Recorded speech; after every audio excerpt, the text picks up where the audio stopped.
The War of the Worlds by H.G. Wells. Read by Steve Parker. Book 1. The Coming of the Martians. Chapter 1. The Eve of the War.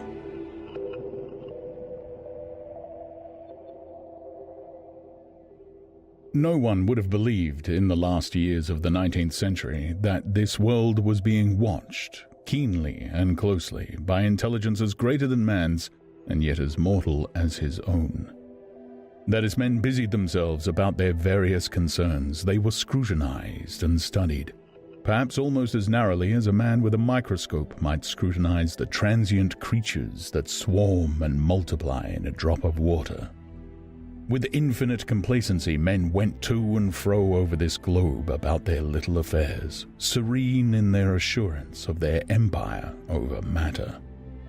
It is possible that the infusoria under the microscope do the same. No one gave a thought to the older worlds of space as sources of human danger, or thought of them only to dismiss the idea of life upon them as impossible or improbable. It is curious to recall some of the mental habits of those departed days. At most, terrestrial men fancied there might be men upon Mars, perhaps inferior to themselves and ready to welcome a missionary enterprise. Yet across the gulf of space, minds that are to our minds as ours are to those of the beasts that perish, intellects vast and cool and unsympathetic, regarded this earth with envious eyes, and slowly and surely drew their plans against us. And early in the 20th century came the Great Disillusionment. The planet Mars, I scarcely need remind the listener, revolves about the Sun at a mean distance of 140 million miles, and the light and heat it receives from the Sun is barely half of that received by this world. It must be, if the nebular hypothesis has any truth, older than our world, and long before this Earth ceased to be molten, life upon its surface must have begun its course. The fact that it is scarcely 1/7 of the volume of the Earth must have accelerated its cooling to the temperature at which life could begin. It has air and water, and all that is necessary for the support of animated existence. Yet so vain is man, and so blinded by his vanity, that no writer, up to the very end of the 19th century, expressed any idea that intelligent life might have developed there, far or indeed at all beyond its earthly level. Nor was it generally understood that since Mars is older than our Earth, with scarcely a quarter of the superficial area, and remoter from the Sun, it necessarily follows that it is not only more distant from time's beginning, but nearer its end. The secular cooling that must someday overtake our planet has already gone far indeed with our neighbor. Its physical condition is still largely a mystery, but we know now that even in its equatorial region, the midday temperature barely approaches that of our coldest winter. Its air is much more attenuated than ours, its oceans have shrunk until they cover but a third of its surface, and as its slow seasons change, huge snowcaps gather and melt about either pole, and periodically inundate its temperate zones. That last stage of exhaustion, which to us is still incredibly remote, has become a present-day problem for the inhabitants of Mars. The immediate pressure of necessity has brightened their intellects, enlarged their powers, and hardened their hearts. And looking across space with instruments and intelligences such as we have scarcely dreamed of, they see, at its nearest distance only 35 millions of miles sunward of them, a morning star of hope, our own warmer planet, green with vegetation and grey with water, with a cloudy atmosphere eloquent of fertility, with glimpses through its drifting cloud wisps of broad stretches of populous country, and narrow, navy-crowded seas. And we men, the creatures who inhabit this earth, must be to them at least as alien and lowly as are the monkeys and lemurs to us. The intellectual side of man already admits that life is an incessant struggle for existence, and it would seem that this too is the belief of the minds upon Mars. Their world is far gone in its cooling, and this world is still crowded with life, but crowded only with what they regard as inferior animals. To carry warfare sunward is, indeed, their only escape from destruction, that generation after generation creeps upon them. And before we judge them too harshly, we must remember what ruthless and utter destruction our own species has wrought, not only upon animals such as the vanished bison and the dodo, but upon its inferior races. The Tasmanians, in spite of their human likeness, were entirely swept out of existence in a war of extermination waged by European immigrants in the space of 50 years.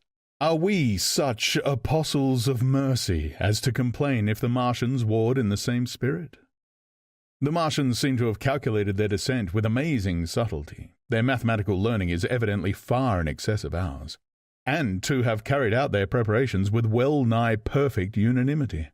Had our instruments permitted it, we might have seen the gathering trouble far back in the 19th century. Men like Schiaparelli watched the red planet. It is odd, by the by, that for countless centuries Mars has been the star of war, but failed to interpret the fluctuating appearance of the markings they mapped so well. All that time, the Martians must have been getting ready. During the opposition of 1894, a great light was seen on the illuminated part of the disk.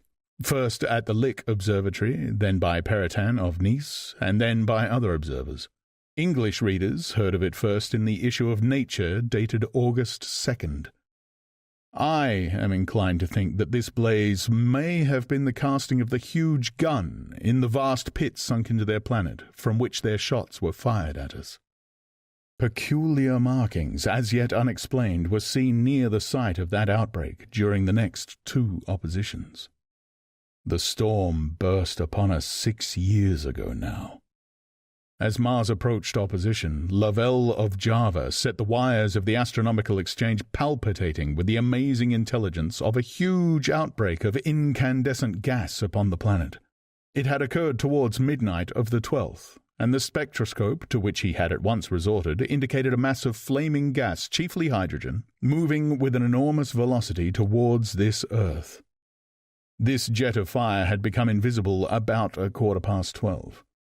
He compared it to a colossal puff of flame suddenly and violently squirted out of the planet, as flaming gases rushed out of a gun. A singularly appropriate phrase it proved. Yet the next day there was nothing of this in the papers, except a little note in the Daily Telegraph, and the world went in ignorance of one of the gravest dangers that ever threatened the human race. I might not have heard of the eruption at all had I not met Ogilvy, the well-known astronomer, at Ottershaw.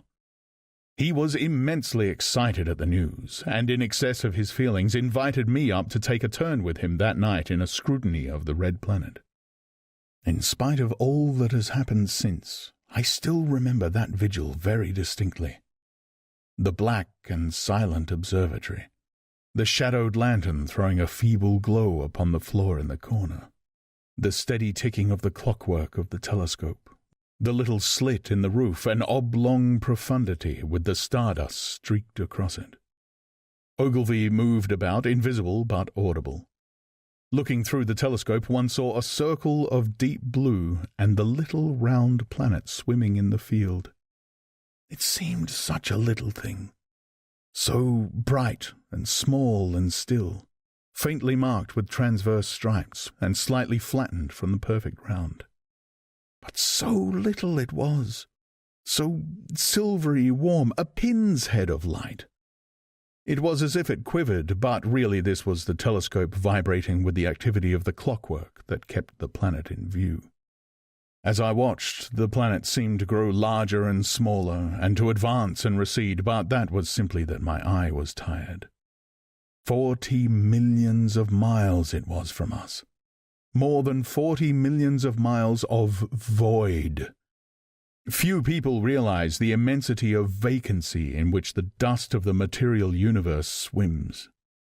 Near it in the field, I remember, were 3 faint points of light, 3 telescopic stars, infinitely remote, and all around it was the unfathomable darkness of empty space. You know how that blackness looks on a frosty starlit night. In a telescope it seems far profounder. And invisible to me because it was so remote and small, flying swiftly and steadily towards me across that incredible distance, drawing nearer every minute by so many thousands of miles, came the thing they were sending us. The thing that was to bring so much struggle and calamity and death to the earth. I never dreamed of it then as I watched. No one on earth dreamed of that unerring missile. That night, too, there was another jetting out of gas from a distant planet. I saw it.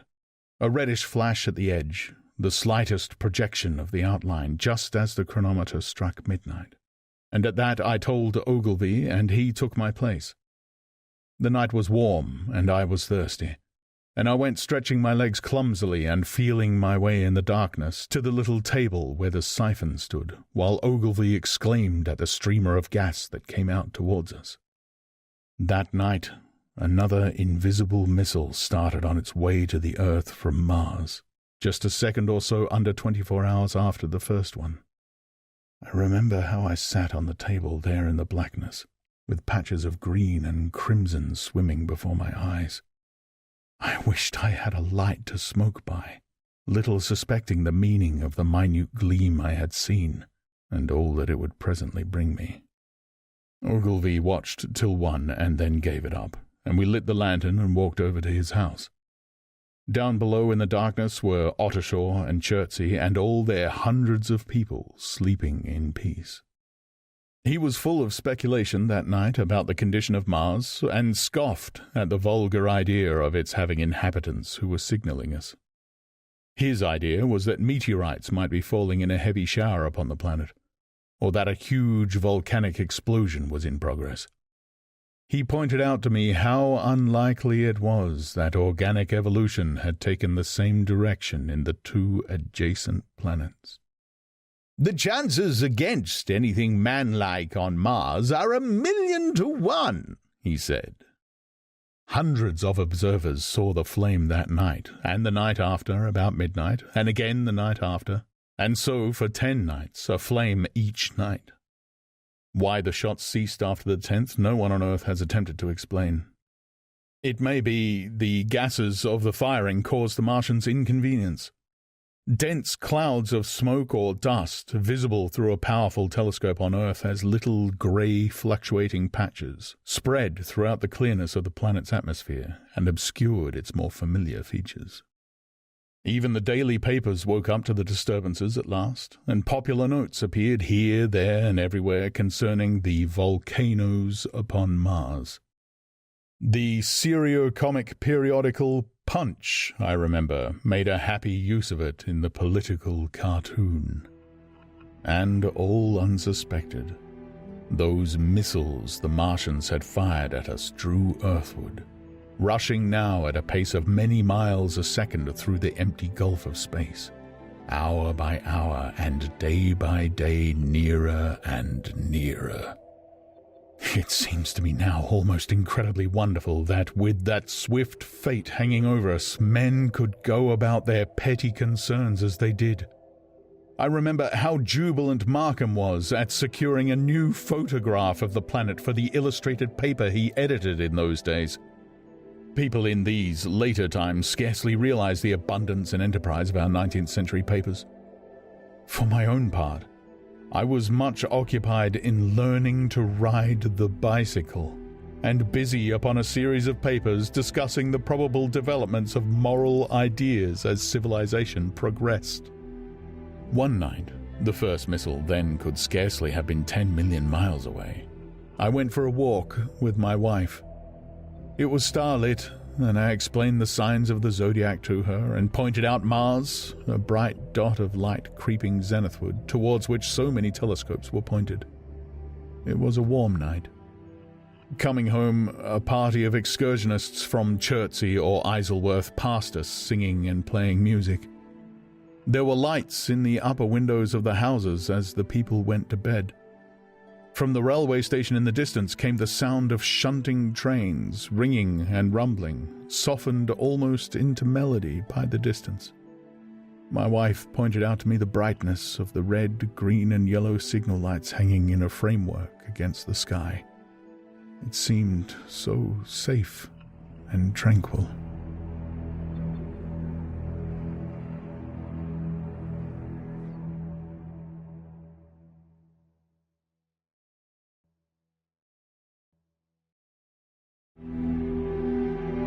Chapter 2: The Falling Star. Then came the night of the first falling star. It was seen early in the morning, rushing over Winchester eastward, a line of flame high in the atmosphere. Hundreds must have seen it, and taken it for an ordinary falling star. Alban described it as leaving a greenish streak behind it that glowed for some seconds. Denning, our greatest authority on meteorites, stated that the height of its first appearance was about 90 or 100 miles. It seemed to him that it fell to Earth about 100 miles east of him. I was at home at that hour and writing in my study, and although my French windows faced towards Ottershaw and the blind was up, for I loved in those days to look up at the night sky, I saw nothing of it. Yet this strangest of all things that ever came to Earth from outer space must have fallen while I was sitting there, visible to me had I only looked up as it passed. Some of those who saw its flight say it travelled with a hissing sound. I myself heard nothing of that. Many people in Berkshire, Surrey, and Middlesex must have seen the fall of it, and at most have thought that another meteorite had descended. No one seems to have troubled to look for the fallen mass that night. But very early in the morning, poor Ogilvy, who had seen the shooting star and who was persuaded that a meteorite lay somewhere on the common between Horsell, Ottershaw, and Woking, rose early with the idea of finding it. Find it he did, soon after dawn, and not far from the sand pits. An enormous hole had been made by the impact of the projectile, and the sand and gravel had been flung violently in every direction over the heath, forming heaps visible a mile and a half away. The heather was on fire eastward, and a thin blue smoke rose against the dawn. The thing itself lay almost entirely buried in sand, amidst the scattered splinters of a fir tree it had shivered to fragments in its descent.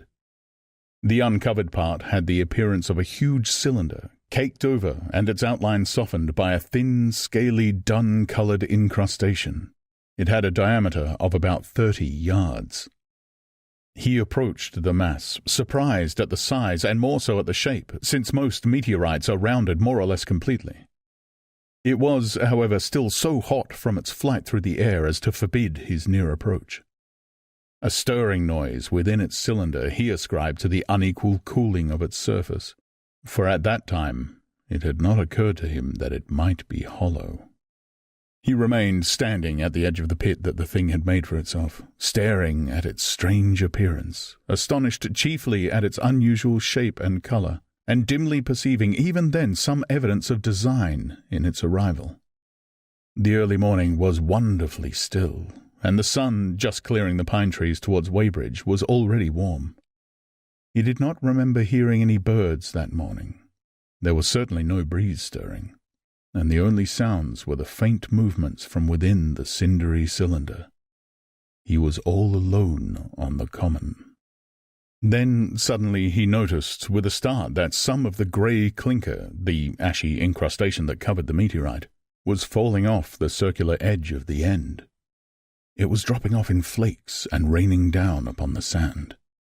A large piece suddenly came off and fell with a sharp noise that brought his heart into his mouth.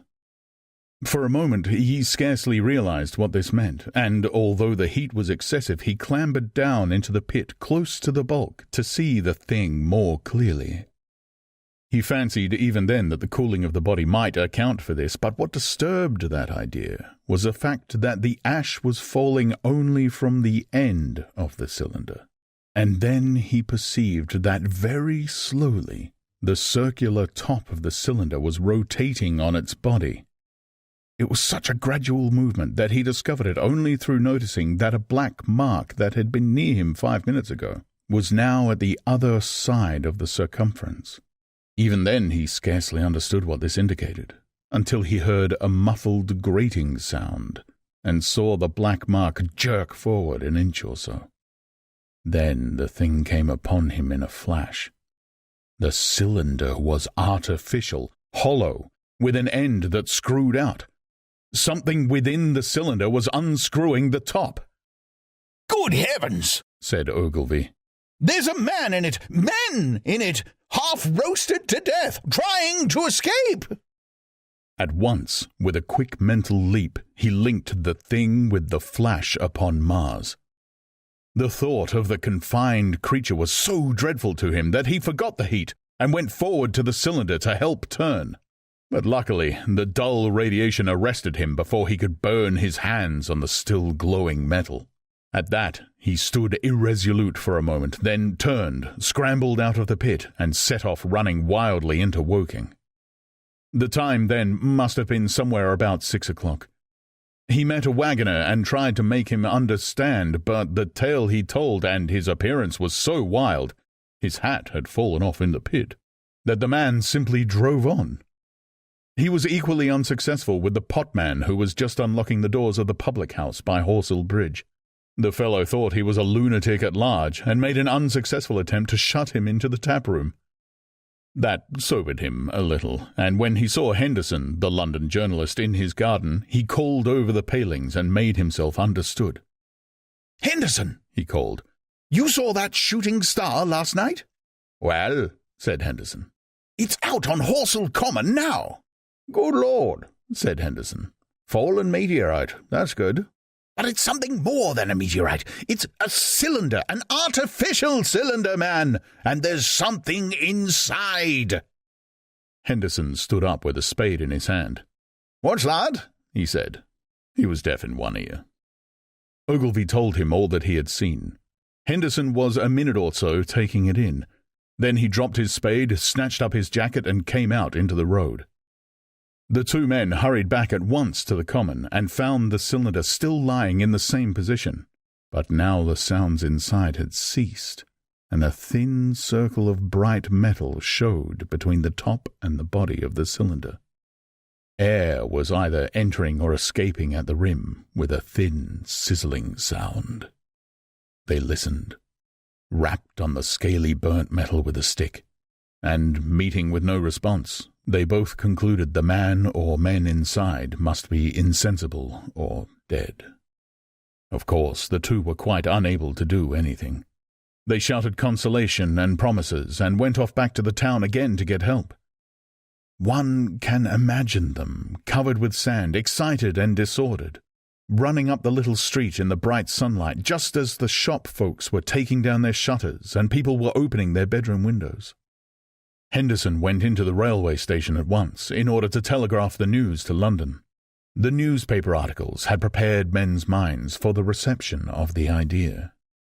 By 8 o'clock, a number of boys and unemployed men had already started for the common to see the dead men from Mars. That was the form the story took. I heard of it first from my newspaper boy about 8:45 when I went out to get my daily chronicle. I was, naturally, startled, and lost no time in going out and across the Ottershaw Bridge to the sand pits.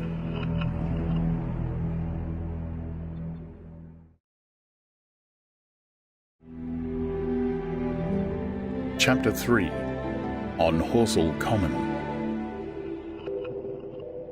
I found a little crowd of perhaps 20 people surrounding the huge hole in which the cylinder lay. I have already described the appearance of that colossal bulk, embedded in the ground. The turf and gravel about it seemed charred as if by a sudden explosion.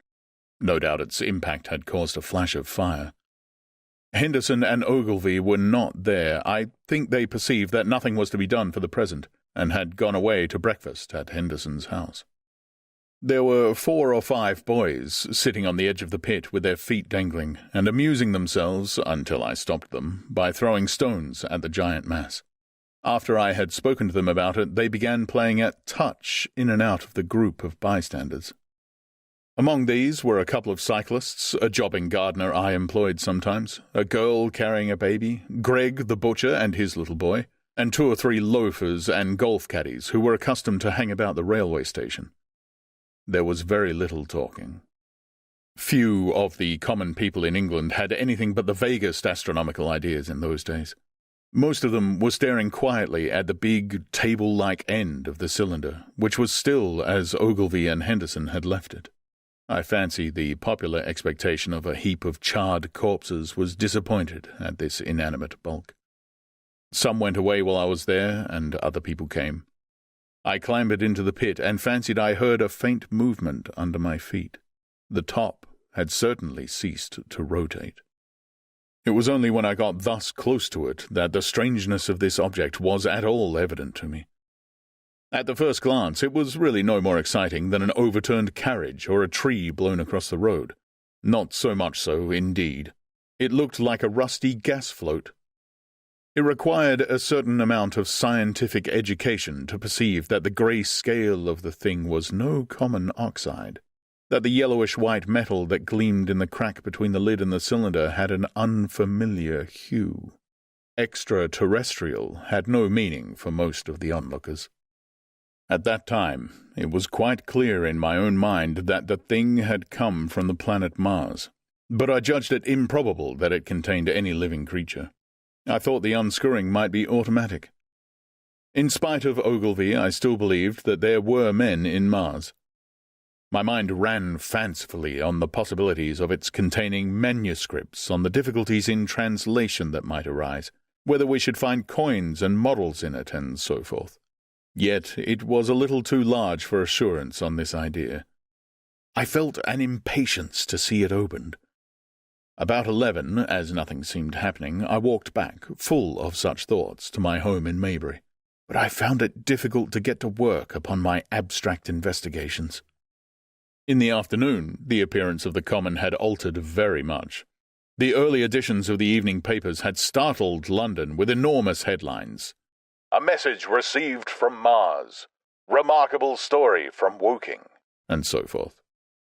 In addition, Ogilvy's wire to the Astronomical Exchange had roused every observatory in the 3 kingdoms. There were half a dozen flies or more from the Woking station standing in the road by the sandpits, a basket chaise from Shobham, and a rather lordly carriage. Besides that, there was quite a heap of bicycles. In addition, a large number of people must have walked, in spite of the heat of the day, from Woking and Chertsey, so that there was altogether quite a considerable crowd, 1 or 2 gaily dressed ladies among the others. It was glaringly hot, not a cloud in the sky nor a breath of wind, and the only shadow was that of the few scattered pine trees. The burning heather had been extinguished, but the level ground towards Ottershaw was blackened as far as one could see, and still giving off vertical streamers of smoke. An enterprising sweet-stuff dealer in the Chobham Road had sent up his son with a barrow-load of green apples and ginger beer. Going to the edge of the pit, I found it occupied by a group of about half a dozen men. Henderson, Ogilvy, and a tall, fair-haired man that I afterwards learnt was Stent, the Astronomer Royal, with several workmen wielding spades and pickaxes. Stent was giving directions in a clear, high-pitched voice. He was standing on the cylinder, which was now evidently much cooler. His face was crimson and streaming with perspiration, and something seemed to have irritated him. A large portion of the cylinder had been uncovered, though its lower end was still embedded. As soon as Ogilvy saw me among the staring crowd on the edge of the pit, he called to me to come down, and asked me if I would mind going over to see Lord Hilton, the lord of the manor. The growing crowd, he said, was becoming a serious impediment to their excavations, especially the boys. They wanted a light railing put up, and help to keep the people back. He told me that a faint stirring was occasionally still audible within the case, but that the workmen had failed to unscrew the top, as it afforded no grip to them. The case appeared to be enormously thick, and it was possible that the faint sounds we heard represented a noisy tumult in the interior. I was very glad to do as he asked, and so became one of the privileged spectators within the contemplated enclosure. I failed to find Lord Hilton at his house, but I was told he was expected from London by the 6 o'clock train from Waterloo. And as it was then about 5:15, I went home, had some tea, and walked up to the station to waylay him.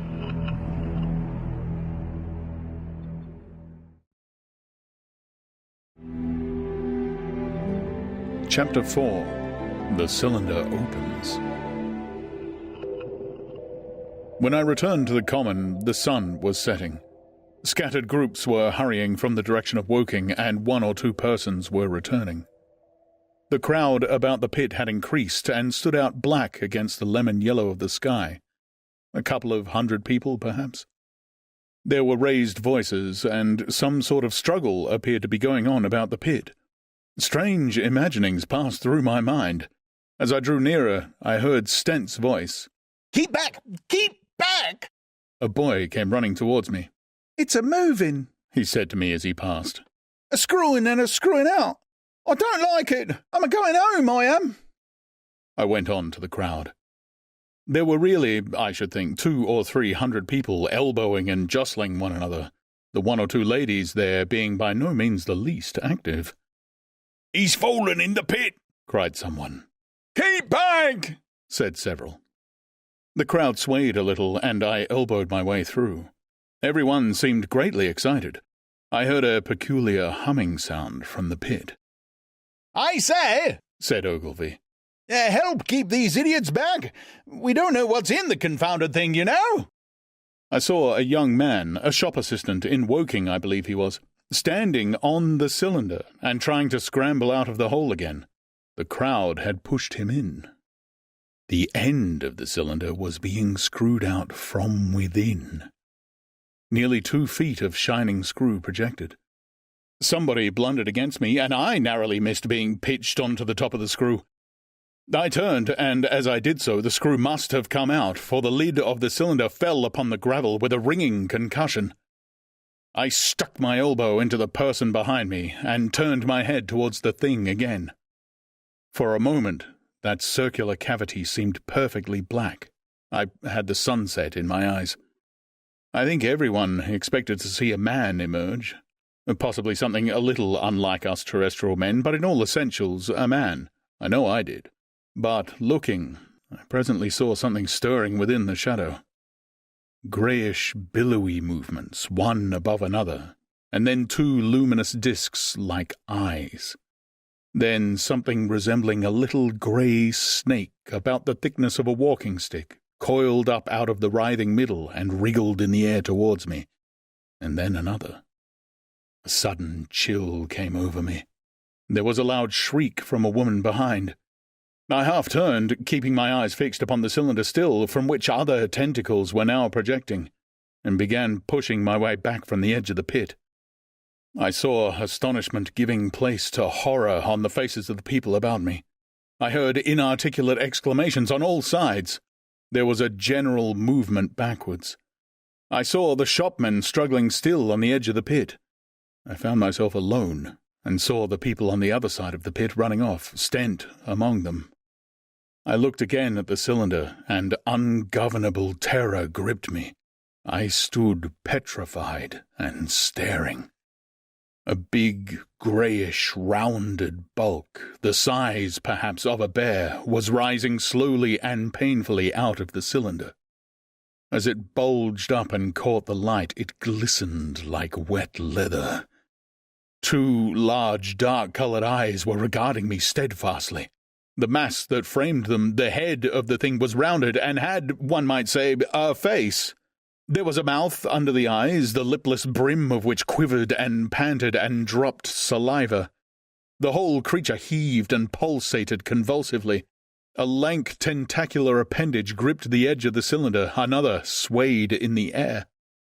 Those who have never seen a living Martian can scarcely imagine the strange horror of its appearance. The peculiar V-shaped mouth with its pointed upper lip, the absence of brow ridges, the absence of a chin beneath the wedge-like lower lip, the incessant quivering of this mouth, the Gorgon groups of tentacles, the tumultuous breathing of the lungs in a strange atmosphere, the evident heaviness and painfulness of movement due to the greater gravitational energy of the Earth. Above all, the extraordinary intensity of the immense eyes were at once vital, intense, inhuman, crippled, and monstrous. There was something fungoid in the oily brown skin, something in the clumsy deliberation of the tedious movements unspeakably nasty. Even at this first encounter, this first glimpse, I was overcome with disgust and dread. Suddenly the monster vanished. It had toppled over the brim of the cylinder and fallen into the pit with a thud like the fall of a great mass of leather. I heard it give a peculiar thick cry, and forthwith another of these creatures appeared darkly in the deep shadow of the aperture. I turned, and running madly made for the first group of trees, perhaps 100 yards away, but I ran slantingly and stumbling, for I could not avert my face from these things. There, among some young pine trees and furze bushes, I stopped, panting, and waited further developments. The common round the sandpits was dotted with people, standing like myself in a half-fascinated terror, staring at these creatures, or rather at the heaped gravel at the edge of the pit in which they lay. And then, with a renewed horror, I saw a round black object bobbing up and down on the edge of the pit. It was the head of the shopman who had fallen in, but showing as a little black object against the hot western sun. Now he got his shoulder and knee up, and again he seemed to slip back until only his head was visible. Suddenly he vanished, and I could have fancied a faint shriek had reached me. I had a momentary impulse to go back and to help him that my fears overruled. Everything was then quite invisible, hidden by the deep pit and the heap of sand that the fall of the cylinder had made. Anyone coming along the road from Chobham or Woking would have been amazed at the sight. A dwindling multitude of perhaps 100 people or more standing in a great irregular circle, in ditches, behind bushes, behind gates and hedges, saying little to one another, and that in short excited shouts, and staring hard at a few heaps of sand. The barrow of ginger beer stood, a queer derelict, black against the burning sky, and in the sandpits was a row of deserted vehicles with their horses feeding out of nosebags or pawing at the ground.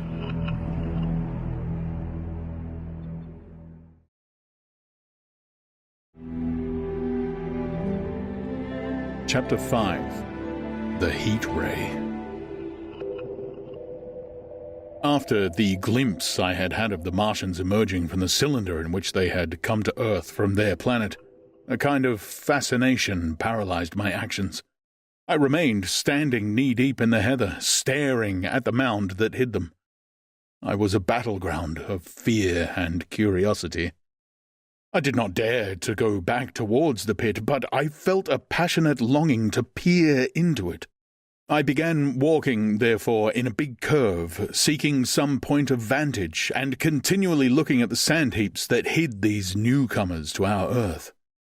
Once a leash of thin black whips, like the arms of an octopus, flashed across the sunset and was immediately withdrawn, and afterwards a thin rod rose up, joint by joint, bearing at its apex a circular disc that spun with a wobbling motion.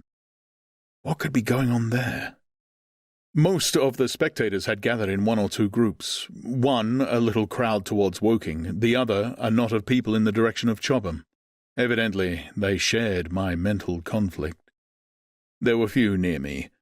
One man I approached, he was, I perceived, a neighbour of mine, though I did not know his name, and accosted, but it was scarcely a time for articulate conversation. "What ugly brutes," he said. "Good God, what ugly brutes!" He repeated this over and over again. "Did you see a man in the pit?" I said, but he made no answer to that. We became silent, and stood watching for a time side by side, deriving, I fancy, a certain comfort in one another's company. Then I shifted my position to a little knoll that gave me the advantage of a yard or more of elevation, and when I looked for him presently he was walking towards Woking. The sunset faded to twilight before anything further happened. The crowd far away on the left towards Woking seemed to grow, and I heard now a faint murmur from it. The little knot of people towards Chobham dispersed.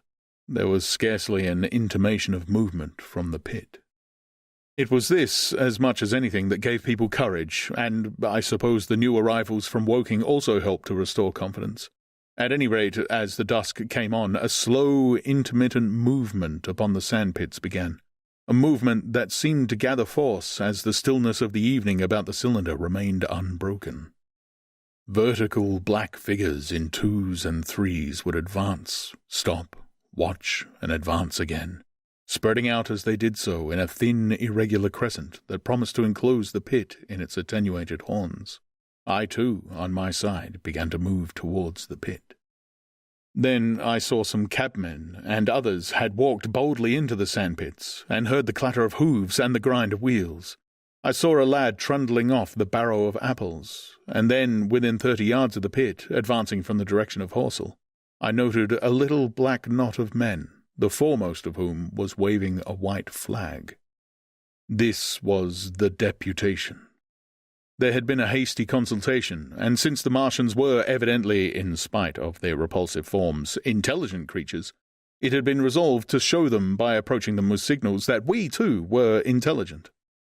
Flutter, flutter went the flag, first to the left, then to the right. It was too far for me to recognize anyone there, but afterwards I learnt that Ogilvy, Stent, and Henderson were with others in this attempt at communication. This little group had in its advance dragged inward, so to speak, the circumference of the now almost complete circle of people, and a number of dim black figures followed it at discreet distances. Suddenly there was a flash of light, and a quantity of luminous greenish smoke came out of the pit in 3 distinct puffs, which drove up, one after the other, straight into the still air. This smoke, or flame, perhaps would be the better word for it, was so bright that the deep blue sky overhead and the hazy stretches of brown common towards Chertsey, set with black pine trees, seemed to darken abruptly as these puffs arose, and to remain the darker after their dispersal. At the same time, a faint hissing sound became audible. Beyond the pit stood the little wedge of people with the white flag at its apex, arrested by these phenomena, a little knot of small vertical black shapes upon the black ground. As the green smoke arose, their faces flashed out pallid green and faded again as it vanished. Then slowly the hissing passed into a humming, into a long, loud, droning noise. Slowly a humped shape rose out of the pit, and the ghost of a beam of light seemed to flicker out from it. Forthwith, flashes of actual flame, a bright glare leaping from one to another, sprang from the scattered group of men. It was as if some invisible jet impinged upon them and flashed into white flame. It was as if each man were suddenly and momentarily turned to fire. Then, by the light of their own destruction, I saw them staggering and falling, and their supporters turning to run. I stood staring, not as yet realizing that this was death leaping from man to man in that little distant crowd. All I felt was that it was something very strange, an almost noiseless and blinding flash of light, and a man fell headlong and lay still. And as the unseen shaft of heat passed over them, pine trees burst into fire, and every dry furze bush became with one dull thud a mass of flames. And far away towards Knapp Hill I saw the flashes of trees and hedges and wooden buildings suddenly set alight. It was sweeping round swiftly and steadily, this flaming death, this invisible, inevitable sword of heat. I perceived it coming towards me by the flashing bushes it touched, and was too astounded and stupefied to stir. I heard the crackle of fire in the sand pits, and the sudden squeal of a horse that was as suddenly stilled.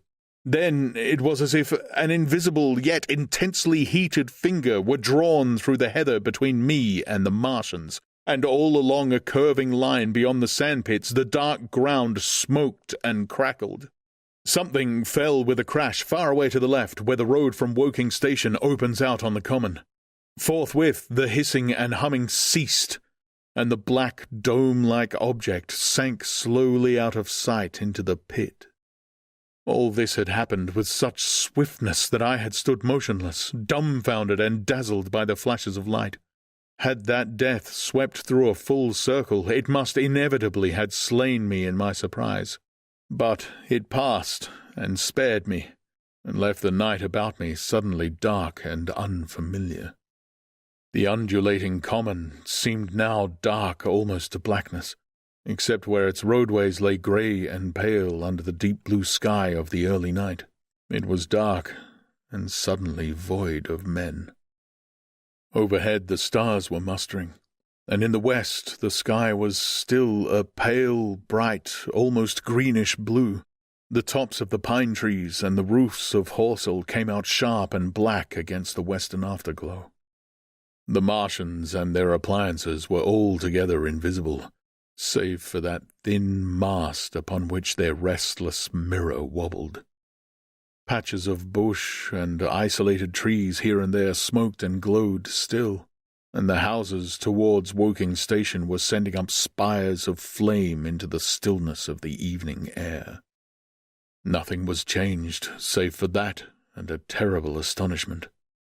The little group of black specks with the flag of white had been swept out of existence, and the stillness of the evening, so it seemed to me, had scarcely been broken. It came to me that I was upon this dark common, helpless, unprotected, and alone. Suddenly, like a thing falling upon me from without, came fear. With an effort, I turned and began a stumbling run through the heather. The fear I felt was no rational fear, but a panic, terror, not only of the Martians, but of the dusk and stillness all about me. Such an extraordinary effort in unmanning me it had that I ran weeping silently as a child might do. Once I had turned, I did not dare to look back. I remember I felt an extraordinary persuasion that I was being played with, that presently, when I was upon the very verge of safety, this mysterious death, as swift as the passage of light, would leap after me from the pit about the cylinder and strike me down.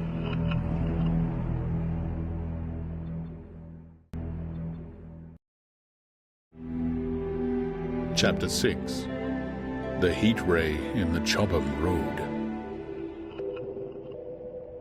It is still a matter of wonder how the Martians are able to slay men so swiftly and so silently. Many think that in some way they are able to generate an intense heat in a chamber of practically absolute non-conductivity. The intense heat they project in a parallel beam against any object they choose by means of a polished parabolic mirror of unknown composition, much as the parabolic mirror of a lighthouse projects a beam of light. But no one has absolutely proved these details. However it is done, it is certain that a beam of heat is the essence of the matter. Heat and invisible instead of visible light. Whatever is combustible flashes into flame at its touch.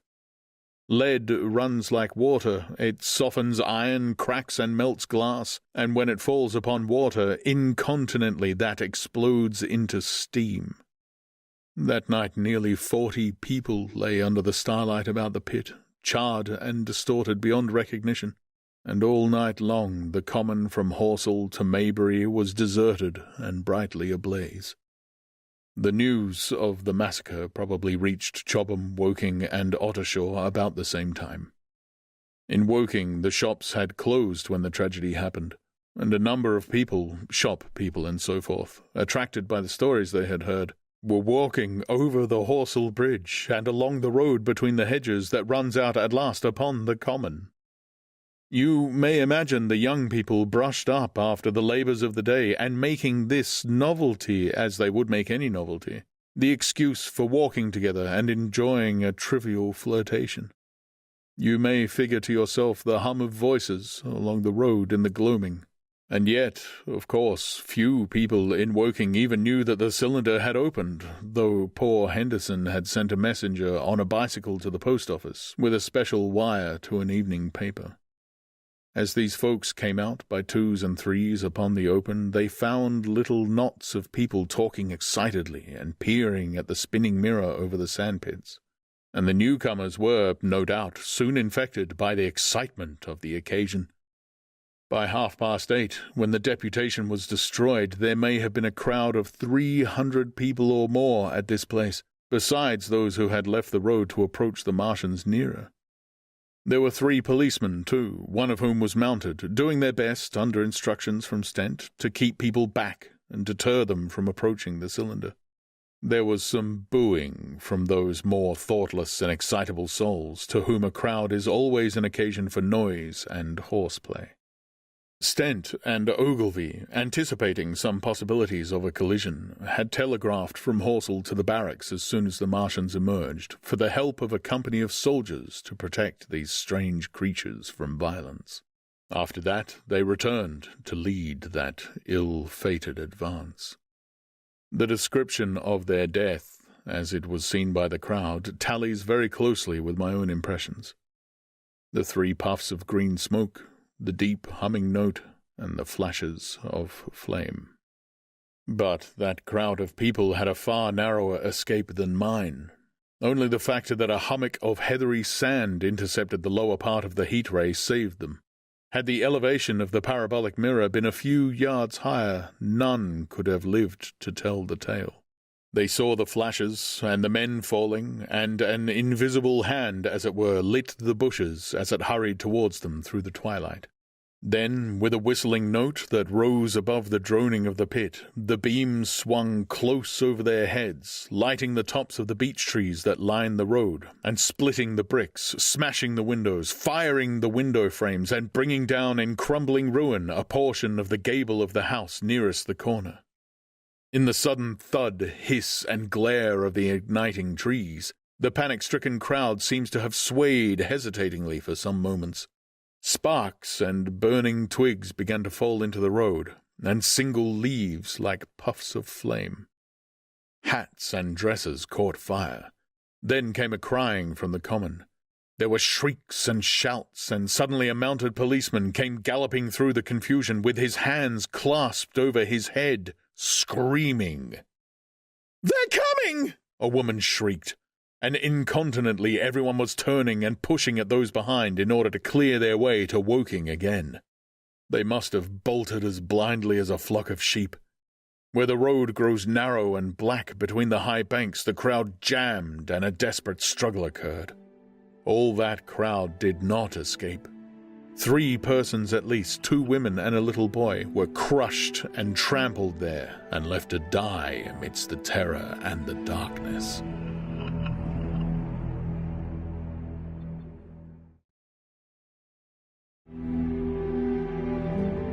Chapter 7. How I Reached Home. For my own part, I remember nothing of my flight, except the stress of blundering against trees and stumbling through the heather.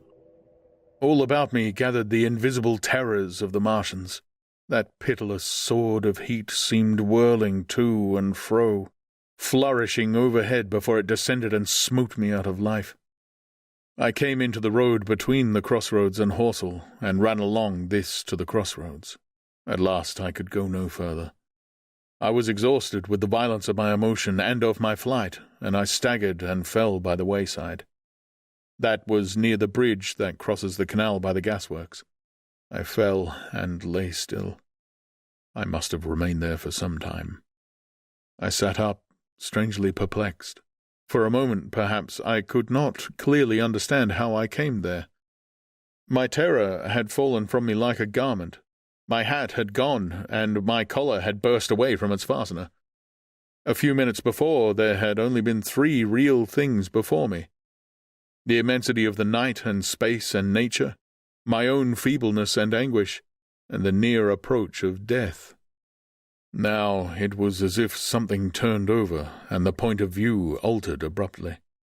There was no sensible transition from one state of mind to the other. I was immediately the self of every day again, a decent, ordinary citizen. The silent common, the impulse of my flight, and the starting flames were as if they had been in a dream. I asked myself, had these latter things indeed happened? I could not credit it. I rose and walked unsteadily up the steep incline of the bridge. My mind was blank wonder. My muscles and nerves seemed drained of their strength. I dare say I staggered drunkenly. A head rose over the arch, and the figure of a workman carrying a basket appeared. Beside him ran a little boy. He passed me, wishing me good night. I was minded to speak to him, but did not. I answered his greetings with a meaningless mumble and went on over the bridge. Over the Maybury Arch, a train, a billowing tumult of white, firelit smoke, and a long caterpillar of lighted windows went flying south. Clatter, clatter, clap, rap, and it had gone. A dim group of people talked in the gate of one of the houses in the pretty little row of gables that was called Oriental Terrace. It was all so real and so familiar. And that behind me, it was frantic, fantastic. Such things, I told myself, could not be. Perhaps I am a man of exceptional moods. I do not know how far my experience is common. At times I suffer from the strangest sense of detachment from myself and the world about me. I seem to watch it all from the outside, from somewhere inconceivably remote, out of time, out of space, out of the stress and tragedy of it all.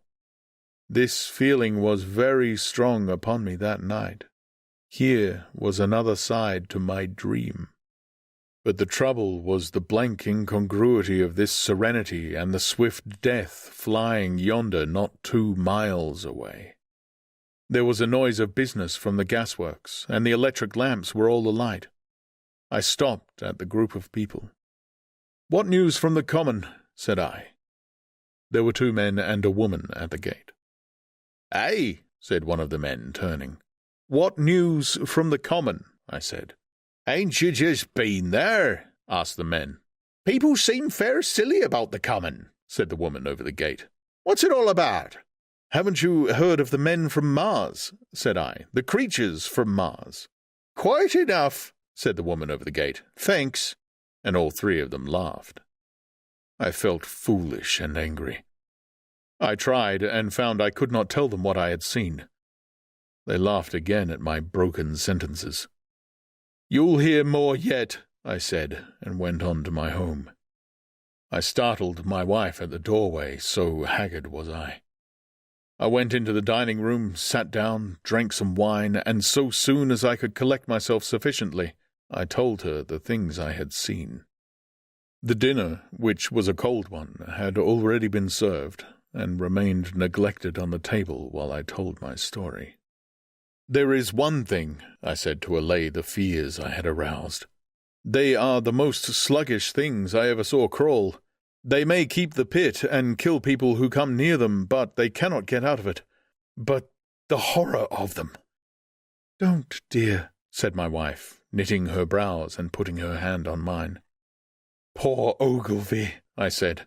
"To think he may be laying dead there." My wife, at least, did not find my experience incredible. When I saw how deadly white her face was, I ceased abruptly. "They may come here," she said again and again. I pressed her to take wine and tried to reassure her. "They can scarcely move," I said. I began to comfort her and myself by repeating all that Ogilvy had told me of the impossibility of the Martians establishing themselves on the Earth. In particular, I laid stress on the gravitational difficulty. On the surface of the Earth, the force of gravity is 3 times what it is on the surface of Mars.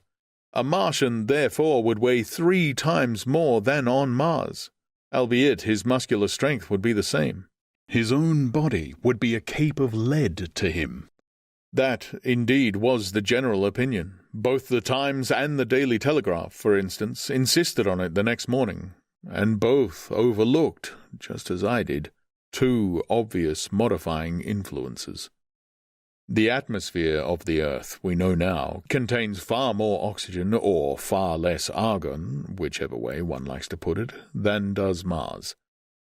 The invigorating influences of this excess of oxygen upon the Martians indisputably did much to counterbalance the increased weight of their bodies.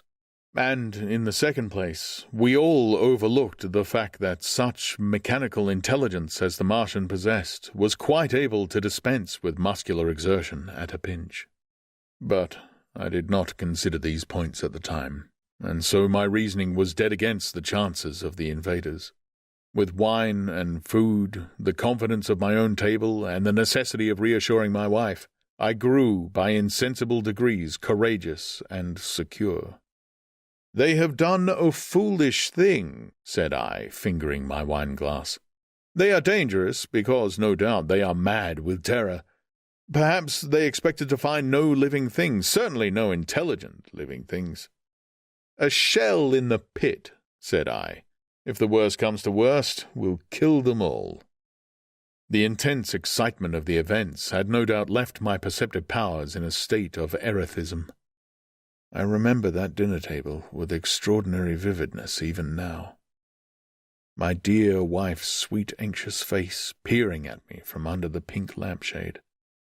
The white cloth with its silver and glass table furniture, for in those days even philosophical writers had many little luxuries.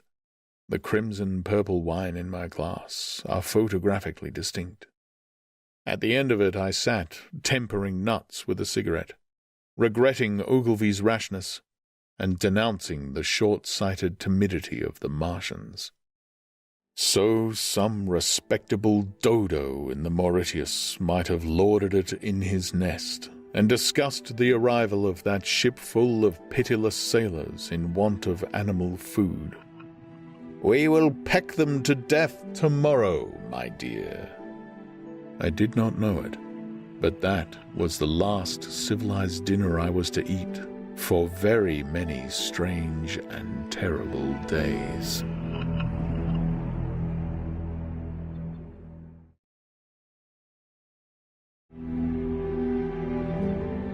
Chapter 8. Friday Night. The most extraordinary thing to my mind, of all the strange and wonderful things that happened upon that Friday, was the dovetailing of the commonplace habits of our social order with the first beginnings of the series of events that was to topple that social order headlong.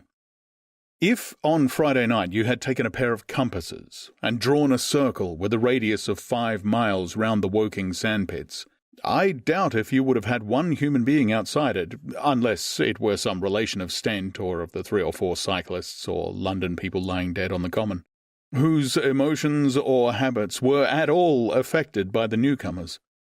Many people had heard of the cylinder, of course, and talked about it in their leisure, but it certainly did not make the sensation that an ultimatum to Germany would have done.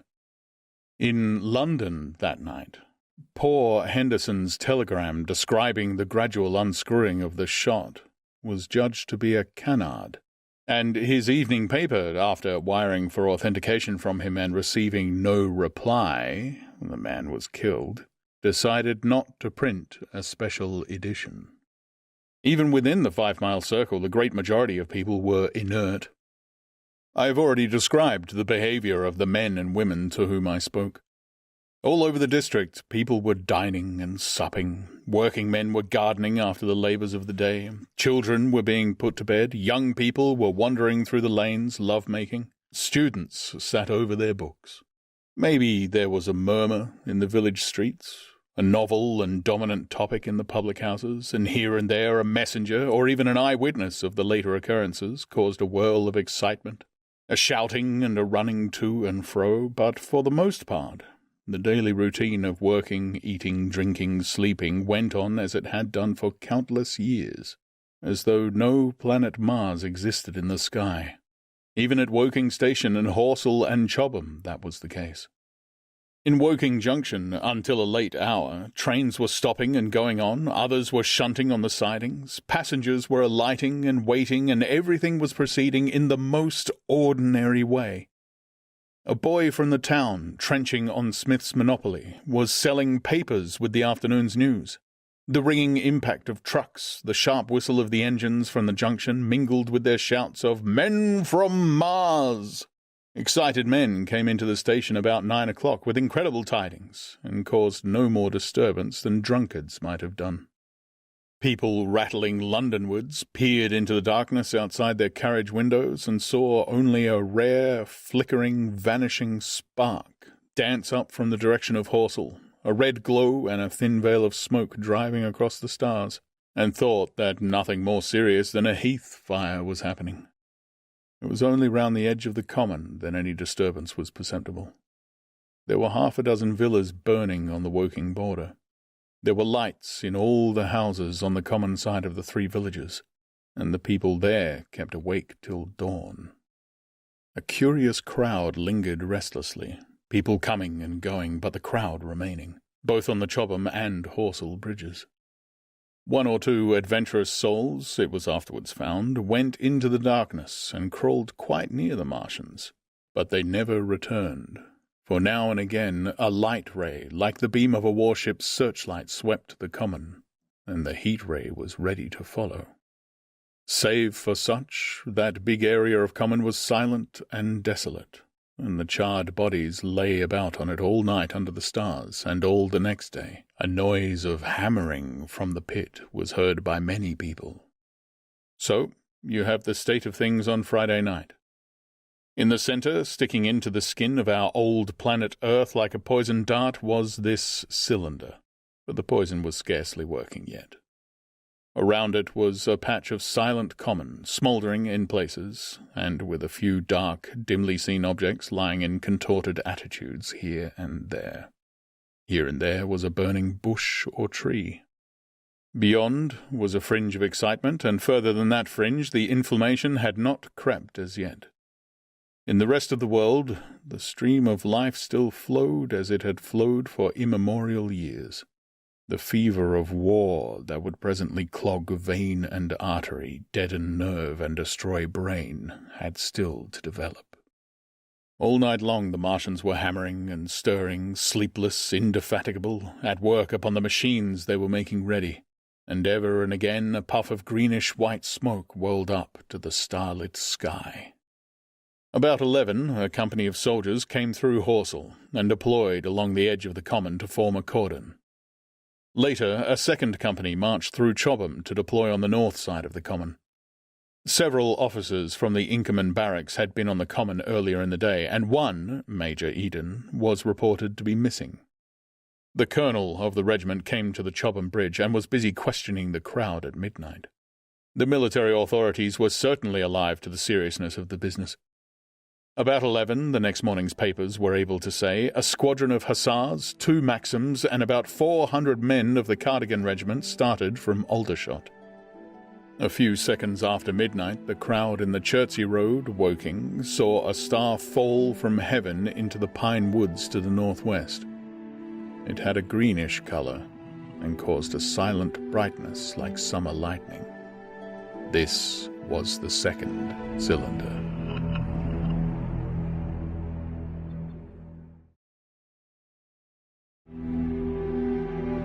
Chapter 9. The Fighting Begins.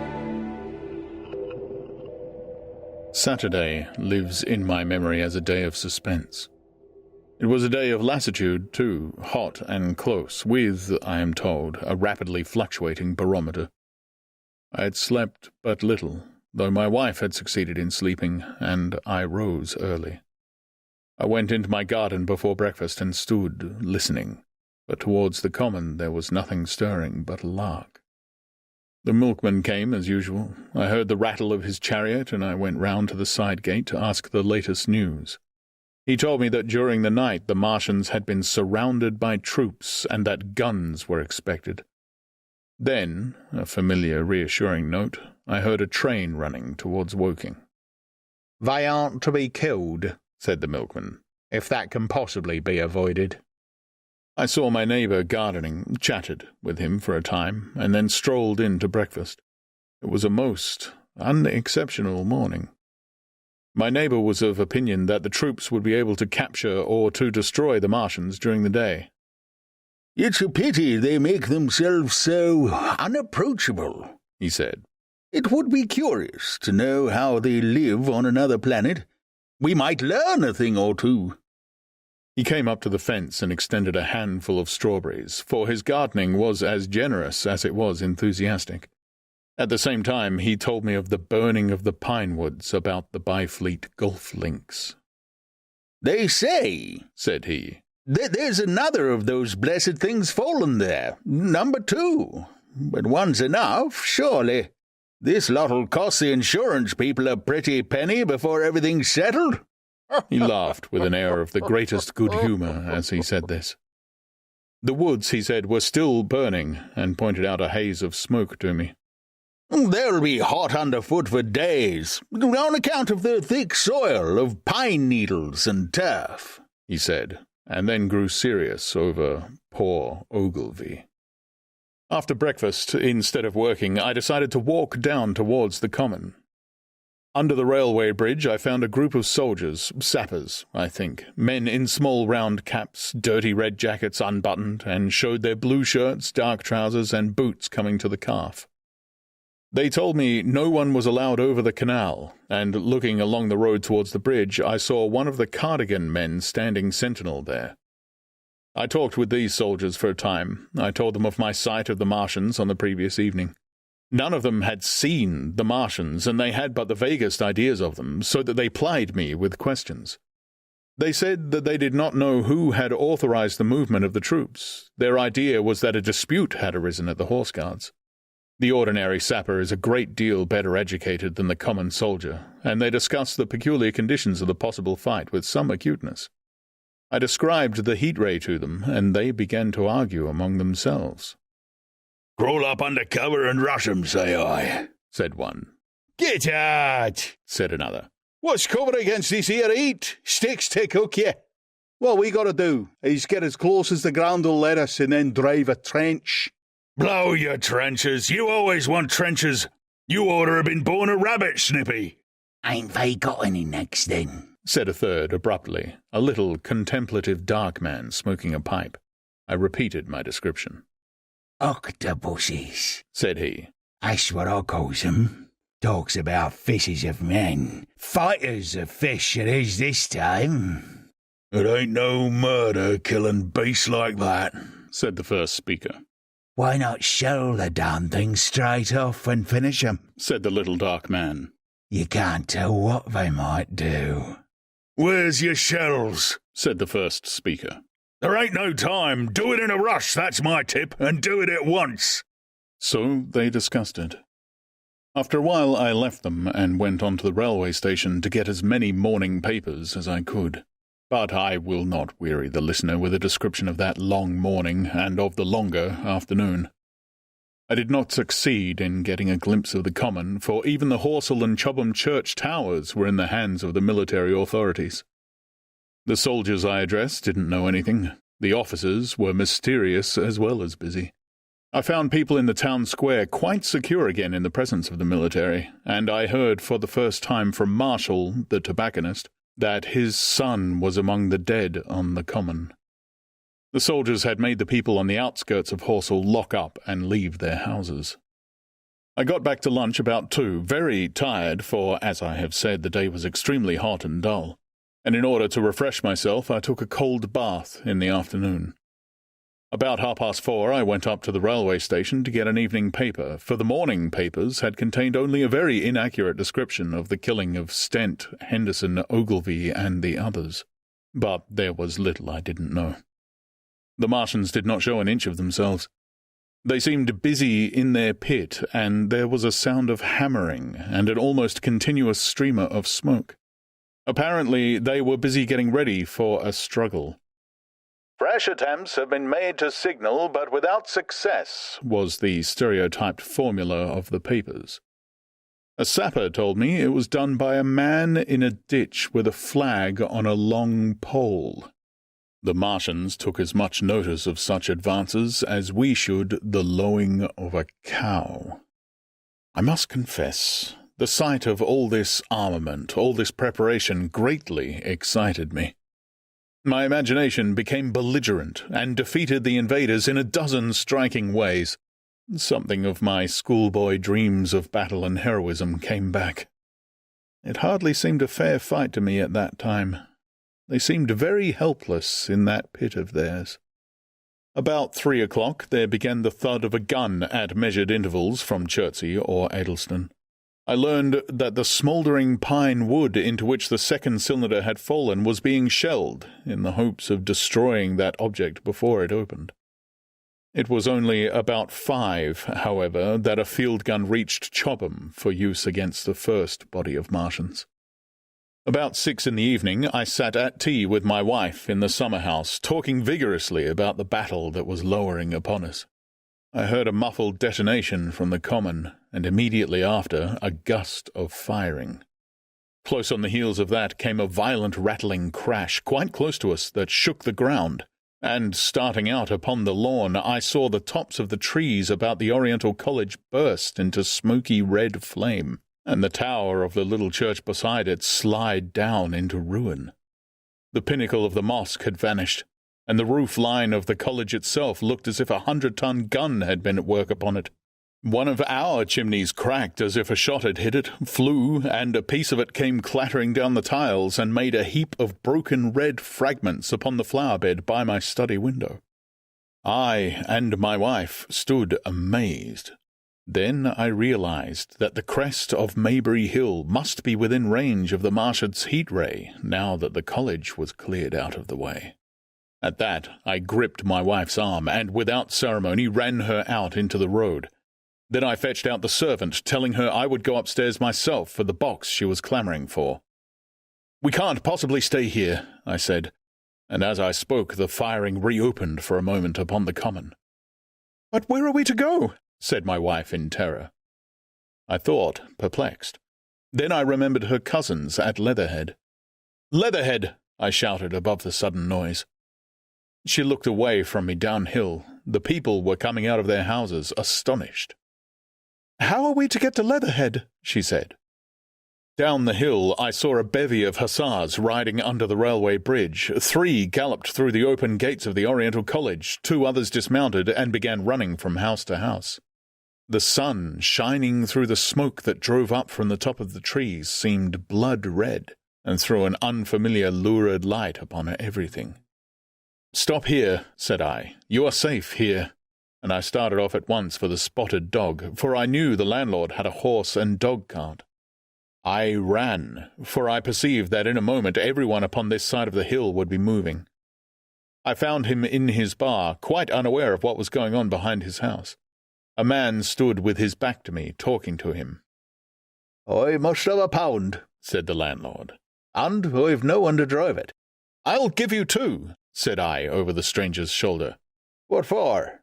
"And I'll bring it back by midnight," I said. "Lord," said the landlord, "what's the hurry? I'm selling my bit of a pig. £2 and you bring it back? What's going on now?" I explained hastily that I had to leave my home, and so secured the dog-cart. At the time, it did not seem to me nearly so urgent that the landlord should leave his. I took care to have the cart there and then, drove it off down the road, and, leaving it in charge of my wife and servant, rushed into my house and packed a few valuables, such plate as we had, and so forth. The beech trees below my house were burning while I did this, and the palings up the road glowed red. While I was occupied in this way, one of the dismounted hussars came running up. He was going from house to house, warning people to leave. He was going on as I came out my front door, lugging my treasures, done up in a tablecloth. I shouted after him, "What news?" He turned, stared, bawled something about "crawling out in a thing like a dish cover," and ran on to the gate of the house at the crest. A sudden whirl of black smoke driving across the road hid him for a moment. I ran to my neighbour's door and rapped to satisfy myself of what I already knew, that his wife had gone to London with him and had locked up their house. I went in again, according to my promise, to get my servant's box, lugged it out, clapped it beside her on the tail of the dog-cart, and then caught the reins and jumped up into the driver's seat beside my wife. In another moment we were clear of the smoke and noise, and spanking down the opposite slope of Maybury Hill towards Old Woking. In front was a quiet, sunny landscape, a wheat field ahead on either side of the road, and the Maybury Inn with its swinging sign. I saw the doctor's cart ahead of me. In the bottom of the hill I turned my head to look at the hillside I was leaving. Thick streamers of black smoke shot with threads of red fire were driving up into the still air and throwing dark shadows upon the green treetops eastward. The smoke already extended far away to the east and west, to the Byfleet pine woods eastward and to Woking on the west. The road was dotted with people running towards us, and very faint now, but very distinct through the hot, quiet air. One heard the whir of a machine gun that was presently stilled, and an intermittent cracking of rifles. Apparently, the Martians were setting fire to everything within range of their heat ray. I am not an expert driver, and I had immediately to turn my attention to the horse. When I looked back again, the second hill had hidden the black smoke. I slashed the horse with the whip and gave him a loose rein until Woking and Send lay between us and that quivering tumult. I overtook and passed the doctor between Woking and Send.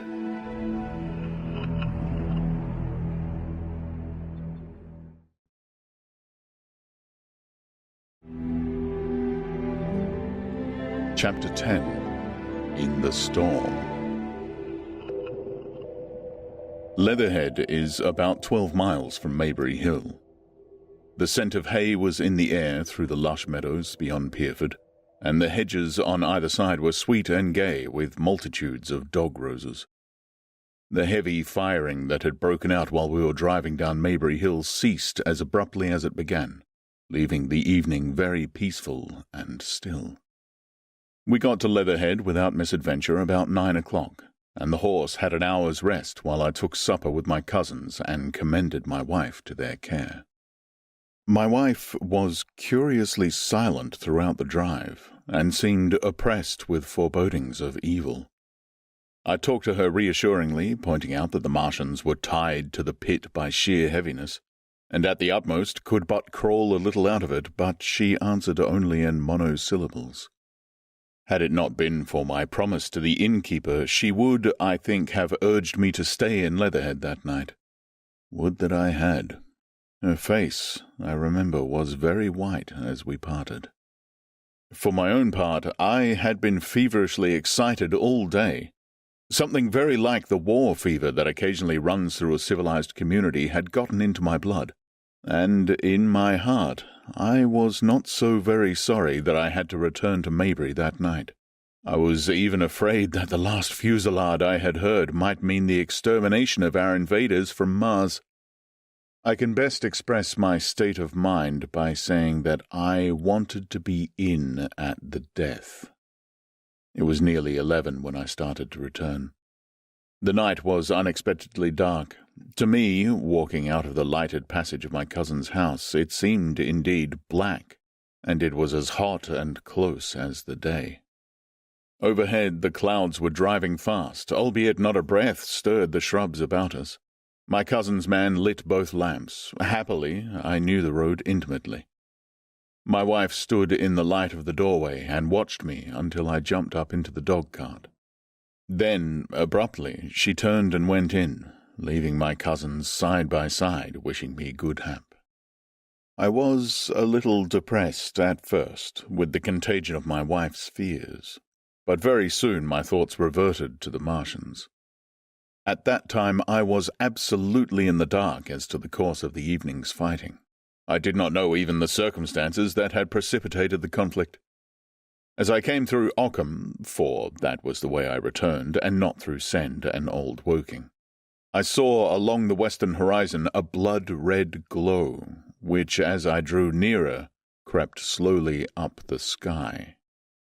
The driving clouds of the gathering thunderstorm mingled there with masses of black and red smoke. Ripley Street was deserted, and except for a lighted window or so, the village showed not a sign of life. But I narrowly escaped an accident at the corner of the road to Pierford, where a knot of people stood with their backs to me.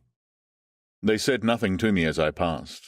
I do not know what they knew of the things happening beyond the hill, nor do I know if the silent houses I passed on my way were sleeping securely, or deserted and empty, or harassed and watching against the terror of the night. From Ripley until I came through Pierford, I was in the valley of the Wey, and the red glare was hidden from me. As I ascended the little hill beyond Pierford Church, the glare came into view again, and the trees about me shivered with the first intimation of the storm that was upon me. Then I heard midnight pealing out from the Pierford Church behind me, and then came the silhouette of Maybury Hill, with its treetops and roofs black and sharp against the red. Even as I beheld this, a lurid green glare lit the road about me, and showed the distant woods towards Addleston. I felt a tug at the reins. I saw that the driving clouds had been pierced, as it were, by a thread of green fire, suddenly lighting their confusion and falling into the field to my left. It was the third falling star. Close on its apparition, and blindingly violet by contrast, danced out the first lightning of the gathering storm, and the thunder burst like a rocket overhead. The horse took the bit between his teeth and bolted. A moderate incline runs towards the foot of Maybury Hill, and down this we clattered. Once the lightning had begun, it went on in as rapid a succession of flashes as I have ever seen. The thunderclaps, treading one on the heels of another, and with a strange crackling accompaniment, sounded more like the workings of a gigantic electric machine than the usual detonating reverberations. The flickering light was blinding and confusing, and a thin hail smote gustily at my face as I drove down the slope. At first, I regarded little but the road before me, and then abruptly my attention was arrested by something that was moving rapidly down the opposite slope of Maybury Hill. At first, I took it for the wet roof of a house, but one flash following another showed it to be in swift, rolling movement. It was an elusive vision, a movement of bewildering darkness, and then, in a flash like daylight, the red masses of the orphanage near the crest of the hill, the green tops of the pine trees, and this problematical object came out clear and sharp and bright. And this thing I saw, how can I describe it? A monstrous tripod, higher than many houses, striding over the young pine trees and smashing them aside in its career. A walking engine of glittering metal, striding now against the heather, articulate ropes of steel dangling from it, and the clattering tumult of its passage mingling with the riot of the thunder. A flash, and it came out vividly, heeling over one way with 2 feet in the air, to vanish and reappear almost instantly, as it seemed, with the next flash 100 yards nearer. Can you imagine a milking stool tilted and bowled violently along the ground? That was the impression these instant flashes gave. But instead of a milking stool, imagine it a great body of machinery on a tripod stand. Then, suddenly, the trees in the pine wood ahead of me were parted, as brittle reeds are parted by a man thrusting through them. They were snapped off and driven headlong, and a second tripod appeared, rushing, as it seemed, headlong towards me, and I was galloping hard to meet it. At the sight of the second monster, my nerve went altogether. Not stopping to look again, I wrenched the horse's head hard round to the right, and in another moment the dogcart had heeled over upon the horse, the shafts smashing noisily as I was flung sideways and fell heavily into a shallow pool of water. I crawled out almost immediately and crouched, my feet still in the water, under a clump of firs. The horse lay motionless, his neck was broken, poor brute, and by the lightning flashes I saw the black bulk of the overturned dogcart and the silhouette of the wheels still spinning slowly. In another moment the colossal mechanism went striding by me and passed uphill towards Pierford. Seen nearer, the thing was incredibly strange, for it was no mere insensate machine driving on its way. Machine it was, with a ringing metallic pace and long, flexible, glittering tentacles, one of which gripped a young pine tree, swinging and rattling about its strange body. It picked its road as it went striding along, and the brazen hood that surmounted it moved to and fro with the inevitable suggestion of a head looking about. Behind the main body was a huge mass of white metal like a gigantic fisherman's basket, and puffs of green smoke squirted out from the joints of the limbs as the monster swept by me, and in an instant it was gone. So much I saw then, all vaguely, for the flickering of the lightning in blinding highlights and dense black shadows.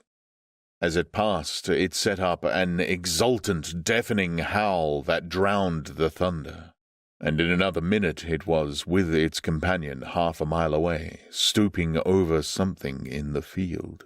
I have no doubt this thing in the field was the third of the 10 cylinders they had fired at us from Mars. For some minutes I lay there in the rain and darkness, watching by the intermittent light these monstrous beings of metal moving about in their distance over the hedge-tops. A thin hail was now beginning, and as it came and went their figures grew misty and then flashed into clearness again. Now and then came a gap in the lightning, and the night swallowed them up. I was soaked, with hail above and puddle water below. It was some time before my blank astonishment would let me struggle up the bank to a drier position, or think at all of my imminent peril. Not far from me was a little one-roomed squatter's hut of wood, surrounded by a patch of potato garden. I struggled to my feet at last, and crouching and making use of every chance of cover, I made a run for this. I hammered at the door, but I could not make the people hear, if there were any people inside. And after a time I desisted, and, availing myself of a ditch for the greater part of the way, succeeded in crawling, unobserved by these monstrous machines, into the pine woods towards Maybury. Under cover of this I pushed on, wet and shivering now, towards my own house. I walked among the trees trying to find the footpath. It was very dark indeed in the wood, for the lightning was now becoming infrequent, and the hail, which was pouring down in a torrent, fell in columns through the gaps in the heavy foliage. If I had fully realized the meaning of all the things I had seen, I should have immediately worked my way round through Byfleet to Street Cobham, and so gone back to rejoin my wife at Leatherhead. But that night the strangeness of things about me and my physical wretchedness prevented me, for I was bruised, weary, wet to the skin, deafened and blinded by the storm. I had a vague idea of going on to my own house, and that was as much motive as I had.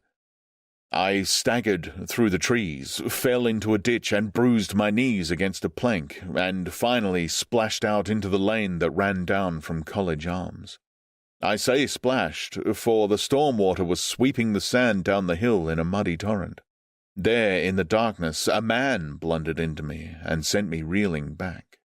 He gave a cry of terror, sprang sideways, and rushed on before I could gather my wits sufficiently to speak to him. So heavy was the stress of the storm just at this place that I had the hardest task to win my way up the hill. I went close up to the fence on the left and worked my way along its palings. Near the top I stumbled upon something soft, and by a flash of lightning saw between my feet a heap of black broadcloth and a pair of boots. Before I could distinguish clearly how the man lay, the flicker of light had passed. I stood over him waiting for the next flash. When it came, I saw that he was a sturdy man, cheaply but not shabbily dressed. His head was bent under his body, and he lay crumpled up close to the fence, as though he had been flung violently against it. Overcoming the repugnance natural to one who had never before touched a dead body, I stooped and turned him over to feel for his heart. He was quite dead. Apparently his neck had been broken. The lightning flashed for a third time, and his face leaped upon me. I sprang to my feet. It was the landlord of the Spotted Dog, whose conveyance I had taken. I stepped over him gingerly and pushed on up the hill. I made my way by the police station and the College Arms towards my own house. Nothing was burning on the hillside, though from the common there still came a red glare and a rolling tumult of ruddy smoke beating up against the drenching hail. So far as I could see by the flashes, the houses about me were mostly uninjured. By the College Arms, a dark heap lay in the road. Down the road towards Maybury Bridge there were voices and the sound of feet, but I had not the courage to shout or to go to them. I let myself in with my latchkey, closed, locked, and bolted the door, staggered to the foot of the staircase, and sat down. My imagination was full of those striding metallic monsters and of the dead bodies smashed against the fence. I crouched at the foot of the staircase with my back to the wall, shivering violently.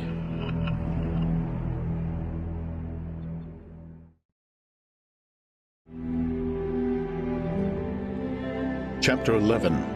At the Window. I have already said that my storms of emotion have a trick of exhausting themselves. After a time, I discovered that I was cold and wet and with little pools of water about me on the stair carpet. I got up almost mechanically, went into the dining room and drank some whiskey, and then I was moved to change my clothes. After I had done that, I went upstairs to my study, but why I did so I do not know. The window of my study looks over the trees and the railway towards Horsell Common. In the hurry of our departure, this window had been left open. The passage was dark, and, by contrast with the picture the window frame enclosed, the side of the room seemed impenetrably dark. I stopped short in the doorway. The thunderstorm had passed. The towers of the Oriental College and the pine trees about it had gone, and very far away, lit by a vivid red glare, the common about the sandpits was visible. Across the light, huge black shapes, grotesque and strange, moved busily to and fro. It seemed, indeed, as if the whole country in that direction was on fire. A broad hillside set with minute tongues of flame, swaying and writhing with the gusts of the dying storm, and throwing a red reflection upon the cloud scud above. Every now and then a haze of smoke from some near conflagration drove across the window and hid the Martian shapes. I could not see what they were doing, nor the clear form of them, nor recognize the black objects they were busied upon. Neither could I see the nearer fire, though the reflections of it danced on the wall and ceiling of the study. A sharp, resinous tang of burning was in the air. I closed the door noiselessly and crept towards the window. As I did so, the view opened out until on the one hand it reached to the houses about Woking Station, and on the other to the charred and blackened pine woods of Byfleet. There was a light down below the hill, on the railway, near the arch, and several of the houses along the Maybury Road and the streets near the station were glowing ruins. The light upon the railway puzzled me at first. There were a black heap and a vivid glare, and to the right of that a row of yellow oblongs. Then I perceived this was a wrecked train, the foreparts smashed and on fire, the hinder carriages still upon the rails.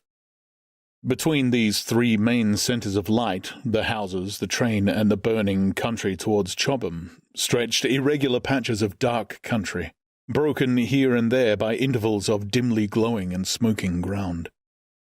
It was the strangest spectacle, that black expanse set with fire. It reminded me more than anything else of the potteries at night. At first I could distinguish no people at all, although I peered intently for them. Later, I saw against the light of Woking Station a number of black figures hurrying one after the other across the line. And this was the little world in which I had been living securely for years, this fiery chaos.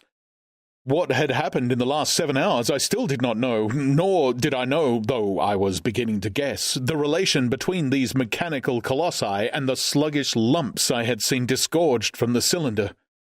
With a queer feeling of impersonal interest, I turned my desk chair to the window, sat down, and stared at the blackened country, and particularly at the three gigantic black things that were going to and fro in the glare about the sandpits. They seemed amazingly busy. I began to ask myself what they could be. Were they intelligent mechanisms? Such a thing I felt was impossible. Or did a Martian sit within each, ruling, directing, using, much as a man's brain sits and rules in his body? I began to compare the things to human machines, to ask myself for the first time in my life how an ironclad or a steam engine would seem to an intelligent lower animal. The storm had left the sky clear, and over the smoke of the burning land the little fading pinpoint of Mars was dropping into the west, when a soldier came into my garden. I heard a slight scraping at the fence, and rousing myself from the lethargy that had fallen upon me, I looked down and saw him dimly, clambering over the palings. At the sight of another human being, my torpor passed, and I leaned out of the window eagerly. "Hist!" said I in a whisper. He stopped astride of the fence in doubt.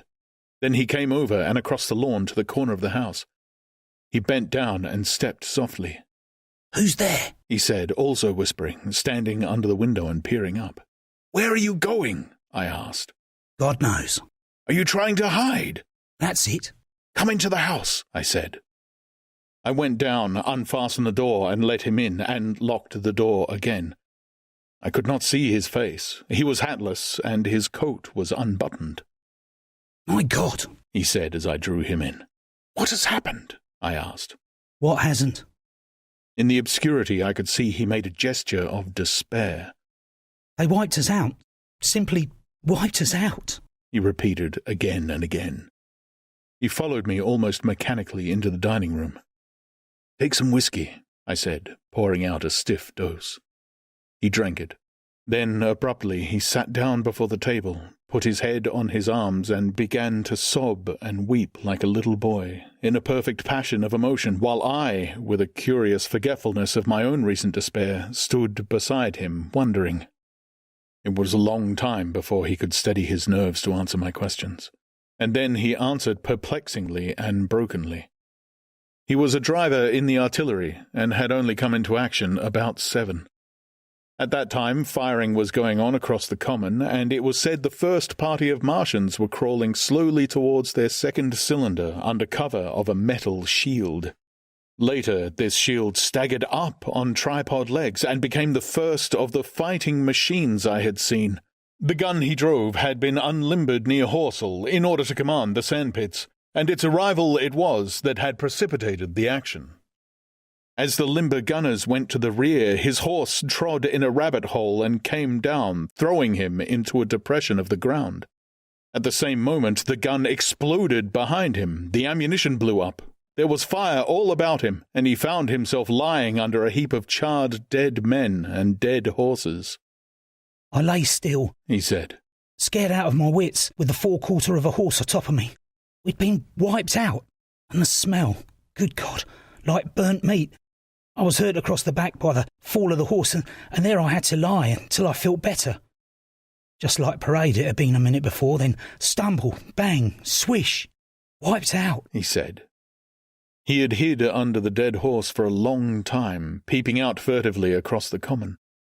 The Cardigan men had tried a rush in skirmishing order at the pit, simply to be swept out of existence. Then the monster had risen to its feet, and had begun to walk leisurely to and fro across the common, among the new fugitives, with its head-like hood turning about exactly like the head of a cowled human being. A kind of arm carried a complicated metal case, about which green flashes scintillated, and out of the funnel of this there smoked the heat ray. In a few minutes there was, so far as the soldier could see, not a living thing left upon the common, and every bush and tree upon it that was not already a blackened skeleton was burning. The hussars had been on the road beyond the curvature of the ground, and he saw nothing of them. He heard the Martians rattle for a time and then become still. The giant saved Woking Station and its cluster of houses until the last. Then, in a moment, the heat ray was brought to bear, and the town became a heap of fiery ruins. Then the thing shut off the heat ray, and turning its back upon the artillerymen, began to wander away towards the smouldering pine woods that sheltered the second cylinder. As it did so, a second glittering titan built itself up out of the pit. The second monster followed the first. and at that the artilleryman began to crawl very cautiously across the hot heather ash towards Horsell. He managed to get alive into the ditch by the side of the road, and so escaped to Woking. There his story became ejaculatory. The place was impassable. It seemed there were a few people alive there, frantic for the most part, and many burned and scalded. He was turned aside by the fire and hid among some almost scorching heaps of broken wall as one of the Martian giants returned. He saw this one pursue a man, catch him up in one of its steely tentacles, and knock his head against the trunk of a pine tree. At last, after nightfall, the artilleryman made a rush for it and got over the railway embankment. Since then, he had been skulking along towards Maybury in the hope of getting out of the danger Londonward. People were hiding in trenches and cellars, and many of the survivors had made off towards Woking village and Send. He had been consumed with thirst until he found one of the water mains near the railway arch smashed, and the water bubbling out like a spring upon the road. That was the story I got from him, bit by bit. He grew calmer telling me and trying to make me see the things he had seen. He had eaten no food since midday, he told me early in his narrative, and I found some mutton and bread in the pantry and brought it into the room. We lit no lamp for fear of attracting the Martians, and ever and again our hands would touch upon bread or meat. As he talked, things about us came darkly out of the darkness, and the trampled bushes and broken rose trees outside the window grew distinct. It would seem that a number of men or animals had rushed across the lawn. I began to see his face, blackened and haggard, as, no doubt, mine was also. When we had finished eating, we went softly upstairs to my study, and I looked again out of the open window. In one night, the valley had become a valley of ashes. The fires had dwindled now. Where flames had been, there were now streamers of smoke, but the countless ruins of shattered and gutted houses and blasted and blackened trees that the night had hidden stood out now gaunt and terrible in the pitiless light of dawn. Yet here and there some object had had the luck to escape. A white railway signal here, the end of a greenhouse there, white and fresh amid the wreckage. Never before in the history of warfare had destruction been so indiscriminate and so universal. And shining with the growing light of the east, 3 of the metallic giants stood about the pit, their cowls rotating as though they were surveying the desolation they had made. It seemed to me that the pit had been enlarged, and ever again puffs of vivid green vapour streamed up and out of it towards the brightening dawn. Streamed up, whirled, broke, and vanished. Beyond were the pillars of fire about Chobham. They became pillars of bloodshot smoke at the first touch of day.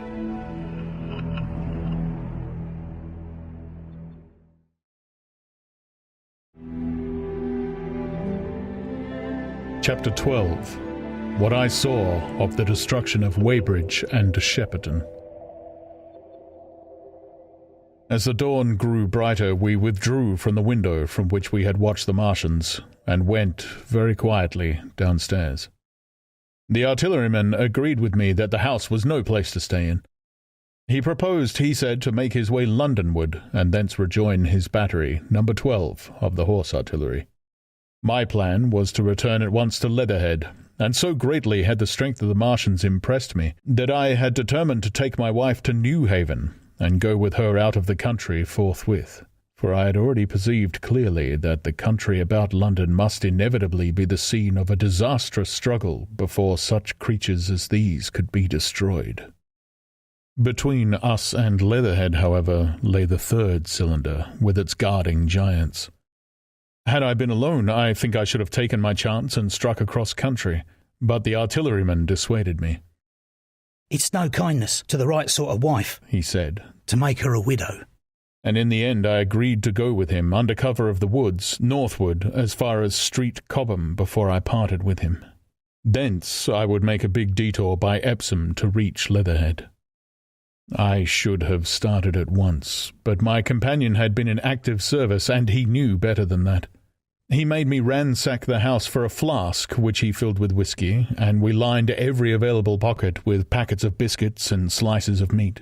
Then we crept out of the house and ran as quickly as we could down the ill-made road by which I had come overnight. The houses seemed deserted.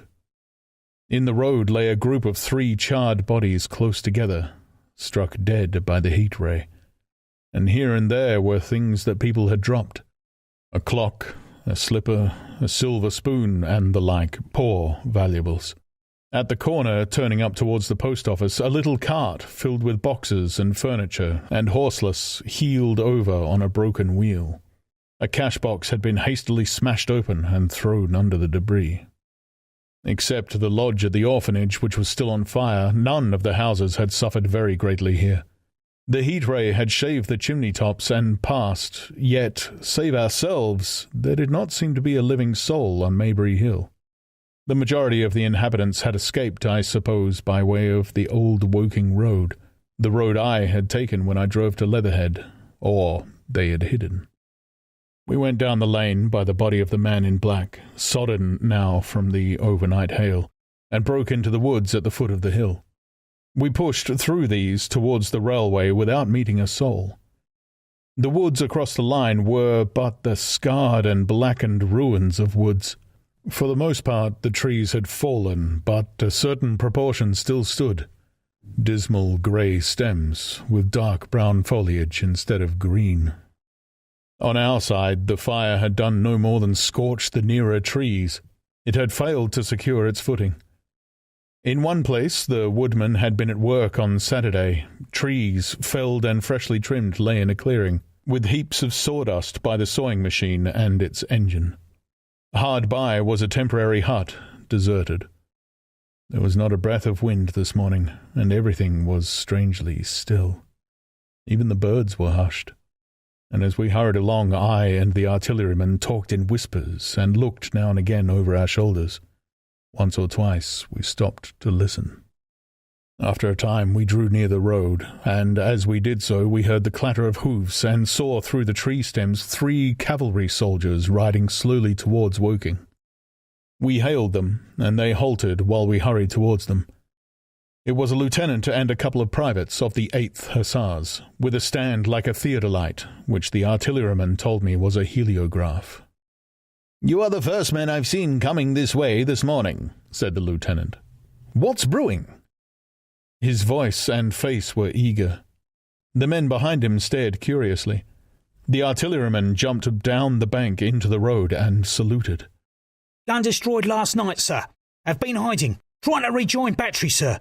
You'll come in sight of Martians, I expect, about half a mile along this road." "What the dickens are they like?" asked the lieutenant.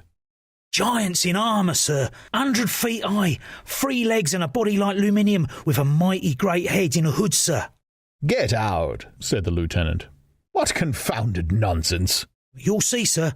They carry a kind of box, sir, that shoots fire and strikes you dead." "What do you mean, a gun?" "No, sir." And the artilleryman began a vivid account of the heat ray.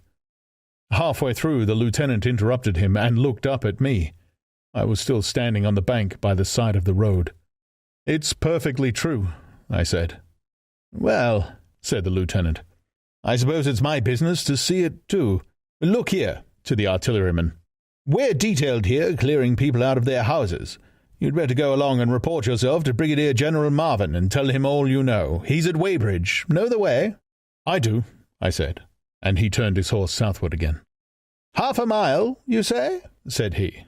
"At most," I answered, and pointed over the treetops southward. He thanked me and rode on, and we saw them no more. Farther along we came upon a group of 3 women and 2 children in the road, busy clearing out a labourer's cottage. They had got hold of a little hand truck and were piling it up with unclean-looking bundles and shabby furniture. They were all too assiduously engaged to talk to us as we passed. By Byfleet Station we emerged from the pine trees and found the country calm and peaceful under the morning sunlight. We were far beyond the range of the heat ray there, and had it not been for the silent desertion of some of the houses, the stirring movement of packing in others, and the knot of soldiers standing on the bridge over the railway and staring down the line towards Woking, the day would have seemed very like any other Sunday. Several farm wagons and carts were moving creakily along the road to Adelston, and suddenly, through the gate of a field, we saw, across a stretch of flat meadow, 6 12-pounders standing neatly at equal distances, pointing towards Woking. The gunners stood by the guns waiting, and the ammunition wagons were at a business-like distance. The men stood almost as if under inspection. "That's good," said I. "They'll get one fair shot, at any rate." The artilleryman hesitated at the gate. "I shall go on," he said. Farther on, towards Weybridge, just over the bridge, there were a number of men in white fatigue jackets throwing up a long rampart, and more guns behind. "It's bows and arrows against the lightning anyhow," said the artilleryman. "They haven't seen that fire beam yet." The officers who were not actively engaged stood and stared over the treetops southwestward, and the men digging would stop every now and again to stare in the same direction. Byfleet was in a tumult. People packing and a score of hussars, some of them dismounted, some on horseback, were hunting them about. 3 or 4 black government wagons with crosses in white circles, and an old omnibus amongst other vehicles were being loaded in the village street. There were scores of people, most of them sufficiently sabbatical to have assumed their best clothes. The soldiers were having the greatest difficulty in making them realize the gravity of their position. We saw one shriveled old fellow with a huge box and a score or more of flower pots containing orchids, angrily expostulating with the corporal who would leave them behind. I stopped and gripped his arm. "Do you know what's over there?" I said, pointing at the pine tops that hid the Martians. "Eh?" said he. "I was explaining these is valuable."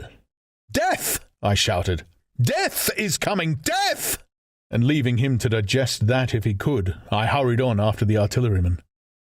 At the corner, I looked back.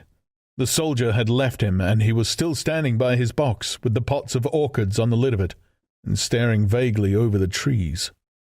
No one in Weybridge could tell us where the headquarters were established. The whole place was in such confusion as I had never seen in any town before.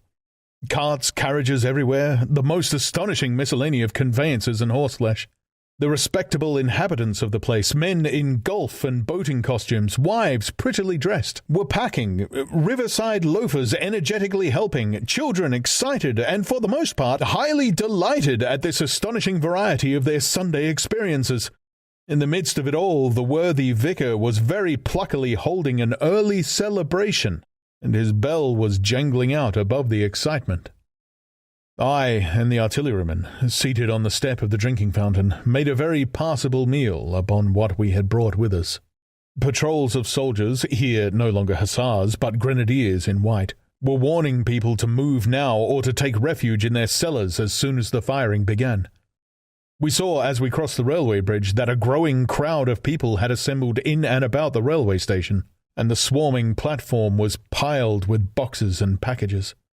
The ordinary traffic had been stopped, I believe, in order to allow of the passage of troops and guns to Chertsey, and I have heard since that a savage struggle occurred for places in the special trains that were put on at a later hour.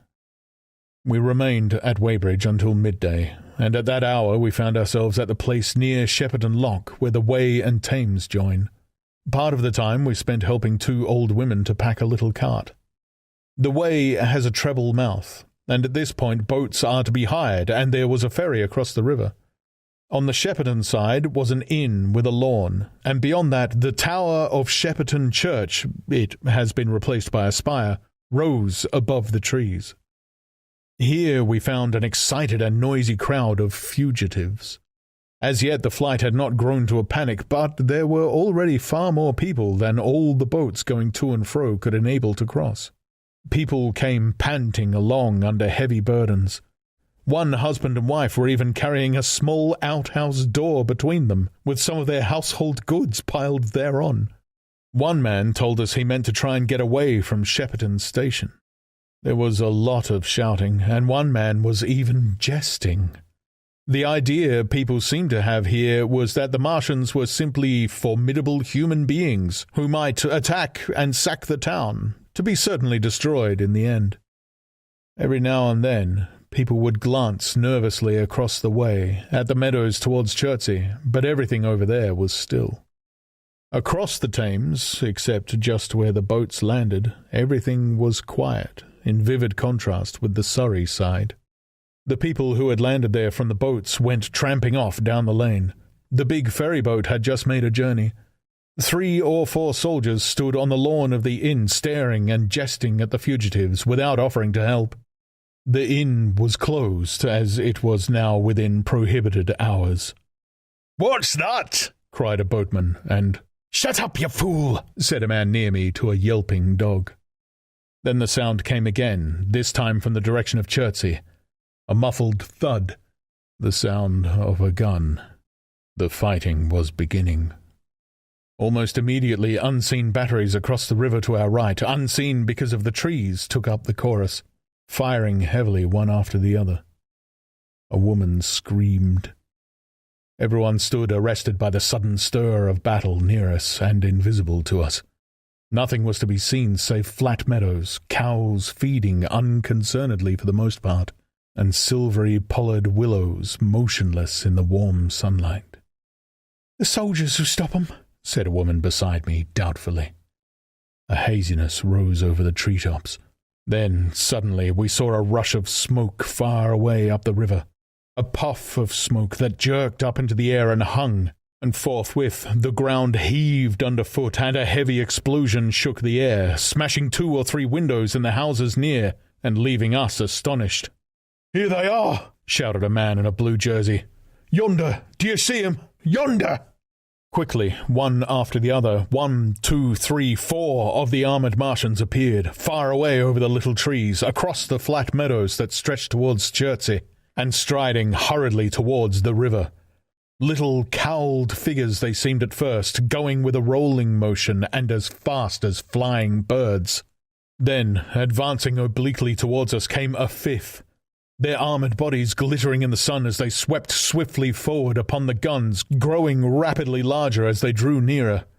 One on the extreme left, the remotest, that is, flourishing a huge case high in the air, and the ghostly, terrible heat ray I had already seen on Friday night smote towards Chertsey and struck the town. At sight of these strange, swift, and terrible creatures, the crowd near the water's edge seemed to me to be, for a moment, horror-struck. There was no screaming or shouting, but a silence. Then a hoarse murmur and a movement of feet, a splashing from the water. A man, too frightened to drop the portmanteau he carried on his shoulder, swung round and sent me staggering with a blow from the corner of his burden. A woman thrust at me with her hand and rushed past me.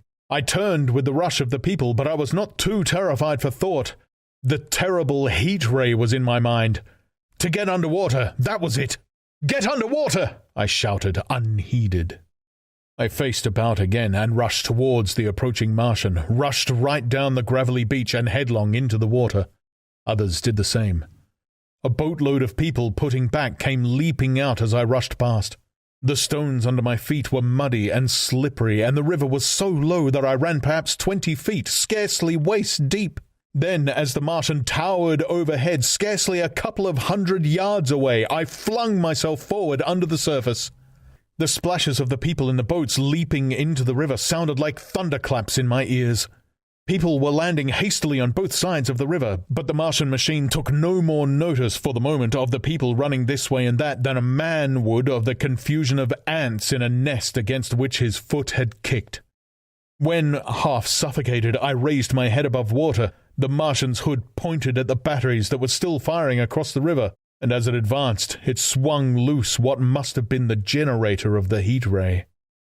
In another moment it was on the bank, and in a stride wading halfway across. The knees of its foremost legs bent at the farther bank, and in another moment it had raised itself to its full height again, close to the village of Shepperton. Forthwith, the 6 guns which, unknown to anyone on the right bank, had been hidden behind the outskirts of that village, fired simultaneously. The sudden near concussion, the last close upon the first, made my heart jump. The monster was already raising the case, generating the heat ray, as the first shell burst 6 yards above the hood. I gave a cry of astonishment. I saw and thought of nothing of the other 4 Martian monsters. My attention was riveted upon the nearest incident. Simultaneously, 2 other shells burst in the air near the body as the hood twisted round in time to receive, but not in time to dodge, the 4th shell. The shell burst clean in the face of the thing. The hood bulged, flash, was whirled off in a dozen tattered fragments of red flesh and glittering metal. "Hit!" shouted I, with something between a scream and a cheer. I heard answering shouts from the people in the water about me. I could have leaped out of the water with that momentary exultation. The decapitated colossus reeled like a drunken giant, but it did not fall over. It recovered its balance by a miracle, and no longer heeding its steps, and with the camera that fired the heat ray now rigidly upheld, it reeled swiftly upon Shepperton. The living intelligence, the Martian within the hood, was slain and splashed to the 4 winds of heaven, and the thing was now but a mere intricate device of metal whirling to destruction. It drove along in a straight line, incapable of guidance. It struck the tower of Shepperton Church, smashing it down as the impact of a battering ram might have done, swerved aside, blundered on, and collapsed with tremendous force into the river out of my sight. A violent explosion shook the air, and a spout of water, steam, mud, and shattered metal shot far up into the sky. As the camera of the heat ray hit the water, the latter had immediately flashed into steam. In another moment, a huge wave, like a muddy tidal bore, but almost scaldingly hot, came sweeping round the bend upstream. I saw people struggling shorewards, and heard their screaming and shouting faintly above the seething and roar of the Martian's collapse. For a moment, I heeded nothing of the heat, forgot the patent need of self-preservation. I splashed through the tumultuous water, pushing aside a man in black to do so, until I could see round the bend. 6 deserted boats pitched aimlessly upon the confusion of the waves. The fallen Martian came into sight downstream, lying across the river, and for the most part submerged.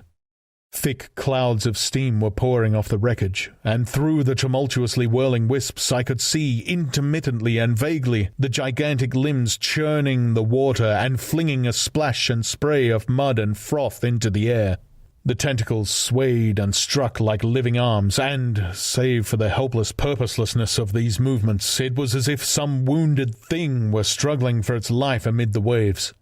Enormous quantities of a ruddy brown fluid were spurting up in noisy jets out of the machine. My attention was diverted from this death flurry by a furious yelling like that of the thing called a siren in our manufacturing towns. A man knee-deep near the towing path shouted inaudibly to me and pointed. Looking back, I saw the other Martians advancing with gigantic strides down the riverbank from the direction of Chertsey. The Shepperton guns spoke this time unavailingly. At that, I ducked at once under water, and, holding my breath until movement was an agony, blundered painfully ahead under the surface as long as I could. The water was in a tumult about me, and rapidly growing hotter. When, for a moment, I raised my head to take breath and throw the hair and water from my eyes, the steam was rising in a whirling white fog that at first hid the Martians altogether. The noise was deafening. Then I saw them dimly, colossal figures of grey magnified by the mist. They had passed by me, and 2 were stooping over the frothing, tumultuous ruins of their comrade. The 3rd and 4th stood beside him in the water, one perhaps 200 yards from me, the other towards Laleham. The generators of the heat rays waved high, and the hissing beams smote down this way and that. The air was full of sound, a deafening and confusing conflict of noises. The clangorous din of the Martians, the crash of falling houses, the thud of trees, fences, sheds flashing into flame, and the crackling and roaring of fire. Dense black smoke was leaping up to mingle with the steam from the river, and as the heat ray went to and fro over Weybridge, its impact was marked by flashes of incandescent white that gave place at once to a smoky dance of lurid flames. The nearer houses still stood intact, awaiting their fate, shadowy, faint, and pallid in the steam, with the fire behind them going to and fro. For a moment, perhaps, I stood there, breast high in the almost boiling water, dumbfounded at my position, hopeless of escape. Through the reek I could see the people who had been with me in the river scrambling out of the water through the reeds, like little frogs hurrying through grass from the advance of a man, or running to and fro in utter dismay on the towing path. Then, suddenly, the white flashes of the heat ray came leaping towards me. The houses caved in as they dissolved at its touch, and darted out flames. The trees changed to fire with a roar. The ray flickered up and down the towing path, licking off the people who ran this way and that, and came down to the water's edge not 50 yards from where I stood. It swept across the river to Shepperton, and the water in its track rose in a boiling wheel crested with steam. I turned shoreward. In another moment the huge wave, well nigh at the boiling point, had rushed upon me.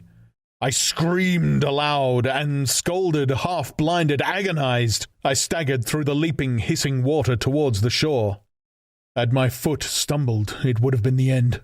I fell helplessly, in full sight of the Martians, upon the broad, bare, gravelly spit that runs down to mark the angle of the Wey and Thames. I expected nothing but death. I have a dim memory of the foot of a Martian coming down within a score of yards of my head, driving straight into the loose gravel, whirling it this way and that, and lifting again, of a long suspense, and then of the four carrying the debris of their comrade between them, now clear and then presently faint through a veil of smoke, receding interminably, as it seemed to me, across a vast space of river and meadow. And then, very slowly, I realized that by a miracle I had escaped.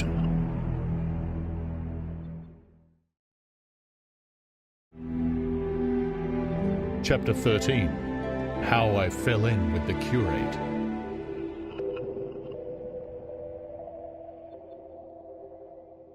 After getting this sudden lesson in the power of terrestrial weapons, the Martians retreated to their original position upon Horsell Common, and in their haste, and encumbered with the debris of their smashed companion, they no doubt overlooked many such a stray and negligible victim as myself. Had they left their comrade and pushed on forthwith, there was nothing at that time between them and London but batteries of 12-pounder guns, and they would certainly have reached the capital in advance of the tidings of their approach, as sudden, dreadful, and destructive their advent would have been as the earthquake that destroyed Lisbon a century ago. But they were in no hurry. Cylinder followed cylinder on its interplanetary flight. Every 24 hours brought them reinforcement, and meanwhile the military and naval authorities, now fully alive to the tremendous power of their antagonists, worked with furious energy. Every minute a fresh gun came into position until, before twilight, every copse, every row of suburban villas on the hilly slopes about Kingston and Richmond masked an expectant black muzzle. And through the charred and desolate area, perhaps 20 square miles altogether, that encircled the Martian encampment on Horsell Common, through charred and ruined villages amongst the green trees, through their blackened and smoking arcades that had been but a day ago pine spinneys, crawled the devoted scouts with the heliographs that were presently to warn the gunners of the Martian approach. But the Martians now understood our command of artillery, and the danger of human proximity, and not a man ventured within a mile of either cylinder, save at the price of his life. It would seem that these giants spent the early part of the afternoon in going to and fro, transferring everything from the second and third cylinders, the second in Addleston Golf Links and the third at Pierford, to their original pit on Horsell Common. Over that, above the blackened heather and ruined buildings that stretched far and wide, stood one as sentinel, while the rest abandoned their vast fighting machines and descended into the pit. They were hard at work there far into the night, and the towering pillar of dense green smoke that rose therefrom could be seen from the hills about Merrow, and even, it is said, from Banstead and Epsom Downs. And while the Martians behind me were thus preparing for their next sally, and in front of me humanity gathered for the battle, I made my way with infinite pains and labour from the fire and smoke of burning Weybridge towards London. I saw an abandoned boat, very small and remote, drifting downstream, and throwing off the most of my sodden clothes, I went after it, gained it, and so escaped out of that destruction. There were no oars in the boat, but I contrived to paddle, as well as my parboiled hands would allow, down the river towards Halliford and Walton, going very tediously and continually looking behind me, as you may well understand. I followed the river because I considered that the water gave me my best chance of escape should these giants return. The hot water from the Martian's overthrow drifted downstream with me, so that for the best part of a mile I could see little of either bank. Once, however, I made out a string of black figures hurrying across the meadows from the direction of Weybridge. Halliford, it seemed, was deserted, and several of the houses facing the river were on fire. It was strange to see the place quite tranquil, quite desolate under the hot blue sky, with the smoke and little threads of flame going straight up into the heat of the afternoon. Never before had I seen houses burning without the accompaniment of an obstructive crowd. A little farther on, the dry reeds up at the bank were smoking and glowing, and a line of fire inland was marching steadily across a late field of hay. For a long time I drifted. So painful and weary was I after the violence I had been through, and so intense the heat upon the water. Then my fears got the better of me again, and I resumed my paddling. The sun scorched my bare back. At last, as the bridge at Walton was coming into sight round the bend, my fever and faintness overcame my fears, and I landed on the Middlesex bank and lay down, deadly sick, amid the long grass. I suppose the time was then about 4 or 5 o'clock. I got up presently, walked perhaps half a mile without meeting a soul, and then lay down again in the shadow of a hedge. I seemed to remember talking wonderingly to myself during that last spurt. I was also very thirsty, and bitterly regretful I had drunk no more water. It is a curious thing that I felt angry with my wife. I cannot account for it, but my impotent desire to reach Leatherhead worried me excessively. I do not remember the arrival of the curate, so that probably I dozed. I became aware of him as a seated figure in soot-smudged shirt-sleeves, and with his upturned, clean-shaven face staring at a faint flickering that danced over the sky. The sky was what is called a mackerel sky, rows and rows of faint down plumes of cloud, just tinted with the midsummer sunset. I sat up, and at the rustle of my motion he looked at me quickly. Have you any water? I asked abruptly. He shook his head. You have been asking for water for the last hour, he said. For a moment we were silent, taking stock of each other. I dare say he found me a strange enough figure, naked, save for my water-soaked trousers and socks, scalded, and my face and shoulders blackened by the smoke. His face was a fair weakness. His chin retreated, and his hair lay in crisp, almost flaxen curls on his low forehead. His eyes were rather large, pale blue, and blankly staring. He spoke abruptly, looking vacantly away from me. "What does it mean?" he said. "What do these things mean?" I stared at him and made no answer. He extended a thin white hand and spoke in almost a complaining tone. "Why are these things permitted? What sins have we done? The morning service was over. I was walking through the roads to clear my brain for the afternoon, and then fire, earthquake, death, as if it were Sodom and Gomorrah. All our work undone, all the work. What are these Martians?" "What are we?" I answered, clearing my throat. He gripped his knees and turned to look at me again. For half a minute, perhaps, he stared silently. "I was walking through the roads to clear my brain," he said, "and suddenly fire, earthquake, death." He relapsed into silence, with his chin now sunken almost to his knees. Presently he began waving his hand. "All the work, all the Sunday schools. What have we done? What has Weybridge done? Everything gone, everything destroyed. The church, we rebuilt it only 3 years ago. Gone, swept out of existence. Why?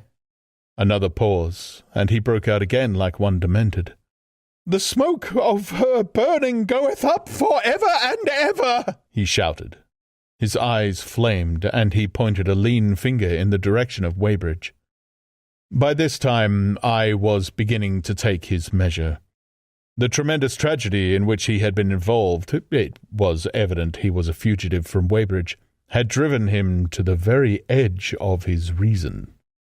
Are we far from Sunbury? Only this morning I officiated at an early celebration.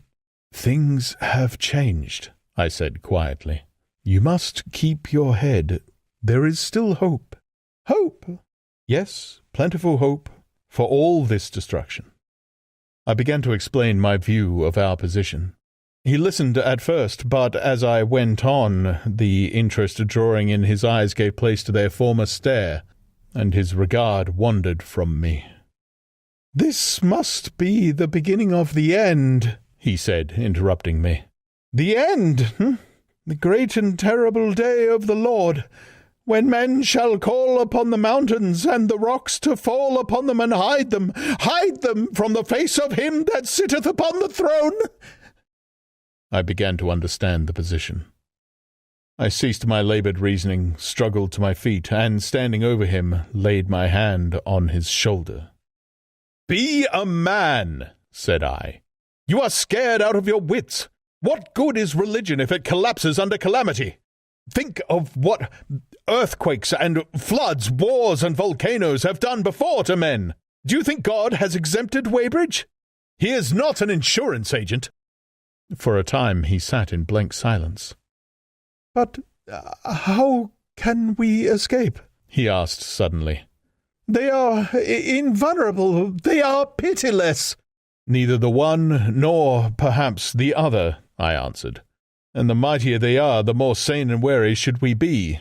One of them was killed yonder not 3 hours ago." "Killed?" he said, staring about him. "How can God's ministers be killed?" "I saw it happen," I proceeded to tell him. "We have chanced to come in for the thick of it," said I. "That is all."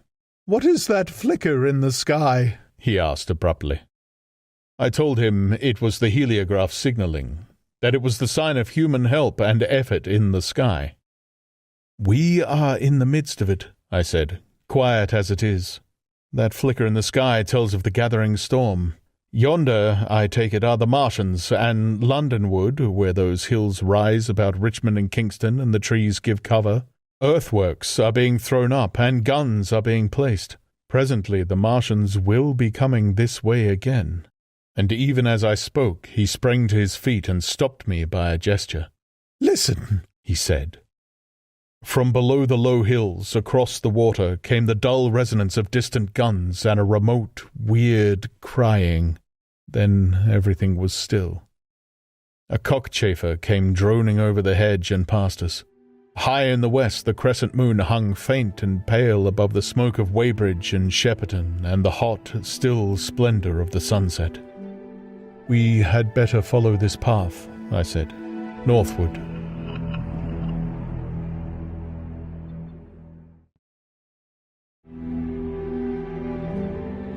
Chapter 14. In London. My younger brother was in London when the Martians fell at Woking. He was a medical student working for an imminent examination, and he heard nothing of the arrival until Saturday morning. The morning papers on Saturday contained, in addition to lengthy special articles on the planet Mars, on life in the planets and so forth, a brief and vaguely worded telegram, all the more striking for its brevity. The Martians, alarmed by the approach of a crowd, had killed a number of people with a quick-firing gun, so the story ran. The telegram concluded with the words, "Formidable as they seem to be, the Martians have not moved from the pit into which they have fallen, and, indeed, seem incapable of doing so. Probably this is due to the relative strength of the Earth's gravitational energy." On that last text, their leader-writer expanded very comfortingly. Of course, all the students in the crammers biology class to which my brother went that day were intensely interested, but there were no signs of any usual excitement in the streets. The afternoon papers puffed scraps of news under big headlines. They had nothing to tell beyond the movements of troops about the common and the burning of the pine woods between Woking and Weybridge until 8. Then the St. James's Gazette, in an extra special edition, announced the bare fact of the interruption of telegraphic communication. This was thought to be due to the falling of burning pine trees across the line. Nothing more of the fighting was known that night, the night of my drive to Leatherhead and back. My brother felt no anxiety about us, as he knew from the description in the papers that the cylinder was a good 2 miles from my house. He made up his mind to run down that night to see me, in order, as he says, to see the things before they were killed. He dispatched a telegram, which never reached me, about 4 o'clock, and spent the evening at a music hall. In London, also on Saturday night, there was a thunderstorm, and my brother reached Waterloo in a cab. On the platform from which the midnight train usually starts, he learned, after some waiting, that an accident prevented trains from reaching Woking that night. The nature of the accident he could not ascertain. Indeed, the railway authorities did not clearly know at that time. There was very little excitement in the station, as the officials, failing to realize that anything further than a breakdown between Byfleet and Woking Junction had occurred, were running the theatre trains, which usually passed through Woking round by Virginia Water or Guildford. They were busy making the necessary arrangements to alter the route of the Southampton and Portsmouth Sunday League excursions. A nocturnal newspaper reporter, mistaking my brother for the traffic manager, to whom he bears a slight resemblance, waylaid and tried to interview him. Few people, excepting the railway officials, connected the breakdown with the Martians. I have read, in another account of these events, that on Sunday morning all London was electrified by the news from Woking. As a matter of fact, there was nothing to justify that very extravagant phrase. Plenty of Londoners did not hear of the Martians until the panic of Monday morning. Those who did took some time to realize all that the hastily worded telegrams in the Sunday papers conveyed. The majority of people in London do not read Sunday papers. The habit of personal security, moreover, is so deeply fixed in the Londoner's mind, and startling intelligence so much a matter of course in the papers, that they could read without any personal tremors. About 7 o'clock last night, the Martians came out of the cylinder and, moving about under an armor of metallic shields, have completely wrecked Woking Station with the adjacent houses and massacred an entire battalion of the Cardigan Regiment. No details are known. Maxims have been absolutely useless against their armor. The field guns have been disabled by them. Flying hussars have been galloping into Chertsey. The Martians appear to be moving slowly towards Chertsey or Windsor. Great anxiety prevails in West Surrey, and earthworks are being thrown up to check the advance Londonward. That was how the Sunday Sun put it, and a clever and remarkably prompt handbook article in the Referee compared the affair to a menagerie suddenly let loose in a village. No one in London knew positively of the nature of the armoured Martians, and there was still a fixed idea that these monsters must be sluggish, crawling, creeping painfully. Such expressions occurred in almost all the earlier reports. None of the telegrams could have been written by an eyewitness of their advance. The Sunday papers printed separate editions as further news came to hand, some even in default of it. But there was practically nothing more to tell people until late in the afternoon, when the authorities gave the press agencies the news in their possession. It was stated that the people of Walton and Weybridge and all the district were pouring along the roads Londonward, and that was all. My brother went to church at the Foundling Hospital in the morning, still in ignorance of what had happened on the previous night. There he heard allusions made to the invasion and a special prayer for peace. Coming out, he bought a Referee. He became alarmed at the news in this and went again to Waterloo Station to find out if communications were restored. The omnibuses, carriages, cyclists, and innumerable people walking in their best clothes seemed scarcely affected by the strange intelligence that the news vendors were disseminating. People were interested, or, if alarmed only on account of the local residents. At the station, he heard for the first time that the Windsor and Chertsey lines were now interrupted. The porters told him that several remarkable telegrams had been received in the morning from Byfleet and Chertsey stations, but that these had abruptly ceased. My brother could get very little precise detail out of them. "There's fighting going on about Weybridge," was the extent of their information. The train service was now very much disorganized. Quite a number of people who had been expecting friends from places on the Southwestern network were standing about the station. One grey-headed old gentleman came and abused the Southwestern Company bitterly to my brother. "It wants showing up," he said. 1 or 2 trains came in from Richmond, Pulteney, and Kingston, containing people who had gone out for a day's boating and found the locks closed and a feeling of panic in the air. A man in a blue and white blazer addressed my brother, full of strange tidings. "There's hosts of people driving into Kingston in traps and carts and things, with boxes of valuables and all that," he said. "They come from Moseley and Weybridge and Walton, and they say there's been guns heard at Chertsey. Heavy firing, and that mounted soldiers had told them to get off at once because the Martians are coming. We heard guns firing at Hampton Court Station, but we thought it was thunder. What the dickens does it all mean? But the Martians can't get out of their pit, can they?" My brother could not tell him.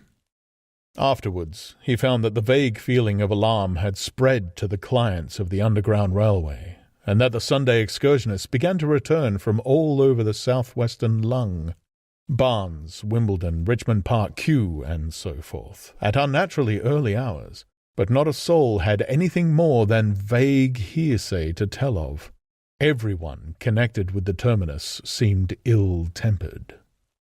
About 5 o'clock, the gathering crowd in the station was immensely excited by the opening of the line of communication, which is almost invariably closed between the southeastern and the southwestern stations, and the passage of carriage trucks bearing huge guns and carriages crammed with soldiers. These were the guns that were brought up from Woolwich and Chatham to cover Kingston. There was an exchange of pleasantries. "You'll get eaten," "We are the beast tamers," and so forth. A little while after that, a squad of police came into the station and began to clear the public off the platforms, and my brother went out into the street again. The church bells were ringing for evensong, and a squad of Salvation Army lassies came singing down Waterloo Road. On the bridge, a number of loafers were watching a curious brown scum that came drifting down the stream in patches. The sun was just setting, and the clock tower and the Houses of Parliament rose against one of the most peaceful skies it is possible to imagine. A sky of gold, barred with long transverse strips of reddish-purple cloud. There was talk of a floating body. One of the men there, a reservist he said he was, told my brother he had seen the heliograph flickering in the west. In Wellington Street, my brother met a couple of sturdy roughs who had just been rushed out of Fleet Street with still-wet newspapers and staring placards. "Dreadful catastrophe!" they bawled one to the other down Wellington Street. "Fighting at Weybridge! Full description! Repulse of the Martians! London in danger!" He had to give 3d for a copy of that paper. Then it was, and then only, that he realized something of the full power and terror of these monsters. He learned that they were not merely a handful of small, sluggish creatures, but that they were minds swaying vast mechanical bodies, and that they could move swiftly and smite with such power that even the mightiest guns could not stand against them. They were described as vast spider-like machines nearly 100 feet high, capable of the speed of an express train and able to shoot out a beam of intense heat. Masked batteries, chiefly of field guns, had been planted in the country about Horsell Common, and especially between the Woking district and London. 5 of the machines had been seen moving towards the Thames, and one, by a happy chance, had been destroyed. In the other cases, the shells had missed, and the batteries had been at once annihilated by the heat rays. Heavy losses of soldiers were mentioned, but the tone of the dispatch was optimistic. The Martians had been repulsed. They were not invulnerable. They had retreated to their triangle of cylinders again in the circle about Woking. Signallers with heliographs were pushing forward upon them from all sides. Guns were in rapid transit from Windsor, Portsmouth, Aldershot, Woolwich, even from the north. Among others, long wire guns of 95 tons from Woolwich. Altogether, 116 were in position or being hastily placed, chiefly covering London. Never before in England had there been such a vast or rapid concentration of military material. Any further cylinders that fell, it was hoped, could be destroyed at once by high explosives, which were being rapidly manufactured and distributed. No doubt, ran the report, the situation was of the strangest and gravest description, but the public was exhorted to avoid and discourage panic. No doubt the Martians were strange and terrible in the extreme, but at the outside there could not be more than 20 of them against our millions. The authorities had reason to suppose, from the size of the cylinders, that at the outside there could not be more than 5 in each cylinder, 15 altogether, and one at least was disposed of, perhaps more. The public would be fairly warned of the approach of danger, and elaborate measures were being taken for the protection of the people in the threatened southwestern suburbs. And so, with reiterated assurances of the safety of London and the ability of the authorities to cope with the difficulty, this quasi-proclamation closed. This was printed in enormous type on paper so fresh that it was still wet, and there had been no time to add a word of comment. It was curious, my brother said, to see how ruthlessly the usual contents of the paper had been hacked and taken out to give this place. All down Wellington Street people could be seen fluttering out the pink sheets and reading, and the stand was suddenly noisy with the voices of an army of hawkers following these pioneers. Men came scrambling off buses to secure copies. Certainly this news excited people intensely, whatever their previous apathy.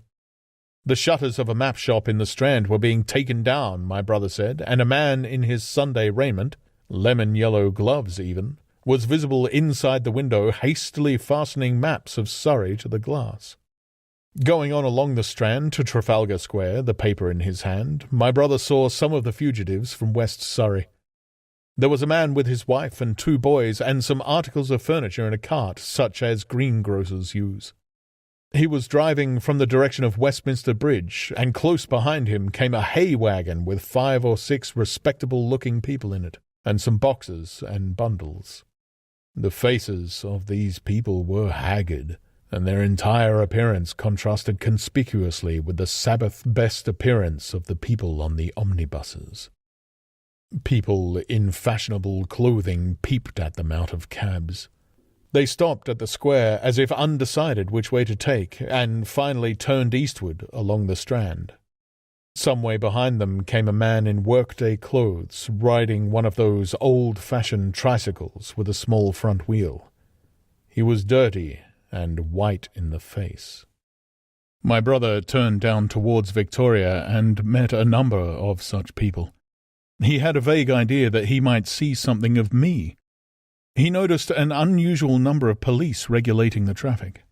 Some of the refugees were exchanging news with the people on the omnibuses. One was professing to have seen the Martians. "Boilers on stilts, I tell you, striding along like men!" Most of them were excited and animated by their strange experience. Beyond Victoria, the public houses were doing a lively trade with these arrivals.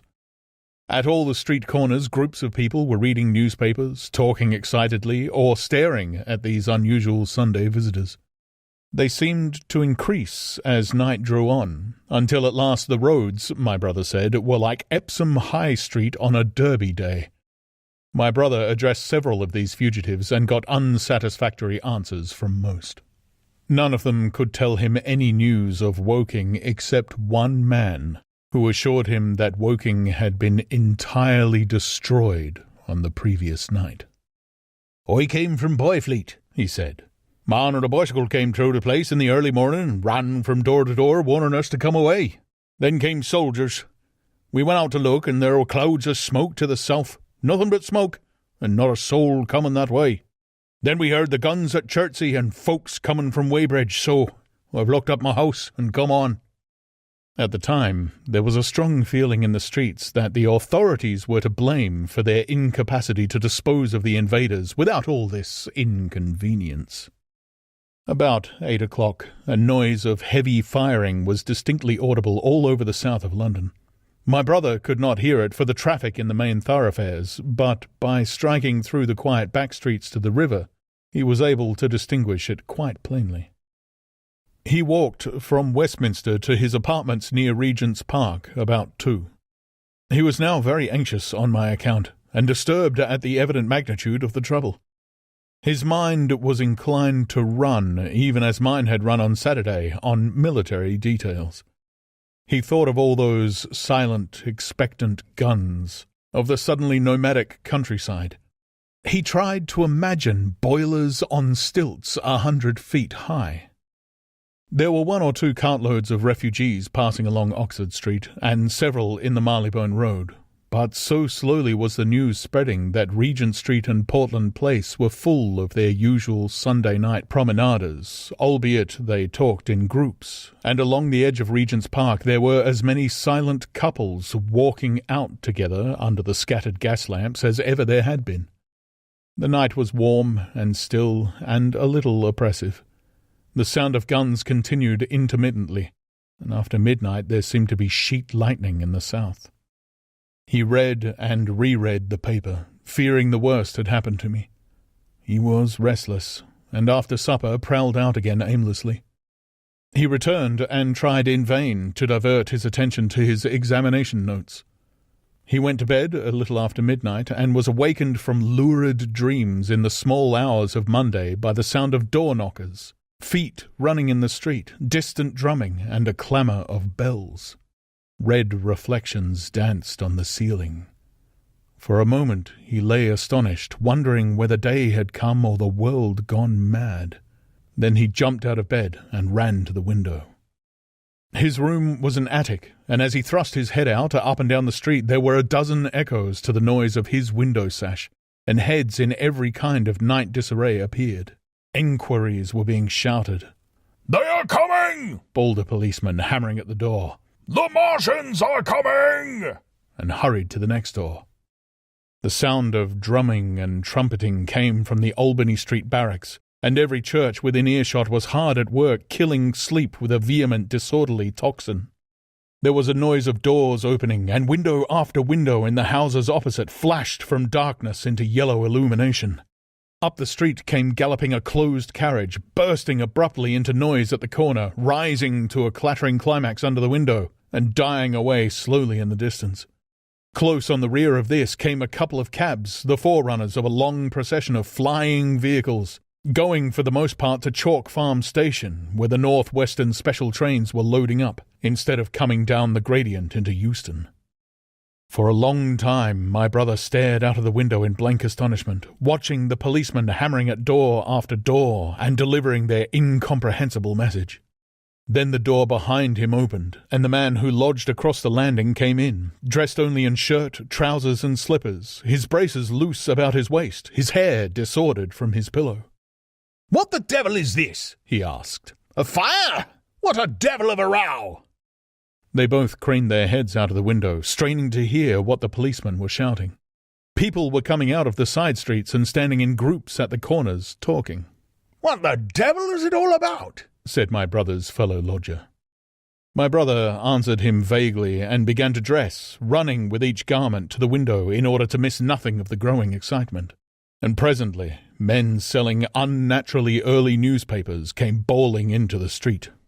"London in danger of suffocation! The Kingston and Richmond defences forced! Fearful massacres in the Thames Valley!" And all about him, in the rooms below, in the houses on each side and across the road, and behind, in the park terraces, and in the 100 other streets of that part of Marylebone, and the Westbourne Park District, and St. Pancras, and Westwood, and Northwood, and Kilburn, and St. John's Wood, and Hampstead, and Eastwood, and Shoreditch, and Highbury, and Haggerston, and Hoxton, and indeed through all the vastness of London, from Ealing to Eastham, people were rubbing their eyes and opening windows to stare out and ask aimless questions, dressing hastily as the first breath of the coming storm of fear blew through the streets. It was the dawn of the Great Panic. London, which had gone to bed on Sunday night oblivious and inert, was awakened in the small hours of Monday morning to a vivid sense of danger. Unable from his window to learn what was happening, my brother went down and out into the street just as the sky between the parapets of the houses grew pink with the early dawn. The flying people on foot and in vehicles grew more numerous every moment. "Black smoke!" he heard people crying. And again, "Black smoke!" The contagion of such a unanimous fear was inevitable. As my brother hesitated on the doorstep, he saw another news vendor approaching and got a paper forthwith. The man was running away with the rest and selling his papers for $1 each as he ran, a grotesque mingling of profit and panic. And from this paper my brother read that catastrophic dispatch of the Commander-in-Chief. "The Martians are able to discharge enormous clouds of a thick and poisonous vapor by means of rockets. They have smothered our batteries, destroyed Richmond, Kingston, and Wimbledon, and are advancing slowly towards London, destroying everything on the way. It is impossible to stop them. There is no safety from the black smoke but in instant flight." That was all. But it was enough. The whole population of the great 6 million city was stirring, slipping, running. Presently it would be pouring en masse northward. "Black smoke!" the voices cried. "Fire!"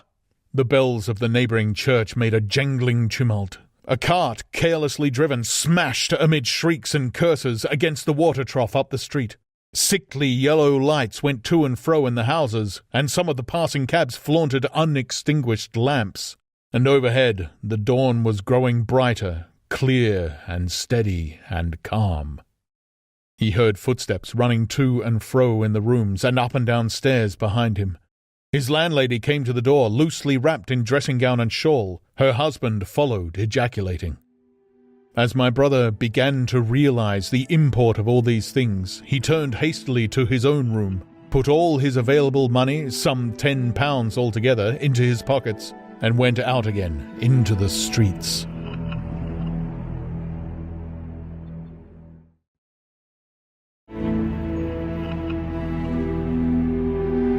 Chapter 15. What had happened in Surrey.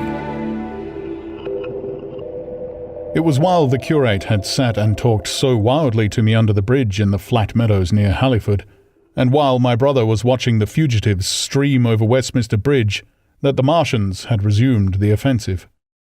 So far as one can ascertain from the conflicting accounts that have been put forth, the majority of them remained busied with preparations in the Horsell Pit until 9 that night, hurrying on some operation that disengaged huge volumes of green smoke. But 3 certainly came out about 8 o'clock, and, advancing slowly and cautiously, made their way through Byfleet and Pierford towards Ripley and Weybridge, and so came in sight of the expectant batteries against the setting sun. These Martians did not advance in a body, but in a line, each perhaps 1.5 miles from his nearest fellow. They communicated with one another by means of siren-like howls, running up and down the scale from one note to another. It was this howling and firing of the guns at Ripley and St. George's Hill that we had heard at Upper Halliford.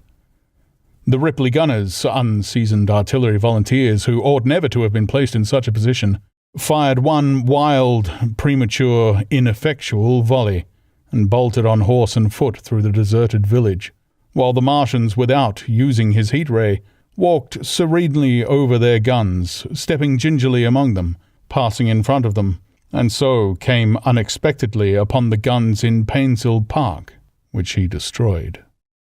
The St. George's Hill men, however, were better led, or of a better metal. Hidden by a pine wood as they were, they seemed to have been quite unsuspected by the Martian nearest to them. They laid their guns as deliberately as if they had been on parade and fired at about 1,000 yards range. The shells flashed all around him, and he was seen to advance a few paces, stagger, and go down. Everybody yelled together, and the guns were reloaded in frantic haste. The overthrown Martian set up a prolonged ululation, and immediately a second glittering giant answering him appeared over the trees to the south. It would seem that a leg of the tripod had been smashed by one of the shells. The whole of the second volley flew wide of the Martian on the ground, and, simultaneously, both his companions brought their heat rays to bear on the battery. The ammunition blew up, the pine trees all about the guns flashed into fire, and only one or two of the men who were already running over the crest of the hill escaped. After this, it would seem that the three took counsel together and halted, and the scouts who were watching them report that they remained absolutely stationary for the next half hour. The Martian who had been overthrown crawled tediously out of his hood, a small brown figure oddly suggestive from that distance of a speck of blight, and apparently engaged in the repair of his support. About 9 he had finished, for his cowl was then seen above the trees again. It was a few minutes past 9 that night when these 3 sentinels were joined by 4 other Martians, each carrying a thick black tube. A similar tube was handed to each of the 3, and the 7 proceeded to distribute themselves at equal distances along a curved line between St. George's Hill, Weybridge, and the village of Send, southwest of Ripley. A dozen rockets sprang out of the hills before them so soon as they began to move, and warned the waiting batteries about Ditton and Esher. At the same time, 4 of their fighting machines, similarly armed with tubes, crossed the river, and 2 of them, black against the western sky, came into sight of myself and the curate as we hurried wearily and painfully along the road that runs northward out of Halliford. They moved, as it seemed to us, upon a cloud, for a milky mist covered the fields and rose to 1/3 of their height. At this sight, the curate cried faintly in his throat and began running, but I knew it was no good running from a Martian, and I turned aside and crawled through dewy nettles and brambles into a broad ditch by the side of the road. He looked back, saw what I was doing, and turned to join me. The 2 halted, the nearer to us standing and facing Sunbury, the remoter being a grey indistinctness towards the evening star, away towards Staines. The occasional howling of the Martians had ceased. They took up their positions in the huge crescent about their cylinders in absolute silence. It was a crescent with 12 miles between its horns. Never since the devising of gunpowder was the beginning of a battle so still. To us, and to an observer about Ripley, it would have had precisely the same effect. The Martians seemed in solitary procession of the darkling night, lit only, as it was, by the slender moon, the stars, the afterglow of the daylight, and the ruddy glare from St. George's Hill and the woods of Painshill. But, facing that crescent everywhere, at Staines, Hounslow, Ditton, Esher, Ockham, behind hills and woods south of the river, and across the flat grass meadows to the north of it, wherever a cluster of trees or village houses gave sufficient cover, the guns were waiting. The signal rockets burst and rained their sparks through the night and vanished, and the spirit of all those watching batteries rose to a tense expectation. The Martians had but to advance into the line of fire, and instantly those motionless black forms of men, those guns glittering so darkly in the early night, would explode into a thunderous fury of battle. No doubt the thought that was uppermost in 1,000 of those vigilant minds, even as it was uppermost in mine, was the riddle. How much they understood of us. Did they grasp that we, in our millions, were organized, disciplined, working together? Or did they interpret our spurts of fire, the sudden stinging of our shells, our steady investment of their encampment, as we should the furious unanimity of onslaught in a disturbed hive of bees? Did they dream they might exterminate us? At the time, no one knew what food they needed. 100 such questions struggled together in my mind as I watched that vast sentinel shape. And in the back of my mind was the sense of all the huge unknown and hidden forces Londonward. Had they prepared pitfalls? Were the powder mills at Hounslow ready as a snare? Would the Londoners have the heart and courage to make a greater Moscow of their mighty province of houses? Then, after an interminable time, as it seemed to us, crouching and peering through the hedge, came a sound like a distant concussion of a gun. Another nearer, and then another. And then the Martian beside us raised his tube on high and discharged it, gunwise, with a heavy report that made the ground heave. The one towards Staines answered him. There was no flash, no smoke, simply that loaded detonation. I was so excited by these heavy minute guns following one another that I so far forgot my personal safety and my scalded hands as to clamber up into the hedge and stare towards Sunbury. As I did so, a second report followed, and a big projectile hurtled overhead towards Hounslow. I expected at least to see smoke or fire or some such evidence of its work, but all I saw was the deep blue sky above, with one solitary star, and the white mist spreading wide and low beneath.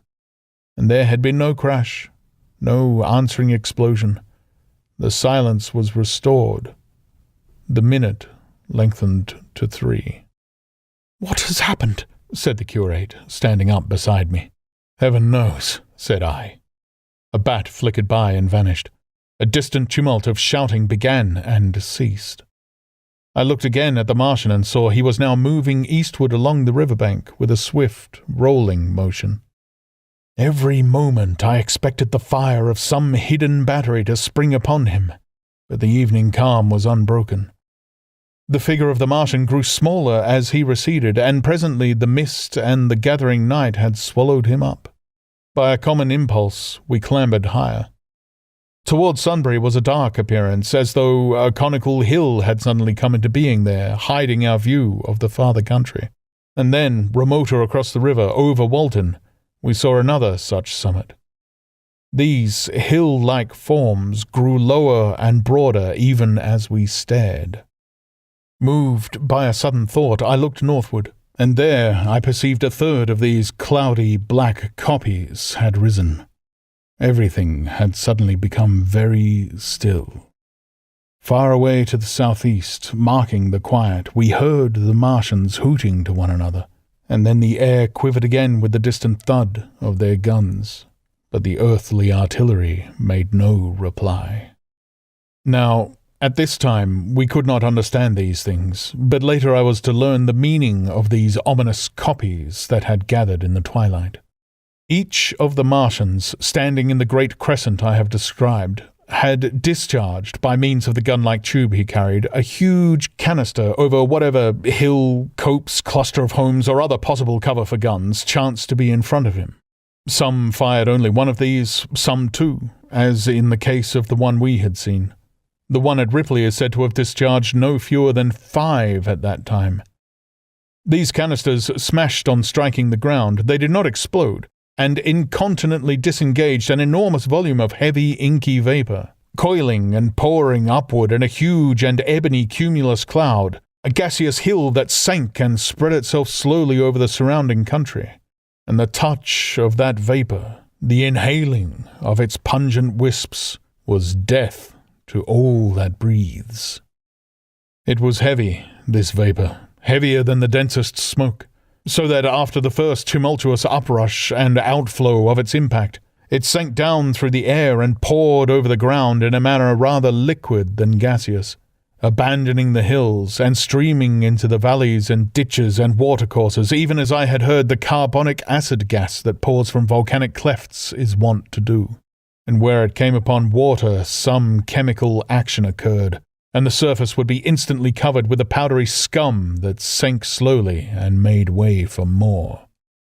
The scum was absolutely insoluble, and it is a strange thing, seeing the instant effect of the gas, that one could drink without hurt the water from which it had been strained.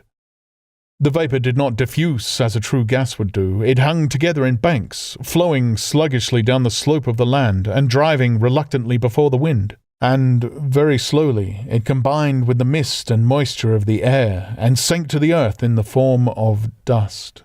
Save that an unknown element giving a group of 4 lines in the blue of the spectrum is concerned, we are still entirely ignorant of the nature of this substance. Once the tumultuous upheaval of its dispersion was over, the black smoke clung so closely to the ground, even before its precipitation, that 50 feet up in the air, in the roofs and upper stories of high houses and on great trees, there was a chance of escaping its poison altogether, as was proved even that night at Street Cobham and Ditton. The man who escaped at the former place tells a wonderful story of the strangeness of its coiling flow, and how he looked down from the church spire and saw the houses of the village rising like ghosts out of its inky nothingness. For a day and a half he remained there, weary, starving, and sun-scorched, the earth under the blue sky and against the prospect of the distant hills a velvet black expanse, with red roofs, green trees, and later black-veiled shrubs and gates, barns, outhouses, and walls rising here and there into the sunlight. But that was at Street Cobham, where the black vapour was allowed to remain until it sank of its own accord into the ground.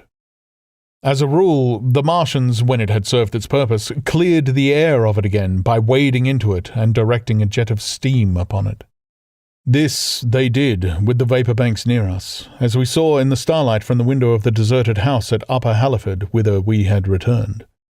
From there we could see the searchlights on Richmond Hill and Kingston Hill going to and fro, and about 11 the windows rattled, and we heard the sound of the huge siege guns that had been put in position there. These continued intermittently for the space of a quarter of an hour, sending chance shots at the invisible Martians at Hampton and Ditton, and then the pale beams of the electric light vanished and were replaced by a bright red glow.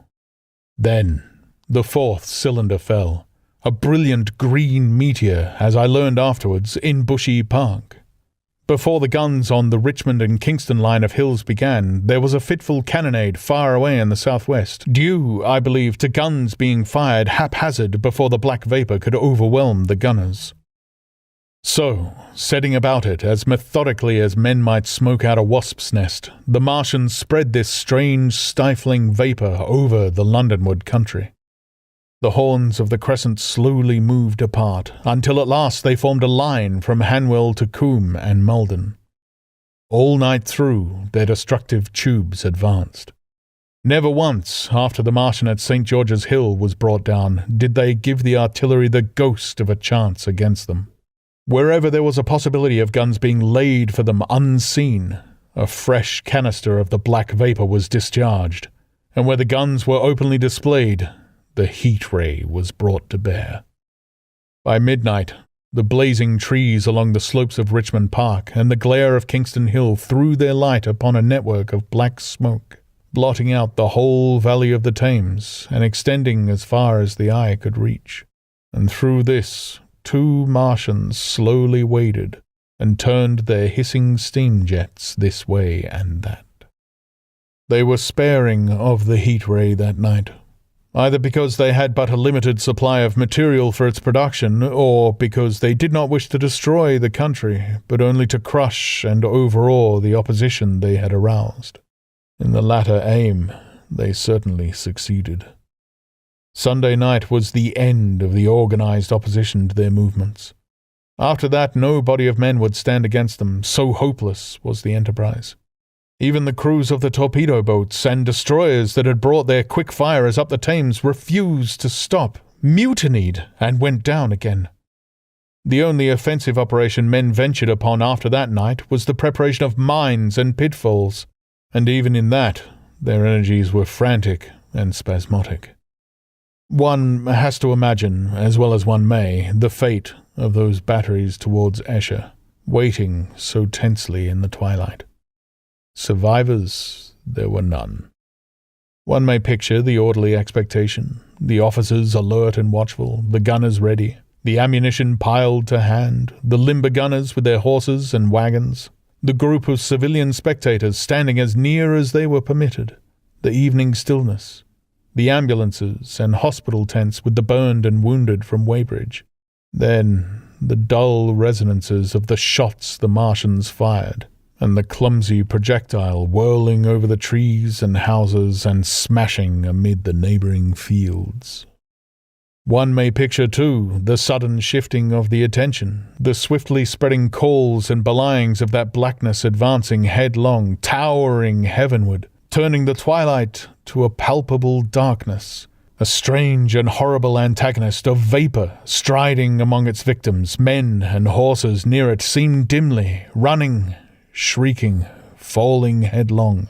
Shouts of dismay, the guns suddenly abandoned, men choking and writhing on the ground, and the swift broadening out of the opaque cone of smoke. And then night and extinction, nothing but a silent mass of impenetrable vapour hiding its dead. Before dawn, the black vapour was pouring through the streets of Richmond, and the disintegrating organism of government was, with a last expiring effort, rousing the population of London to the necessity of flight.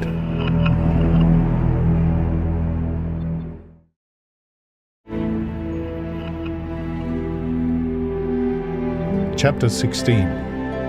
The Exodus from London. So you understand the roaring wave of fear that swept through the greatest city in the world just as Monday was dawning. The stream of flight rising swiftly to a torrent, lashing in a foaming tumult round the railway stations, banked up into a horrible struggle about the shipping in the Thames, and hurrying by every available channel northward and eastward. By 10 o'clock the police organisation, and by midday even the railway organisations, were losing coherency, losing shape and efficiency, guttering, softening, running at last in that swift liquefaction of the social body. All the railway lines north of the Thames and the southeastern people at Cannon Street had been warned by midnight on Sunday, and trains were being filled. People were fighting savagely for standing room in the carriages, even at 2 o'clock. By 3, people were being trampled and crushed, even in Bishopsgate Street, a couple of 100 yards or more from Liverpool Street Station. Revolvers were fired, people stabbed, and the policemen who had been sent to direct the traffic, exhausted and infuriated, were breaking the heads of the people they were called out to protect.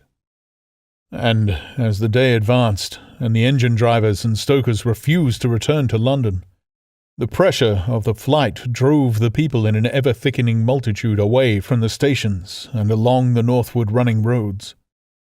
By midday, a Martian had been seen at Barnes, and a cloud of slowly sinking black vapour drove along the Thames and across the flats of Lambeth, cutting off all escape over the bridges in its sluggish advance. Another bank drove over Ealing and surrounded a little island of survivors on Castle Hill, alive, but unable to escape. After a fruitless struggle to get aboard a northwestern train at Chalk Farm, the engines of the trains that had been loaded in the goods yard there ploughed through shrieking people, and a dozen stalwart men fought to keep the crowd from crushing the driver against his furnace. My brother emerged upon the Chalk Farm road, dodged across through a hurrying swarm of vehicles, and had the luck to be foremost in the sack of a cycle shop. The front tire of the machine he got was punctured in dragging it through the window, but he got up and off, notwithstanding, with no further injury than a cut wrist. The steep foot of Haverstock Hill was impassable owing to several overturned horses, and my brother struck into Belsize Road. So he got out of the fury and the panic, and, skirting the Edgware Road, reached Edgware about 7, fasting and wearied, but well ahead of the crowd. Along the road, people were standing in the roadway, curious, wondering. He was passed by a number of cyclists, some horsemen, and 2 motorcars.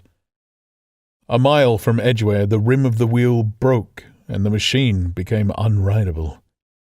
He left it by the roadside and trudged through the village. There were shops half opened in the main street of the place, and people crowded on the pavement and in the doorways and windows, staring, astonished, at this extraordinary procession of fugitives that was beginning. He succeeded in getting some food at an inn. For a time he remained in Edgware, not knowing what next to do. The flying people increased in number. Many of them, like my brother, seemed inclined to loiter in the place. There was no fresh news of the invaders from Mars. At that time the road was crowded, but as yet far from congested. Most of the fugitives at that hour were mounted on cycles, but there were soon motorcars, hansom cabs, and carriages hurrying along, and the dust hung in heavy clouds along the road to St. Albans. It was perhaps a vague idea of making his way to Chelmsford, where some friends of his lived, that at last induced my brother to strike into a quiet lane running eastward. Presently he came upon a stile, and, crossing it, followed a footpath northeastward. He passed near several farmhouses and some little places whose names he did not learn. He saw few fugitives until, in a grass lane towards High Barnet, he happened upon 2 ladies who became his fellow travellers. He came upon them just in time to save them.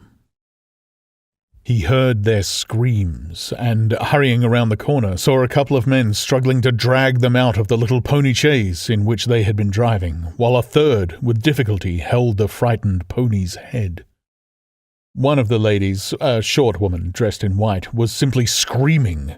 The other, a dark, slender figure, slashed at the man who gripped her arm with a whip she held in her disengaged hand. My brother immediately grasped the situation, shouted, and hurried towards the struggle.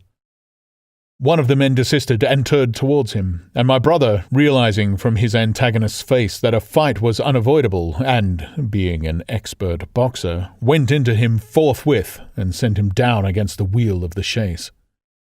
It was no time for pugilistic chivalry, and my brother laid him quiet with a kick, and gripped the collar of the man who pulled at the slender lady's arm.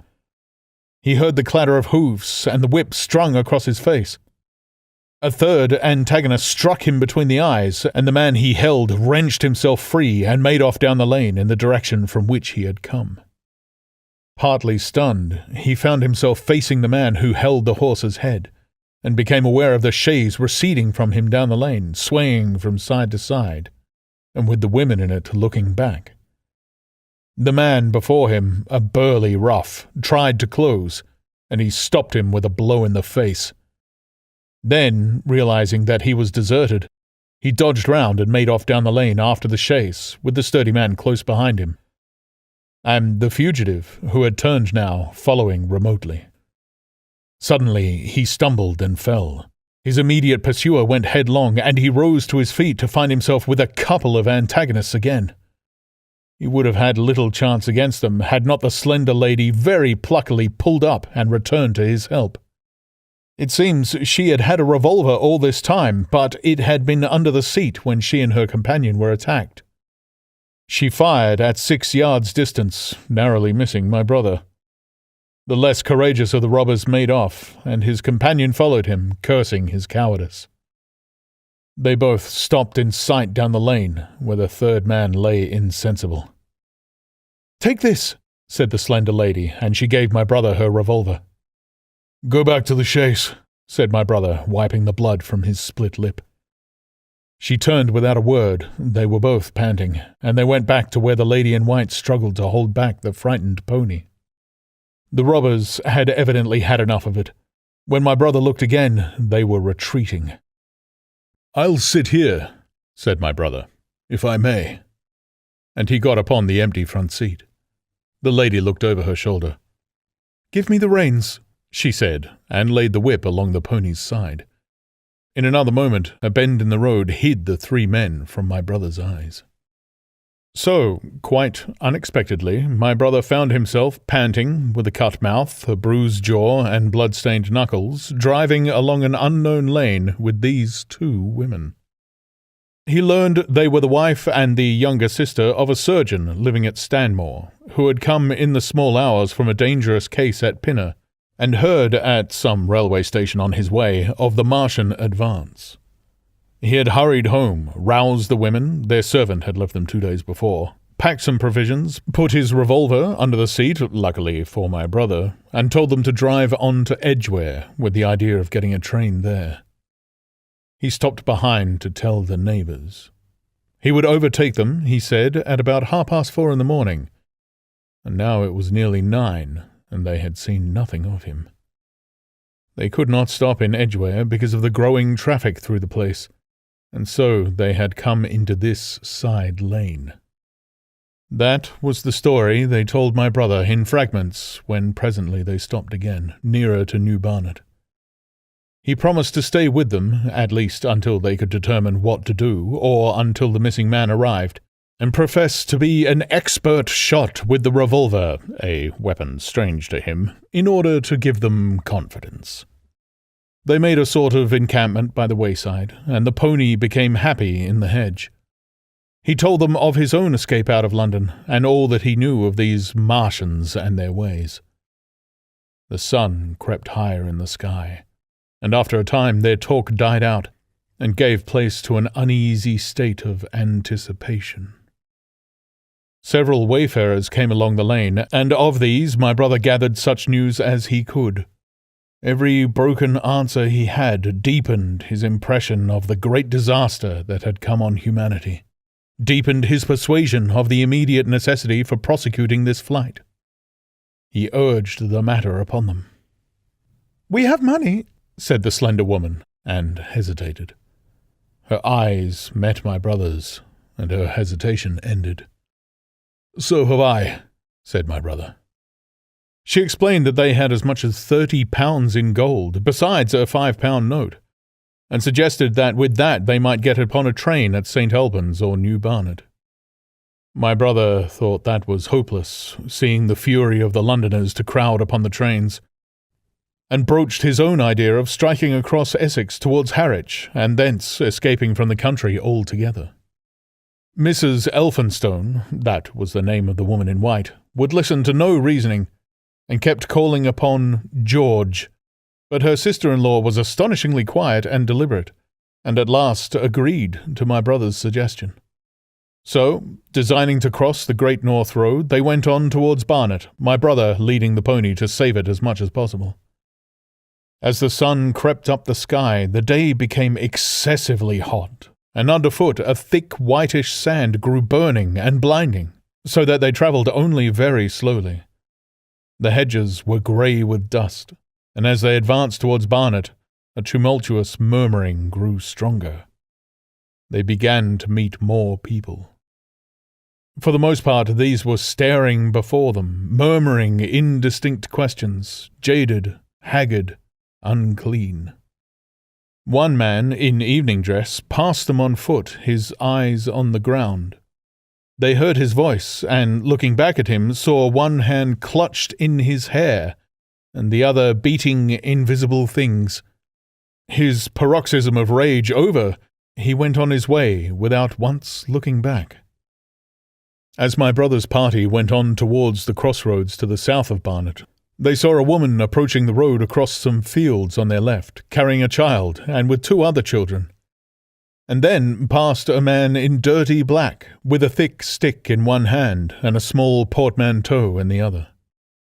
Then, round the corner of the lane, from between the villas that guarded it at its confluence with the high road, came a little cart drawn by a sweating black pony, and driven by a sallow youth in a bowler hat, grey with dust. There were 3 girls, East End factory girls, and a couple of little children crowded in the cart. "This'll take us round Edgware?" asked the driver, wild-eyed, white-faced, and when my brother told him it would if he turned to the left, he whipped up at once, without the formality of thanks. My brother noticed a pale grey smoke or haze rising among the houses in front of them, and veiling the white facade of a terrace beyond the road that appeared between the backs of the villas. Mrs. Elphinstone suddenly cried out at a number of tongues of smoky red flame leaping up above the houses in front of them against the hot blue sky. The tumultuous noise resolved itself now into the disorderly mingling of many voices, the gride of many wheels, the creaking of wagons, and the staccato of hoofs. The lane came round sharply, not 50 yards from the crossroads. "Good heavens!" cried Mrs. Elphinstone. "What is this you are driving us into?" My brother stopped, for the main road was a boiling stream of people, a torrent of human beings rushing northward, one pressing on another. A great bank of dust, white and luminous in the blaze of the sun, made everything within 20 feet of the ground grey and indistinct, and was perpetually renewed by the hurrying feet of a dense crowd of horses, and of men and women on foot, and by the wheels of vehicles of every description. "Way!" my brother heard voices crying. "Make way!" It was like riding into the smoke of a fire to approach the meeting point of the lane and road. The crowd roared like a fire, and the dust was hot and pungent. And indeed, a little way up the road, a villa was burning and sending rolling masses of black smoke across the road to add to the confusion. 2 men came past them, then a dirty woman carrying a heavy bundle and weeping. A lost retriever dog with hanging tongue circled dubiously round them, scared and wretched, and fled at my brother's threat. So much as they could see of the road Londonward, between the houses to the right, was a tumultuous stream of dirty, hurrying people. Pent in between the villas on either side, the black heads, the crowded forms, grew into distinctiveness as they rushed towards the corner, hurried past, and merged their individuality again in a receding multitude that was swallowed up at last in a cloud of dust. "Go on, go on!" cried the voices. "Way, way!" One man's hands pressed on the back of another. My brother stood at the pony's head, irresistibly attracted. He advanced slowly, pace by pace, down the lane. Edgware had been a scene of confusion, Chalk Farm a riotous tumult. But this was a whole population in movement. It is hard to imagine that host. It had no character of its own. The figures poured out past the corner and receded with their backs to the group in the lane. Along the margin came those who were on foot, threatened by the wheels, stumbling in the ditches, blundering into one another. The carts and carriages crowded close upon one another, making little way for those swifter and more impatient vehicles that darted forward every now and then when an opportunity showed itself of doing so, sending the people scattering against the fences and gates of the villas. "Push on!" was the cry. "Push on! They are coming!" In one cart stood a blind man in the uniform of the Salvation Army, gesticulating with his crooked finger and bawling, "Eternity! Eternity!" His voice was hoarse and very loud, so that my brother could hear him long after he was lost to sight in the dust. Some of the people who crowded in the carts whipped stupidly at their horses and quarrelled with other drivers. Some sat motionless, staring at nothing with miserable eyes. Some gnawed their hands with thirst, or lay prostrate in the bottoms of their conveyances. The horses' bits were covered with foam, their eyes bloodshot. There were cabs, carriages, shop cars, wagons beyond counting, a mail cart, a road cleaner's cart marked Vestry of St. Pancras, a huge timber wagon crowded with roughs. A brewer's dray rumbled by with its 2 near wheels splashed with fresh blood. "Clear the way!" cried the voices. "Clear the way!" "Eternity! Eternity!" came echoing down the road. There were sad, haggard women tramping by, well-dressed, with children that cried and stumbled.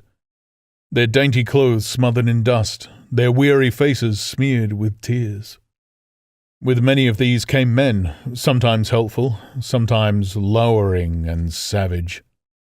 Fighting side by side with them pushed some weary street outcast in faded black rags, wide-eyed, loud-voiced, and foul-mouthed.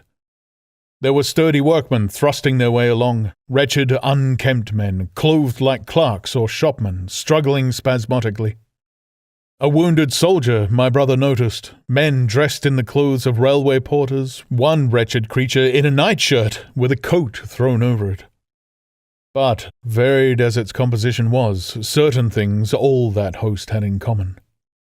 There were fear and pain on their faces, and fear behind them. A tumult up the road, a quarrel for a place in a wagon, sent the whole host of them quickening their pace.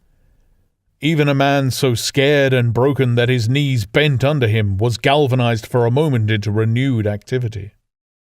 The heat and dust had already been at work upon this multitude. Their skins were dry, their lips black and cracked.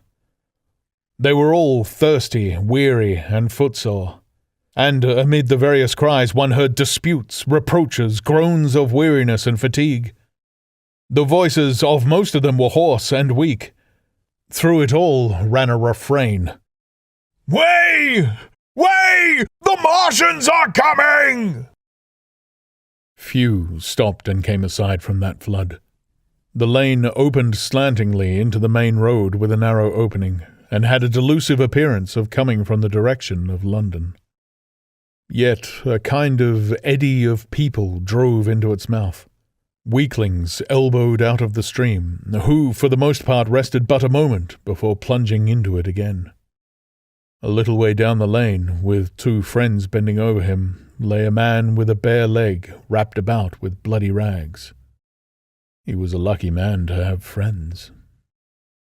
A little old man with a grey military moustache and a filthy black frock coat limped out and sat down beside the trap, removed his boot, his sock was blood-stained, shook out a pebble and hobbled on again. And then a little girl of 8 or 9, all alone, threw herself under the hedge close by my brother, weeping. "I can't go on! I can't go on!" My brother woke from his torpor of astonishment and lifted her up, speaking gently to her, and carried her to Miss Elphinstone. So soon as my brother touched her, she became quite still, as if frightened. "Ellen!" shrieked a woman in the crowd, with tears in her voice. "Ellen!" And the child suddenly darted away from my brother, crying, "Mother!" "They are coming," said a man on horseback, riding past along the lane. "Out of the way there!" bawled a coachman, towering high, and my brother saw a closed carriage turning into the lane. The people crushed back on one another to avoid the horse. My brother pushed the pony and chaise back into the hedge, and the man drove by and stopped at the turn of the way. It was a carriage, with a pole for a pair of horses, but only one was in the traces. My brother saw dimly through the dust that 2 men lifted out something on a white stretcher and put it gently on the grass beneath the privet hedge. One of the men came running to my brother. "Where is there any water?" he said. "He is dying fast and very thirsty. It is Lord Garrick." "Lord Garrick," said my brother. "The Chief Justice." "The water," he said. "There may be a tap," said my brother. "In some of the houses we have no water. I dare not leave my people." The man pushed against the crowd towards the gate of the corner house.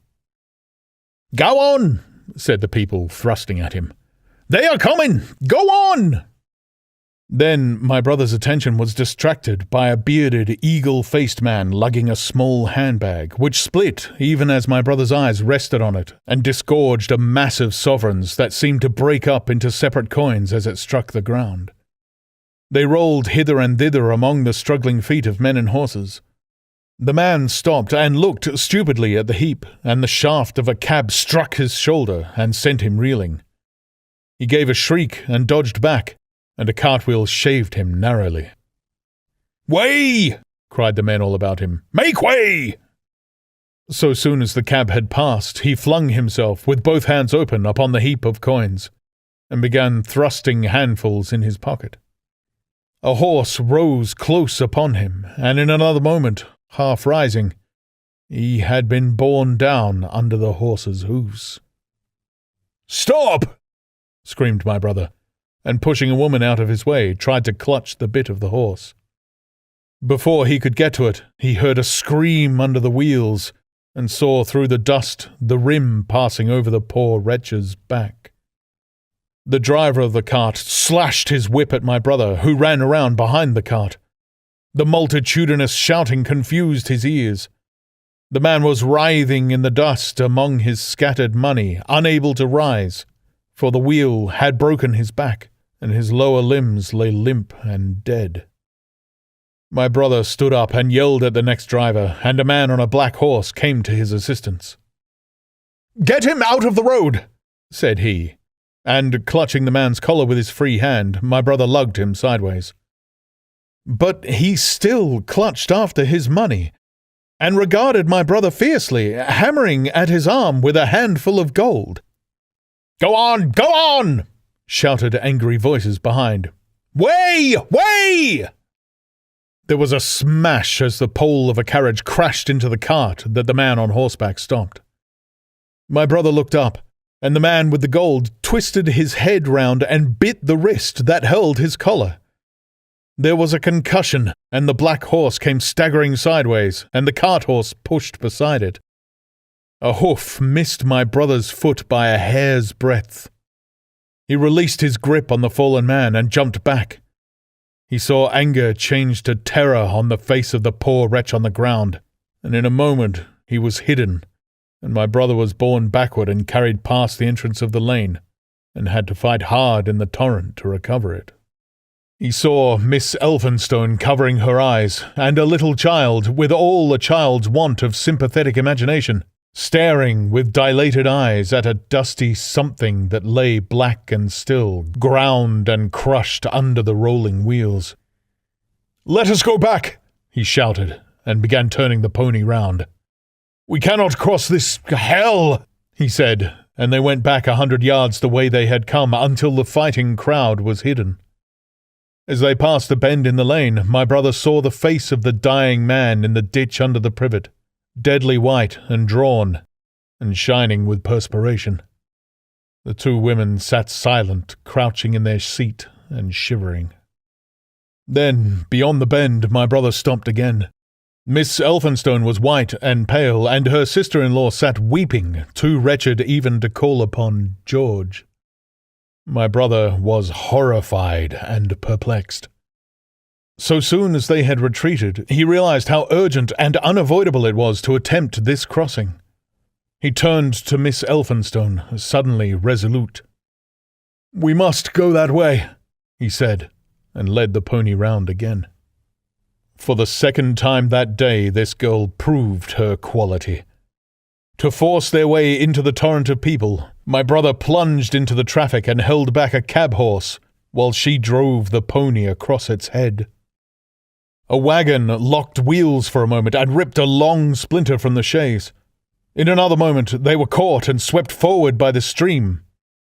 My brother, with the cabman's whip marks red across his face and hands, scrambled into the chaise and took the reins from her. "Point the revolver at the man behind," he said, giving it to her. "If he presses us too hard... No, point it at his horse." Then he began to look out for a chance of edging to the right across the road. But once in the stream he seemed to lose volition, to become a part of that dusty rout.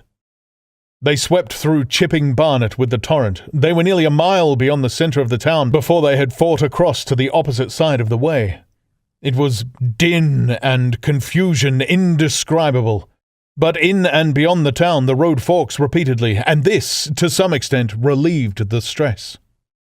They struck eastward through Hadley, and there, on either side of the road, and at another place further on, they came upon a great multitude of people drinking at the stream, some fighting to come at the water.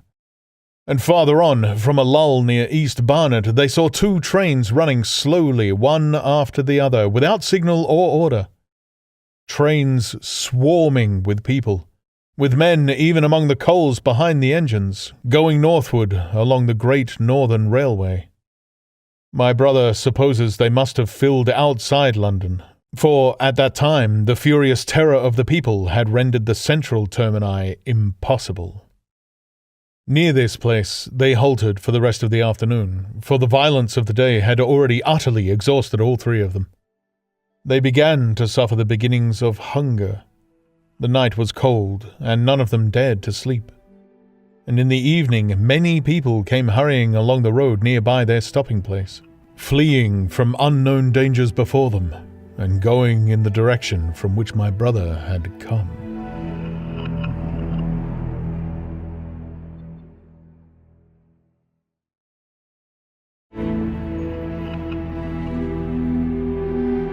Chapter 17. The Thunder Child.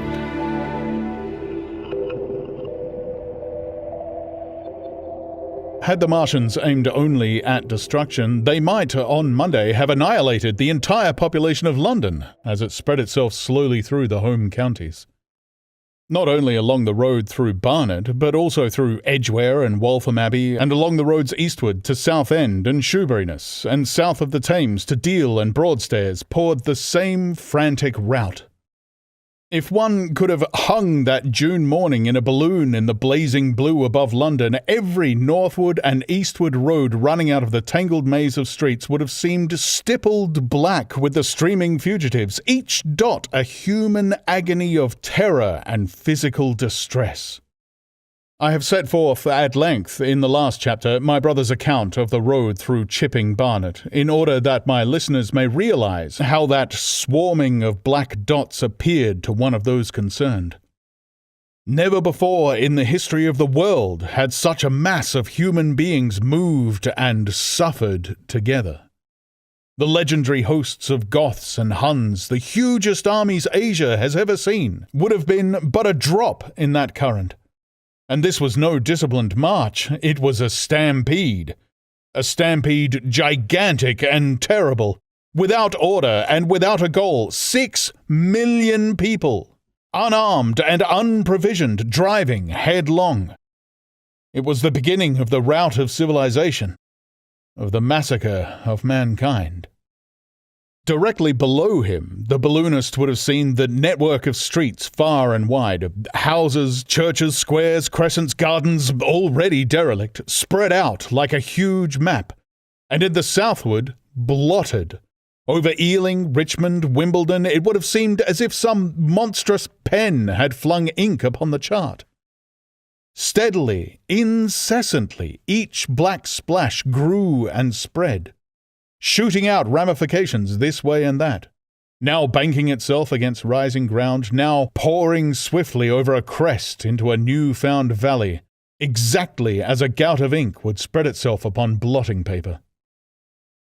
And beyond, over the blue hills that rise southward of the river, the glittering Martians went to and fro, calmly and methodically spreading their poison cloud over this patch of country and then over that, laying it again with their steam jets when it had served its purpose, and taking possession of the conquered country.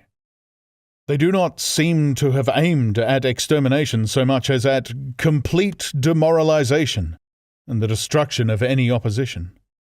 They exploded any stores of powder they came upon, cut every telegraph, and wrecked the railways here and there. They were hamstringing mankind. They seemed in no hurry to extend the field of their operations, and did not come beyond the central part of London all that day. It is possible that a very considerable number of people in London stuck to their houses through Monday morning. Certain it is that many died at home, suffocated by the black smoke. Until about midday, the Pool of London was an astonishing scene. Steamboats and shipping of all sorts lay there, tempted by the enormous sums of money offered by fugitives. And it is said that many who swam out to these vessels were thrust off with boat-hooks and drowned. About 1 o'clock in the afternoon, the thinning remnants of a cloud of the black vapour appeared between the arches of Blackfriars Bridge. At that, the pool became a scene of mad confusion, fighting and collision, and for some time a multitude of boats and barges jammed in the northern arch of the Tower Bridge, and the sailors and lightermen had to fight savagely against the people who swarmed upon them from the riverfront. People were actually clambering down the piers of the bridge from above. When, an hour later, a Martian appeared beyond the clock tower and waded down the river, nothing but wreckage floated above Limehouse. Of the falling of the 5th cylinder I have presently to tell. The 6th star fell at Wimbledon. My brother, keeping watch beside the woman on the chaise in a meadow, saw the green flash of it far beyond the hills. On Tuesday, the little party, still set upon getting across the sea, made its way through the swarming country towards Colchester. The news that the Martians were now in possession of the whole of London was confirmed. They had been seen at Highgate, and even, it was said, at Neasden, but they did not come into my brother's view until the morrow. That day, the scattered multitudes began to realize the urgent need of provisions. As they grew hungry, the rights of property ceased to be regarded. Farmers were out to defend their cattle sheds, granaries, and ripening root crops with arms in their hands. A number of people now, like my brother, had their faces eastward, and there were some desperate souls even going back towards London to get food. These were chiefly people from the northern suburbs, whose knowledge of the Black Smoke came by hearsay. He heard that about half the members of the government had gathered at Birmingham, and that enormous quantities of high explosives were being prepared to be used in automatic mines across the Midland counties. He was also told that the Midland Railway Company had replaced the desertions of the first day's panic, had resumed traffic, and was running northward trains from St. Albans to relieve the congestion of the home counties.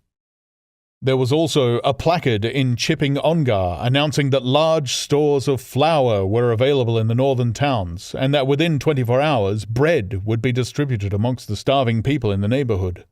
But this intelligence did not deter him from the plan of escape he had formed, and the three pressed eastward all day, and heard no more of the bread distribution than this promise. Nor, as a matter of fact, did anyone else hear more of it. That night fell the 7th star, falling upon Primrose Hill. It fell while Miss Elphinstone was watching, for she took that duty alternately with my brother. She saw it. On Wednesday, the three fugitives, they had passed the night in a field of unripe wheat, reached Chelmsford, and there a body of the inhabitants, calling itself the Committee of Public Supply, seized the pony as provisions, and would give nothing in exchange for it but the promise of a share in it the next day. Here there were rumours of Martians at Epping, and news of the destruction of Waltham Abbey powder mills in a vain attempt to blow up one of the invaders. People were watching for Martians here from the church towers. My brother, very lucky for him as it chanced, preferred to push on at once to the coast rather than wait for food, although all three of them were very hungry. By midday they passed through Tillingham, which, strangely enough, seemed to be quite silent and deserted, save for a few furtive plunderers hunting for food. Near Tillingham they suddenly came in sight of the sea, and the most amazing crowd of shipping of all sorts that it is possible to imagine. For after the sailors could no longer come up the Thames, they came on to the Essex coast, to Harwich and Walton and Clacton, and afterwards to Foulness and Shoebury to bring off the people. They lay in a huge sickle-shaped curve that vanished into the mist at last towards Naze. Close inshore was a multitude of fishing smacks, English, Scotch, French, Dutch and Swedish, steam launches from the Thames, yachts, electric boats, and beyond were ships of large burden.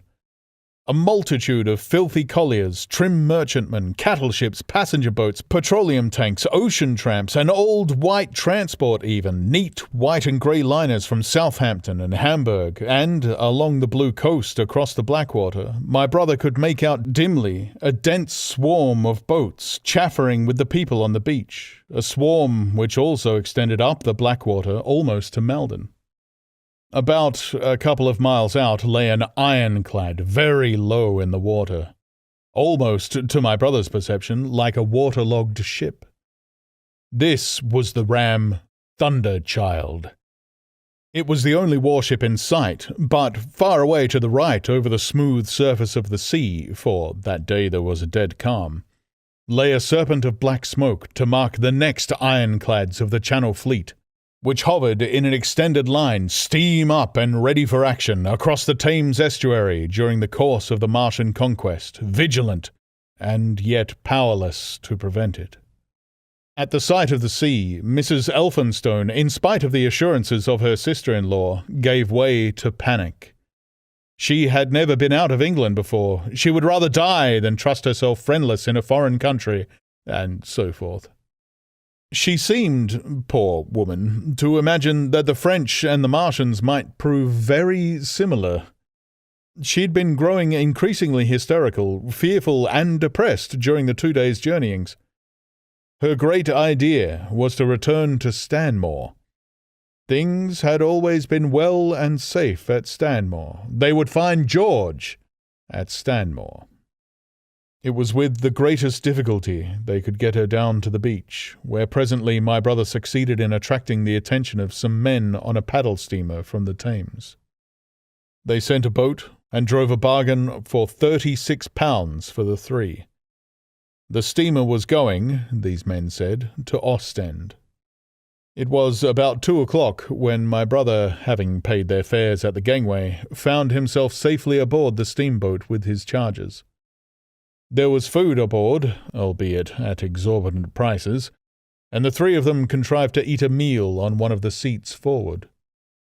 There were already a couple of score of passengers aboard, some of whom had expended their last money in securing a passage, but the captain lay off the Blackwater until 5 in the afternoon, picking up passengers until the seated decks were even dangerously crowded. He would probably have remained longer had it not been for the sound of guns that began about that hour in the south. As if in answer, the ironclad Seaward fired a small gun and hoisted a string of flags. A jet of smoke sprang out of her funnels. Some of the passengers were of opinion that this firing came from Shoeburyness, until it was noticed that it was growing louder. At the same time, far away in the southeast, the masts and upper works of 3 ironclads rose one after the other out of the sea, beneath clouds of black smoke.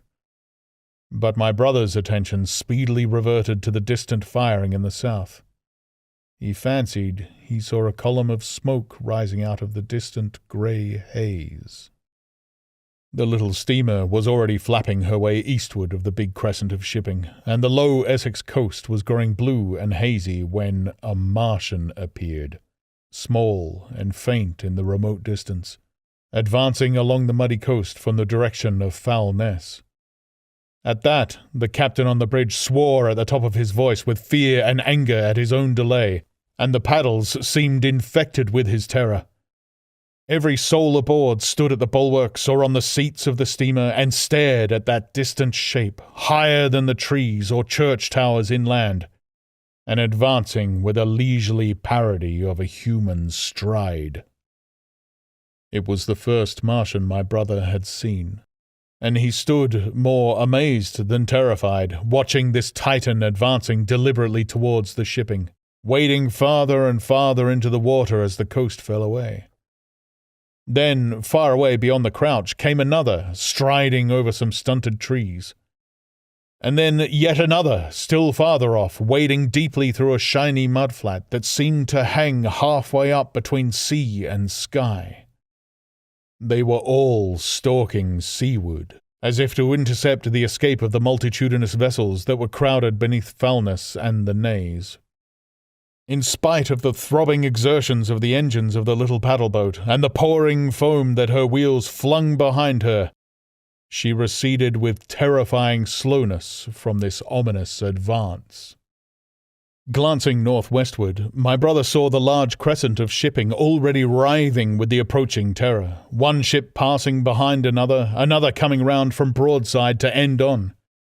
Steamships whistling and giving off volumes of steam, sails being let out, launches rushing hither and thither. He was so fascinated by this and by the creeping danger away to the left, that he had no eyes for anything seaward. And then a swift movement of the steamboat, she had suddenly come round to avoid being run down, flung him headlong from the seat upon which he was standing. There was a shouting all about him, a trampling of feet, and a cheer that seemed to be answered faintly. The steamboat lurched and rolled him over upon his hands. He sprang to his feet and saw to starboard, and not 100 yards from their heeling, pitching boat, a vast iron bulk like the blade of a plough tearing through the water, tossing it on either side in huge waves of foam that leaped towards the steamer, flinging her paddles helplessly in the air, and then sucking her deck down almost to the waterline. A douche of spray blinded my brother for a moment. When his eyes were clear again, he saw the monster had passed and was rushing landward. Big iron upperworks rose out of this headlong structure, and from that, twin funnels projected and spat a smoking blast shot with fire. It was the torpedo ram Thunderchild, steaming headlong, coming to the rescue of the threatened shipping. Keeping his footing on the heaving deck by clutching the bulwarks, my brother looked past this charging Leviathan at the Martians again, and he saw the three of them now close together, and standing so far out to sea that their tripod supports were almost entirely submerged. Thus sunken and seen in remote perspective, they appeared far less formidable than the huge iron bulks in whose wake the steamer was pitching so helplessly. It would seem they were regarding this new antagonist with astonishment. To their intelligence, it may be, the giant was even such another as themselves. The Thunderchild fired no gun, but simply drove full speed towards them. It was probably her not firing that enabled her to get so near the enemy as she did. They did not know what to make of her. One shell, and they would have sent her to the bottom forthwith with the heat ray. She was steaming at such a pace that in a minute she seemed halfway between the steamboat and the Martians, a diminishing black bulk against the receding horizontal expanse of the Essex coast. Suddenly, the foremost Martian lowered his tube and discharged a canister of the black gas at the ironclad. It hit her larboard side and glanced off in an inky jet that rolled away to seaward, an unfolding torrent of black smoke, from which the ironclad drove clear. To the watchers from the steamer, low in the water and with the sun in their eyes, it seemed as though she were already among the Martians. They saw the gaunt figures separating and rising out of the water as they retreated shoreward, and one of them raised the camera-like generator of the heat ray. He held it pointing obliquely downward, and a bank of steam sprang from the water at its touch. It must have driven through the iron of the ship's side like a white-hot iron rod through paper. A flicker of flame went up through the rising steam, and then the Martian reeled and staggered. In another moment he was cut down, and a great body of water and steam shot high into the air. The guns of the Thunderchild sounded through the reek, going off one after the other, and one shot splashed the water high, close by the steamer, ricocheted towards the other flying ships to the north, and smashed a smack to matchwood. But no one heeded that very much. At the sight of the Martian's collapse, the captain on the bridge yelled inarticulately, and all the crowding passengers on the steamer's stern shouted together. And then they yelled again, for surging out beyond the white tumult drove something long and black, the flames streaming from its middle parts, its ventilators and funnels spouting fire. She was alive still. The steering gear, it seems, was intact and her engines working. She headed straight for a second Martian and was within 100 yards of him when the heat ray came to bear. Then, with a violent thud, a blinding flash, her decks, her funnels leaped upwards. The Martian staggered with the violence of her explosion, and in another moment the flaming wreckage, still driving forward with the impetus of its pace, had struck him and crumpled him up like a thing of cardboard. My brother shouted involuntarily. A boiling tumult of steam hid everything again. "Tow!" yelled the captain. Everyone was shouting. The whole steamer from end to end rang with frantic cheering that was taken up first by one and then by all in the crowding multitude of ships and boats that was driving out to sea. The steam hung upon the water for many minutes, hiding the third Martian and the coast altogether.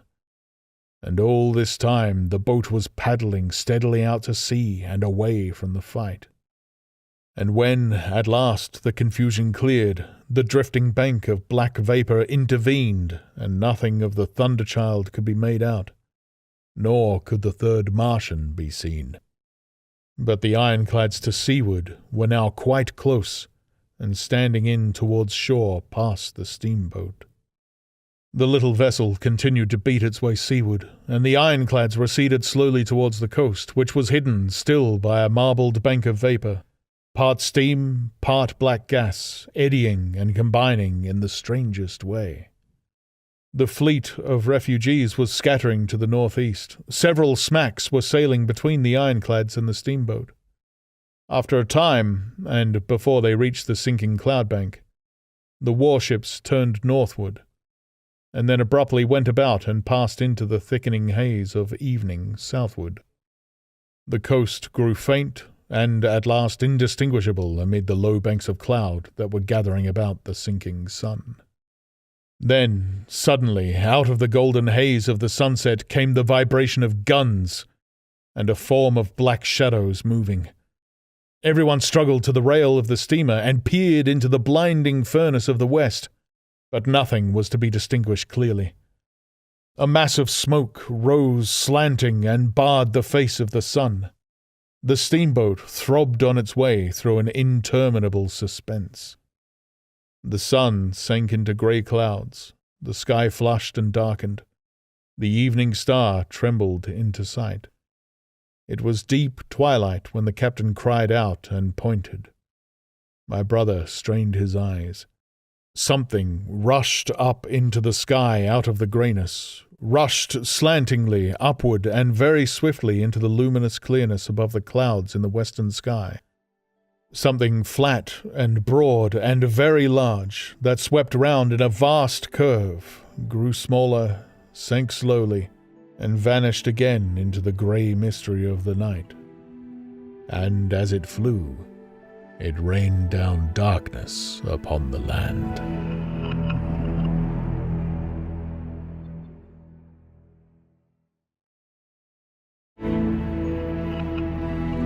Book 2. The Earth Under the Martians. Chapter 1. Underfoot. In the first book, I have wandered so much from my own adventure to tell of the experiences of my brother that all through the last 2 chapters I and the curate have been lurking in the empty house at Halliford, whither we fled to escape the black smoke. There I will resume. We stopped there all Sunday night and all the next day, the day of the panic, in a little island of daylight, cut off by the black smoke from the rest of the world. We could do nothing but wait in aching inactivity during those 2 weary days.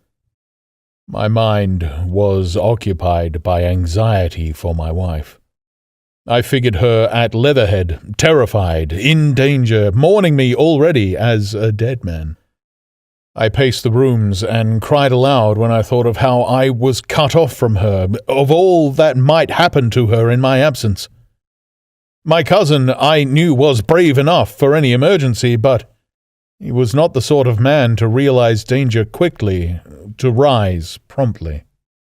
What we needed now was not bravery, but circumspection. My only consolation was to believe that the Martians were moving Londonward and away from her. Such vague anxieties kept the mind sensitive and painful. I grew very weary and irritable with the curate's perpetual ejaculations. I tired of the sight of his selfish despair. After some ineffectual remonstrance, I kept away from him, staying in a room, evidently a child's schoolroom, containing globes, forms, and copybooks. When he followed me thither, I went to a box room at the top of the house and, in order to be alone with my aching miseries, locked myself in. We were hopelessly hemmed in by the black smoke all that day and the morning of the next.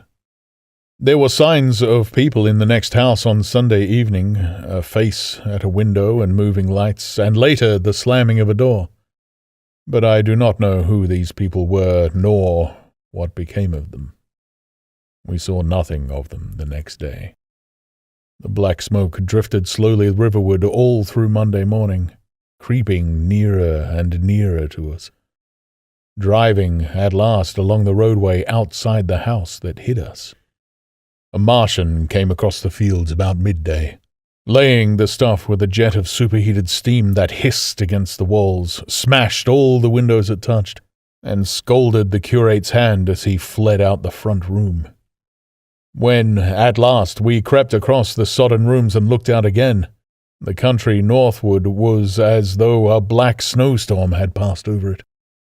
Looking towards the river, we were astonished to see an unaccountable redness mingling with the black of the scorched meadows. For a time, we did not see how this change affected our position, save that we were relieved of our fear of the black smoke. But later, I perceived that we were no longer hemmed in, that now we might get away. So soon as I realized that the way of escape was open, my dream of action returned, but the curate was lethargic, unreasonable. "We are safe here," he repeated. "Safe here!" I resolved to leave him. Would that I had. Wiser now for the artilleryman's teachings, I sought out food and drink. I had found oil and rags for my burns, and I also took a hat and a flannel shirt that I found in one of the bedrooms. When it was clear to him that I meant to go alone, had reconciled myself to going alone, he suddenly roused himself to come. And, all being quiet throughout the afternoon, we started about 5 o'clock, as I should judge, along the blackened road to Sunbury. In Sunbury, and at intervals along the road, were dead bodies, lying in contorted attitudes, horses as well as men. Overturned carts and luggage, all covered thickly with black dust. That pall of cindery powder made me think of what I had read of the destruction of Pompeii. We got to Hampton Court without misadventure, our minds full of strange and unfamiliar appearances. And at Hampton Court our eyes were relieved to find a patch of green that had escaped the suffocating drift. We went through Bushy Park, with its deer going to and fro under the chestnuts, and some men and women hurrying in the distance towards Hampton. And so we came to Twickenham. These were the first people we saw. Away across the road, the woods between Ham and Petersham were still afire. Twickenham was uninjured by either heat ray or black smoke, and there were more people about here, though none could give us news. For the most part, they were like ourselves, taking advantage of a lull to shift their quarters. I had an impression that many of the houses here were still occupied by scared inhabitants, too frightened even for flight. Here, too, the evidence of a hasty rout was abundant along the road. I remember most vividly 3 smashed bicycles in a heap, pounded into the road by the wheels of subsequent carts. We crossed Richmond Bridge about 8:30. We hurried across the exposed bridge, of course, but I noticed floating down the stream a number of red masses, some many feet across. I did not know what these were. There was no time for scrutiny, and I put a more horrible interpretation on them than they deserved. Here again, on the Surrey side, were black dust that had once been smoke, and dead bodies. A heap near the approach to the station. But we had no glimpse of the Martians until we were some way towards Barnes. We saw in the blackened distance a group of 3 people running down a side street towards the river, but otherwise it seemed deserted. Up the hill, Richmond town was burning briskly. Outside the town of Richmond there was no trace of the black smoke. Then, suddenly, as we approached Kew, came a number of people running, and the upper works of a Martian fighting machine looming in sight over the housetops, not 100 yards away from us. We stood aghast at our danger, and had the Martian looked down, we must immediately have perished. We were so terrified that we dared not go on, but turned aside and hid in a shed in a garden. There the curate crouched, weeping silently and refusing to stir again. But my fixed idea of reaching Leatherhead would not let me rest, and in the twilight I ventured out again. I went through a shrubbery and along a passage beside a big house standing in its own grounds, and so emerged upon the road towards Kew. The curate I left in the shed, but he came hurrying after me. That second start was the most foolhardy thing I ever did, for it was manifest the Martians were about us. No sooner had the curate overtaken me than we saw either the fighting machine we had seen before or another, far away across the meadows in the direction of Kew Lodge. 4 or 5 little black figures hurried before it across the green-grey of the field, and in a moment it was evident this Martian pursued them. In 3 strides he was among them, and they ran radiating from his feet in all directions. He used no heat ray to destroy them, but picked them up one by one. Apparently he tossed them into the great metallic carrier which projected behind him, much as a workman's basket hangs over his shoulder. It was the first time I realized that the Martians might have any other purpose than destruction with defeated humanity. We stood for a moment petrified, then turned and fled through a gate behind us into a walled garden, fell into, rather than found, a fortunate ditch, and lay there, scarce daring to whisper to each other until the stars were out. I suppose it was nearly 11 o'clock before we gathered courage to start again, no longer venturing into the road, but sneaking along hedgerows and through plantations, and watching keenly through the darkness, he on the right and I on the left, for the Martians, who seemed to be all about us.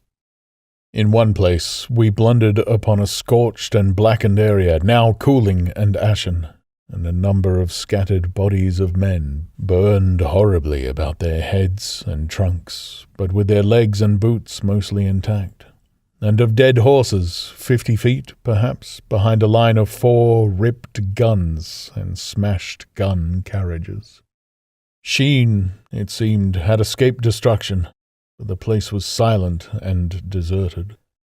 Here we happened on no dead, though the night was too dark for us to see into the side roads of the place. In Sheen, my companion suddenly complained of faintness and thirst, and we decided to try one of the houses. The first house we entered, after a little difficulty with the window, was a small semi-detached villa, and I found nothing eatable left in the place but some mouldy cheese. There was, however, water to drink, and I took a hatchet which promised to be useful in our next housebreaking. We then crossed to a place where the road turns towards Mortlake. Here there stood a white house within a walled garden, and in the pantry of this domicile we found a store of food, 2 loaves of bread in a pan, an uncooked steak, and the half of a ham. I give this catalogue so precisely because, as it happened, we were destined to subsist upon this store for the next fortnight. Bottled beer stood under a shelf, and there were 2 bags of haricot beans and some limp lettuces. This pantry opened into a kind of wash-up kitchen, and in this was firewood.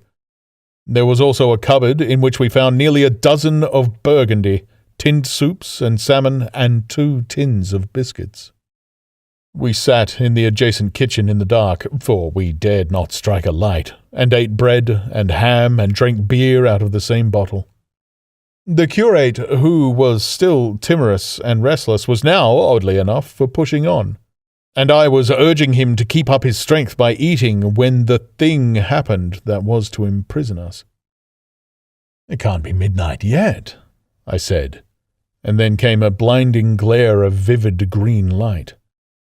Everything in the kitchen leapt out, clearly visible in green and black, and vanished again. And then followed such a concussion as I have never heard before or since. So close on the heels of this as to seem instantaneous came a thud behind me, a clash of glass, a crash and rattle of falling masonry all about us, and the plaster of the ceiling came down upon us, smashing into a multitude of fragments upon our heads. I was knocked headlong across the floor, against the oven handle, and stunned. I was insensible for a long time, the curate told me. When I came to, we were in darkness again, and he, with a face wet, as I found out afterwards, with blood from a cut forehead, was dabbing water over me. For some time I could not recollect what had happened. Then things came to me slowly. A bruise on my temple asserted itself. "Are you better?" asked the curate in a whisper. At last I answered him. I sat up. "Don't move," The floor is covered with smashed crockery from the dresser. You can't possibly move without making a noise, and I fancy they are outside." We both sat quite silent, so that we could scarcely hear each other breathing. Everything seemed deadly still, but once something near us, some plaster or broken brickwork, slid down with a rumbling sound. Outside and very near was an intermittent metallic rattle. "That," said the curate when presently it happened again. "Yes," I said, "but what is it?" "A Martian," said the curate. I listened again. "It was not like the heat ray," I said, and for a time I was inclined to think one of the great fighting machines had stumbled against the house, as I had seen one stumble against the tower of Shepperton Church. Our situation was so strange and incomprehensible that for 3 or 4 hours until the dawn came, we scarcely moved. And then the light filtered in, not through the window, which remained black, but through a triangular aperture between a beam and a heap of broken bricks in the wall behind us. The interior of the kitchen we now saw greyly for the first time. The window had been burst in by a mass of garden mould, which flowed over the table upon which we had been sitting and lay about our feet. Outside, the soil was banked high against the house. At the top of the window frame we could see an uprooted drain pipe. The floor was littered with smashed hardware. The end of the kitchen towards the house was broken into, and since the daylight shone in there, it was evident the greater part of the house had collapsed. Contrasting vividly with this ruin was the neat dresser, stained in the fashion, pale green, and with a number of copper and tin vessels below it. The wallpaper imitating blue and white tiles, and a couple of coloured supplements fluttering from the walls above the kitchen range. As the dawn grew clearer, we saw through the gap in the wall the body of a Martian, standing sentinel, I suppose, over the still glowing cylinder. At the sight of that, we crawled as circumspectly as possible out of the twilight of the kitchen into the darkness of the scullery. Abruptly, the right interpretation dawned upon my mind. "The 5th cylinder," I whispered. "The 5th shot from Mars has struck this house and buried us under the ruins." For a time the curate was silent, and then he whispered, "God have mercy upon us." I heard him presently whimpering to himself. Save for that sound, we lay quite still in the scullery. I, for my part, scarce dared breathe, and sat with my eyes fixed on the faint light of the kitchen door. I could just see the curate's face, a dim oval shape, and his collar and cuffs. Outside there began a metallic hammering, then a violent hooting, and then, again, after a quiet interval, a hissing like the hissing of an engine. These noises, for the most part problematical, continued intermittently, and seemed, if anything, to increase in number as time wore on. Presently, a measured thudding and a vibration that made everything about us quiver, and the vessels in the pantry ring and shift, began and continued. Once the light was eclipsed, and the ghostly kitchen doorway became absolutely dark. For many hours we must have crouched there, silent and shivering, until our tired attention failed. At last I found myself awake and very hungry. I am inclined to believe we must have spent the greater portion of a day before that awakening. My hunger was at a stride so insistent that it moved me to action. I told the curate I was going to seek food, and felt my way towards the pantry. He made me no answer, but as soon as I began eating, the faint noise I made stirred him up, and I heard him crawling after me.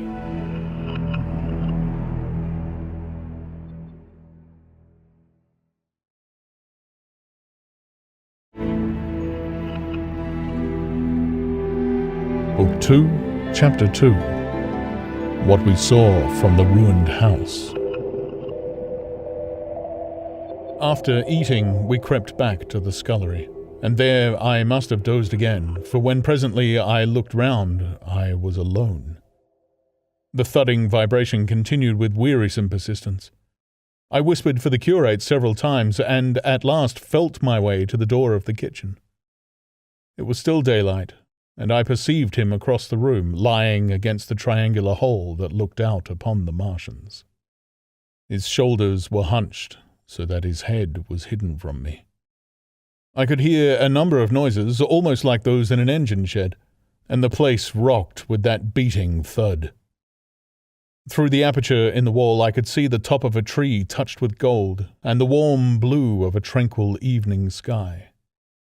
For a minute or so I remained watching the curate, and then I advanced, crouching and stepping with extreme care amid the broken crockery that littered the floor. I touched the curate's leg, and he started so violently that a mass of plaster went sliding down outside and fell with a loud impact. I gripped his arm, fearing he might cry out, and for a long time we crouched, motionless. Then I turned to see how much of our rampart remained. The detachment of the plaster had left a vertical slit open in the debris, and by raising myself cautiously across a beam, I was able to see out of this gap into what had been overnight a quiet suburban roadway. Vast, indeed, was the change that we beheld. The fifth cylinder must have fallen right into the midst of the house we had first visited. The building had vanished, completely smashed, pulverized, and dispersed by the blow. The cylinder lay now far beneath the original foundations, deep in a hole, already vastly larger than the pit I had looked into at Woking. The earth all round it had splashed under that tremendous impact. Splashed is the only word, and lay in heaped piles that hid the masses of the adjacent houses. It had behaved exactly like mud under the violent blow of a hammer. Our house had collapsed backward. The front portion, even on the ground floor, had been destroyed completely. By a chance, the kitchen and scullery had escaped, and stood buried now under soil and ruins, closed in by tons of earth on every side save towards the cylinder. Over that aspect we hung now, on the very edge of the great circular pit the Martians were engaged in making. The heavy beating sound was evidently just behind us, and ever and again a bright green vapour drove up like a veil across our peephole. The cylinder was already opened in the centre of the pit, and on the farthest edge of the pit, amid the smashed and gravel-heaped shrubbery, one of the great fighting machines, deserted by its occupant, stood stiff and tall against the evening sky. At first, I scarcely noticed the pit and the cylinder, although it had been convenient to describe them first, on account of the extraordinary glittering mechanism I saw busy in the excavation, and on account of the strange creatures that were crawling slowly and painfully across the heaped mould near it. The mechanism it certainly was that held my attention first. It was one of those complicated fabrics that have since been called handling machines, and the study of which has already given such an enormous impetus to terrestrial invention. As it dawned upon me first, it presented a sort of metallic spider with 5 jointed agile legs, and with an extraordinary number of jointed levers, bars, and reaching and clutching tentacles about its body. Most of its arms were retracted, but with 3 long tentacles it was fishing out a number of rods, plates, and bars which lined the covering and apparently strengthened the walls of the cylinder. These, as it extracted them, were lifted out and deposited upon a level surface of earth behind it. Its motion was so swift, complex, and perfect that, at first, I did not see it as a machine, in spite of its metallic glitter. The fighting machines were coordinated and animated to an extraordinary pitch, but nothing to compare with this. People who have never seen these structures, and have only the ill-imagined efforts of artists or the imperfect descriptions of such eyewitnesses as myself to go upon, scarcely realize that living quality. I recall particularly the illustration of one of the first pamphlets to give a consecutive account of the war. The artist had evidently made a hasty study of one of the fighting machines, and there his knowledge ended. He presented them as tilted, stiff tripods, without either flexibility or subtlety, and with an altogether misleading monotony of effect. The pamphlet containing these renderings had a considerable vogue, and I mention them here simply to warn the reader against the impression they may have created. They were no more like the Martians I saw in action than a Dutch doll is like a human being. To my mind, the pamphlet would have been much better without them. At first, I say, the handling machine did not impress me as a machine, but as a crab-like creature with a glittering integument, the controlling Martian, whose delicate tentacles actuated its movements, seeming to be simply the equivalent of a crab's cerebral portion. But then I perceived the resemblance of its grey-brown, shiny, leathery integument to that of the other sprawling bodies beyond, and the true nature of this dexterous workman dawned upon me. With that realization, my interest shifted to those other creatures, the real Martians. Already I had had a transient impression of these, and the first nausea no longer obscured my observation. Moreover, I was concealed and motionless, and under no urgency of action. They were, I now saw, the most unearthly creatures it is possible to conceive. They were huge, round bodies, or rather heads, about 4 feet in diameter, each body having in front of it a face. This face had no nostrils. Indeed, the Martians do not seem to have had any sense of smell, but it had a pair of very large dark-coloured eyes, and just beneath this a kind of fleshy beak. In the back of this head or body, I scarcely know how to speak of it, was the single tight tympanic surface, since known to be anatomically an ear, though it must have been almost useless in our dense air. In a group round the mouth were 16 slender, almost whip-like tentacles, arranged in 2 bunches of 8 each. These bunches have since been named rather aptly by that distinguished anatomist, Professor Howes, the hands.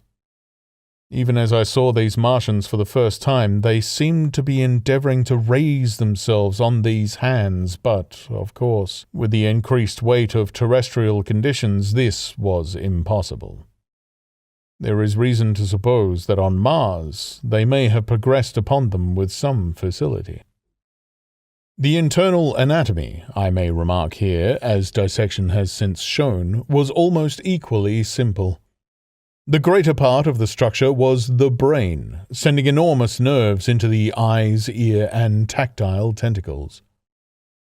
Besides this were the bulky lungs into which the mouth opened, and the heart and its vessels. The pulmonary distress caused by the denser atmosphere and greater gravitational attraction was only too evident in the convulsive movements of the outer skin. And this was the sum of the Martian organs. Strange as it may seem to a human being, all the complex apparatus of digestion, which makes up the bulk of our bodies, did not exist in the Martians. They were heads, merely heads. Entrails they had none. They did not eat, much less digest. Instead, they took the fresh living blood of other creatures and injected it into their own veins. I have myself seen this being done, as I shall mention in its place. But, squeamish as I may seem, I cannot bring myself to describe what I could not endure even to continue watching.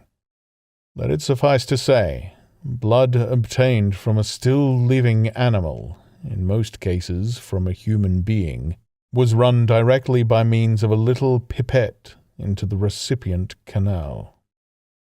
The bare idea of this is no doubt horribly repulsive to us, but at the same time I think that we should remember how repulsive our carnivorous habits would seem to an intelligent rabbit. The physiological advantages of the practice of injection are undeniable if one thinks of the tremendous waste of human time and energy occasioned by eating and the digestive process. Our bodies are half made up of glands and tubes and organs occupied in turning heterogeneous food into blood.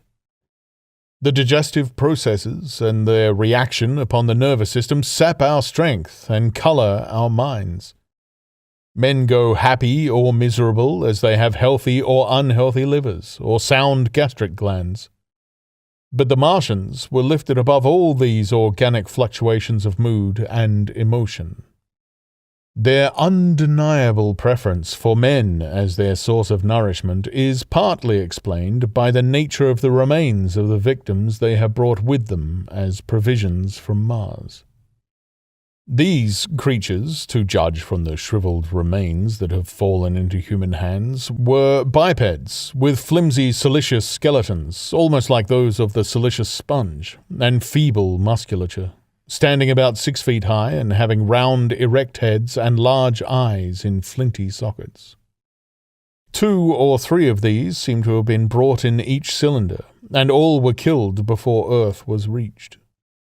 It was just as well for them, for the mere attempt to stand upright upon our planet would have broken every bone in their bodies.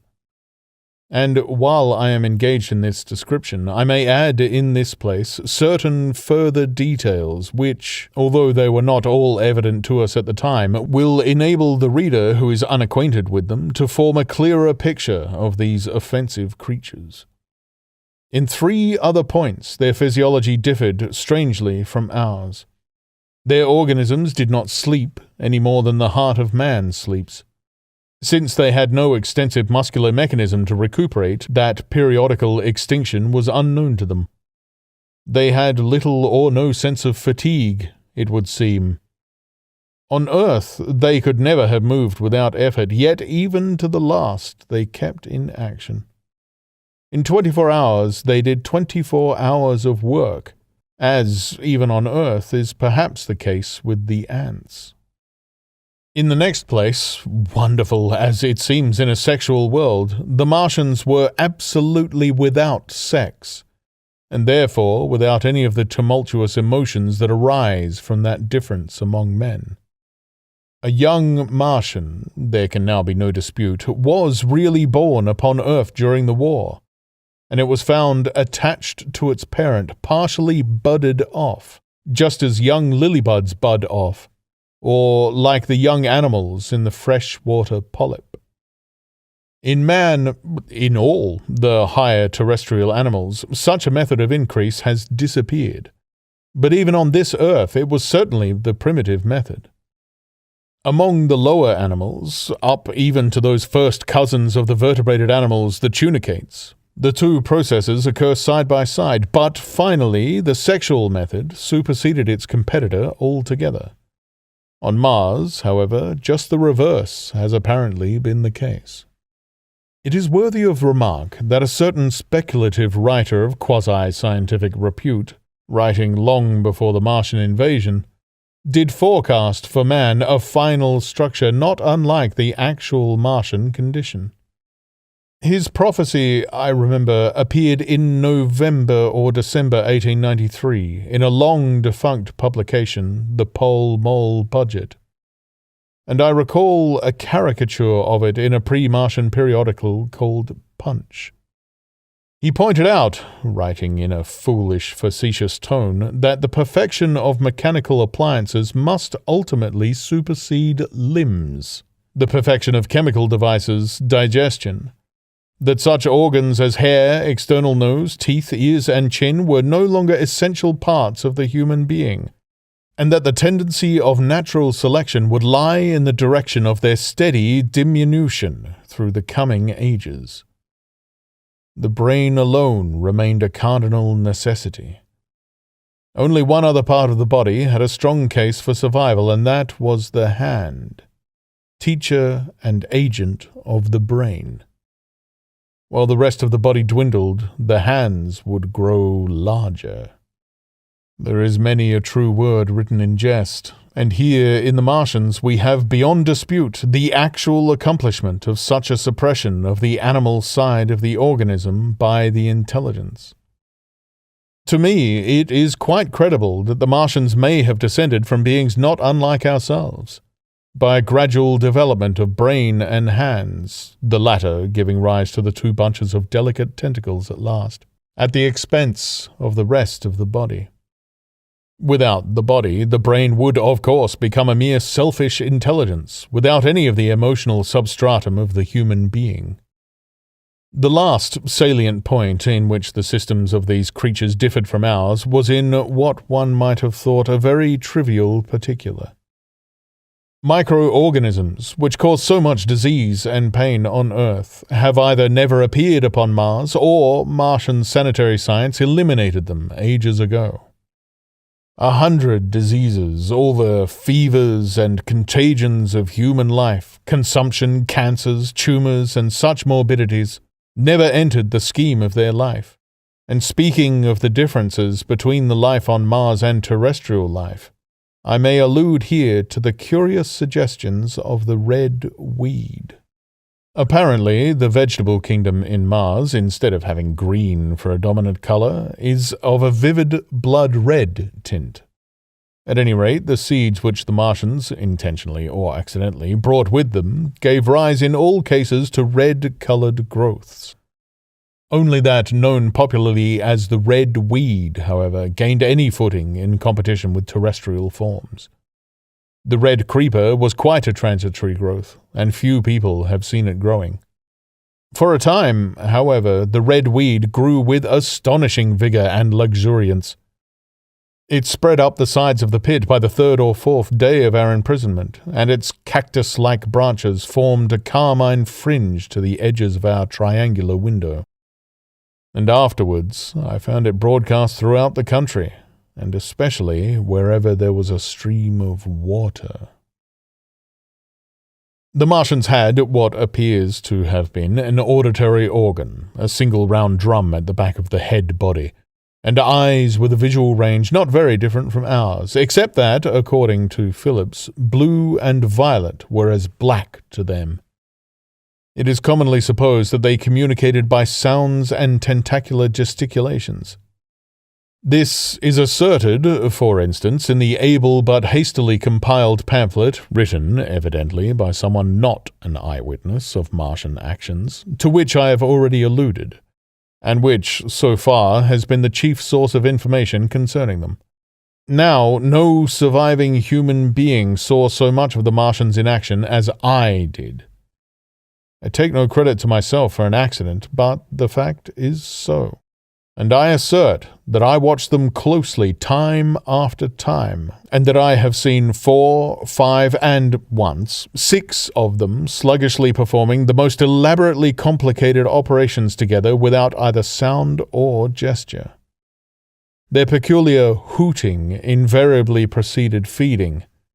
It had no modulation and was, I believe, in no sense a signal, but merely an expiration of air, preparatory to the suctional operation. I have a certain claim to at least an elementary knowledge of psychology, and in this matter I am convinced, as firmly as I am convinced of anything, that the Martians interchanged thoughts without any physical intermediation. And I have been convinced of this in spite of strong preconceptions. Before the Martian invasion, as an occasional reader here or there may remember, I had written with some little vehemence against the telepathic theory. The Martians wore no clothing. Their conceptions of ornament and decorum were necessarily different from ours.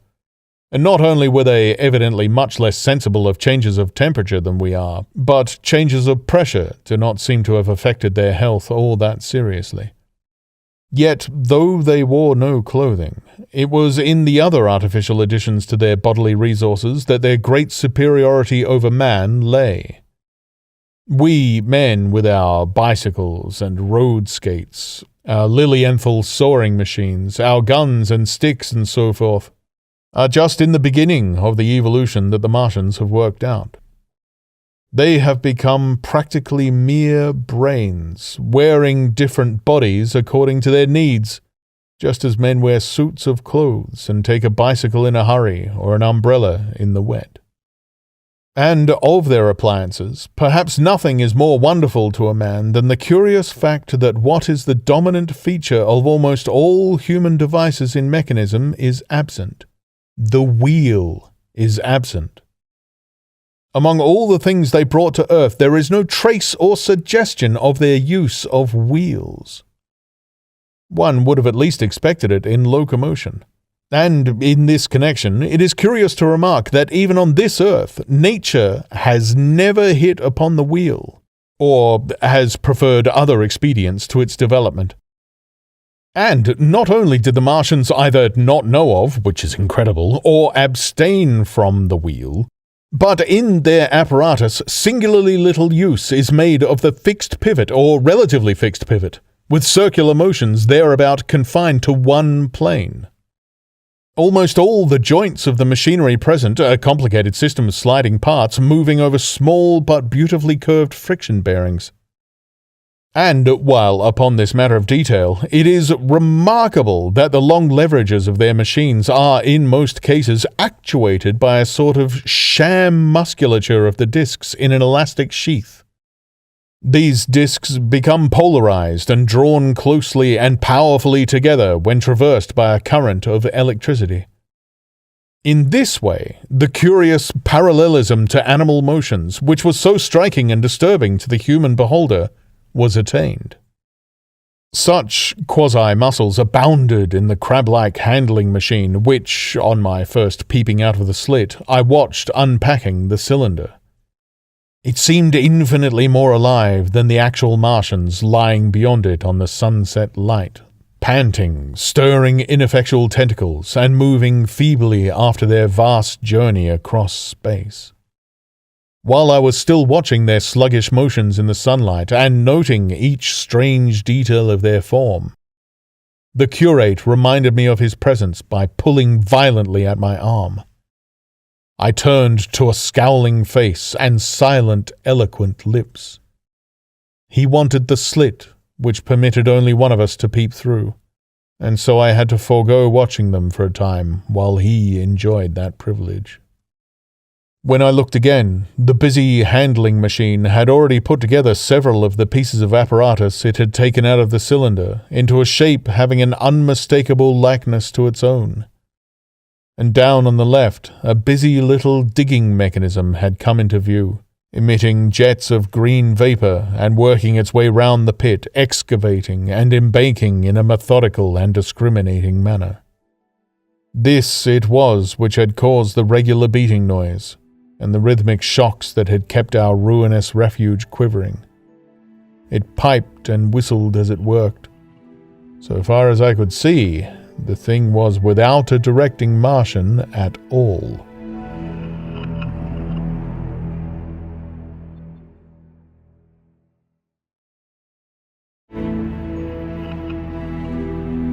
Book 2, Chapter 3, The Days of Imprisonment.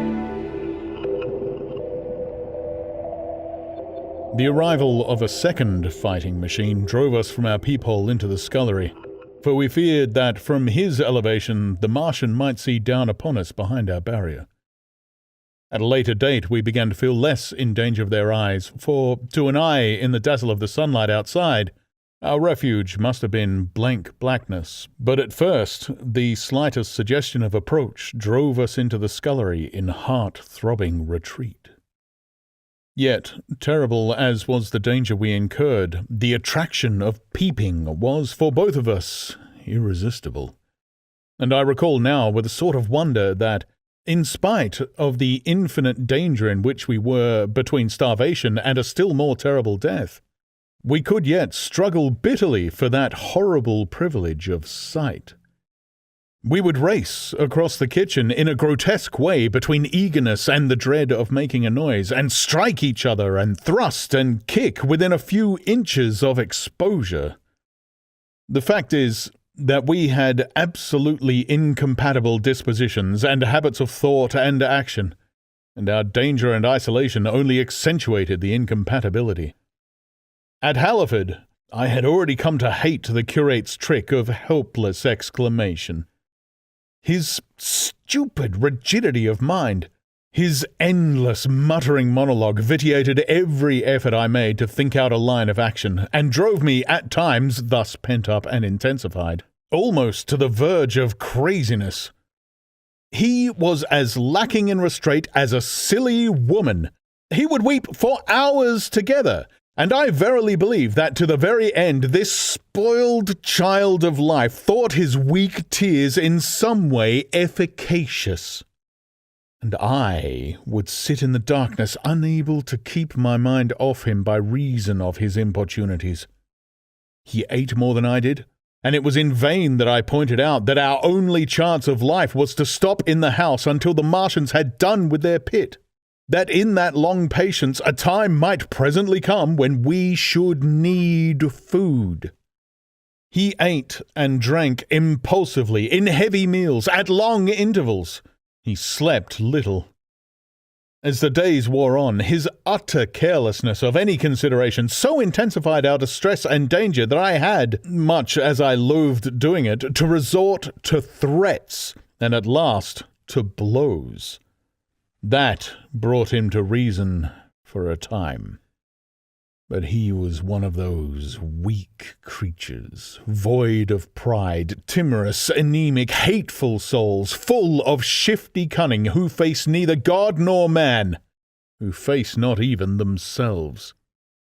It is disagreeable for me to recall and write these things, but I set them down that my story may lack nothing. Those who have escaped the dark and terrible aspects of life will find my brutality, my flash of rage in our final tragedy easy enough to blame, for they know what is wrong as well as any, but not what is possible to tortured men. But those who have been under the shadow, who have gone down at last to elemental things, will have a wider charity. And while, within, we fought out our dark, dim contest of whispers, snatched food and drink, and gripped hands and blows, without, in the pitiless sunlight of that terrible June, was the strange wonder, the unfamiliar routine of the Martians in the pit.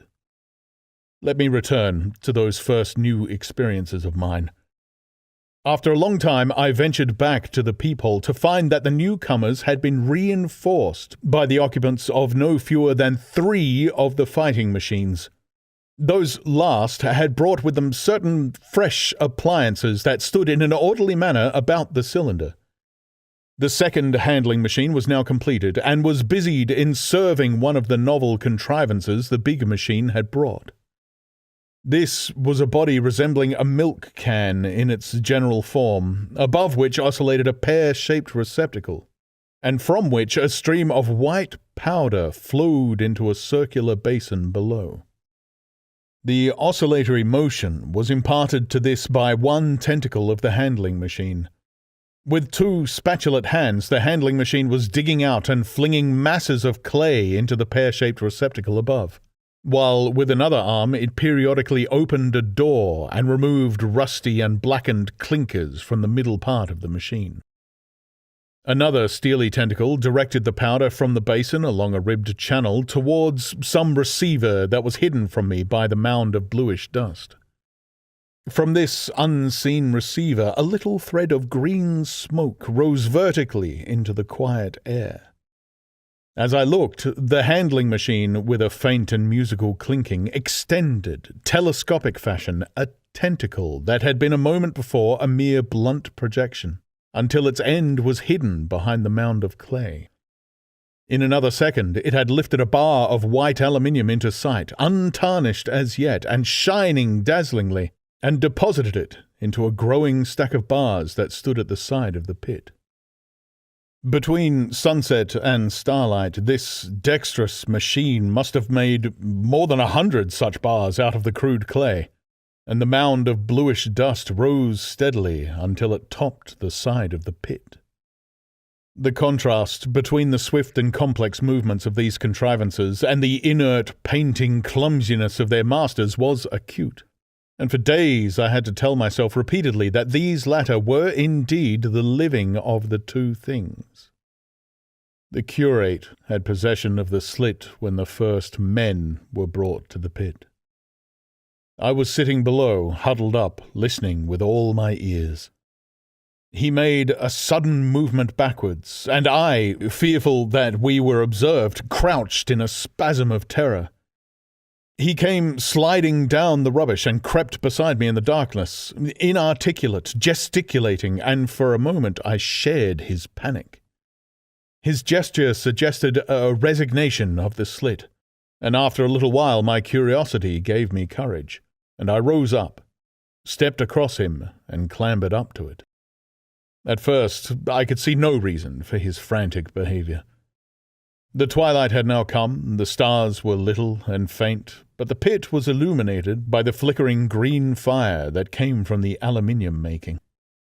The whole picture was a flickering scheme of green gleams and shifting rusty black shadows, strangely trying to the eyes. Over and through it all went the bats, heeding it not at all.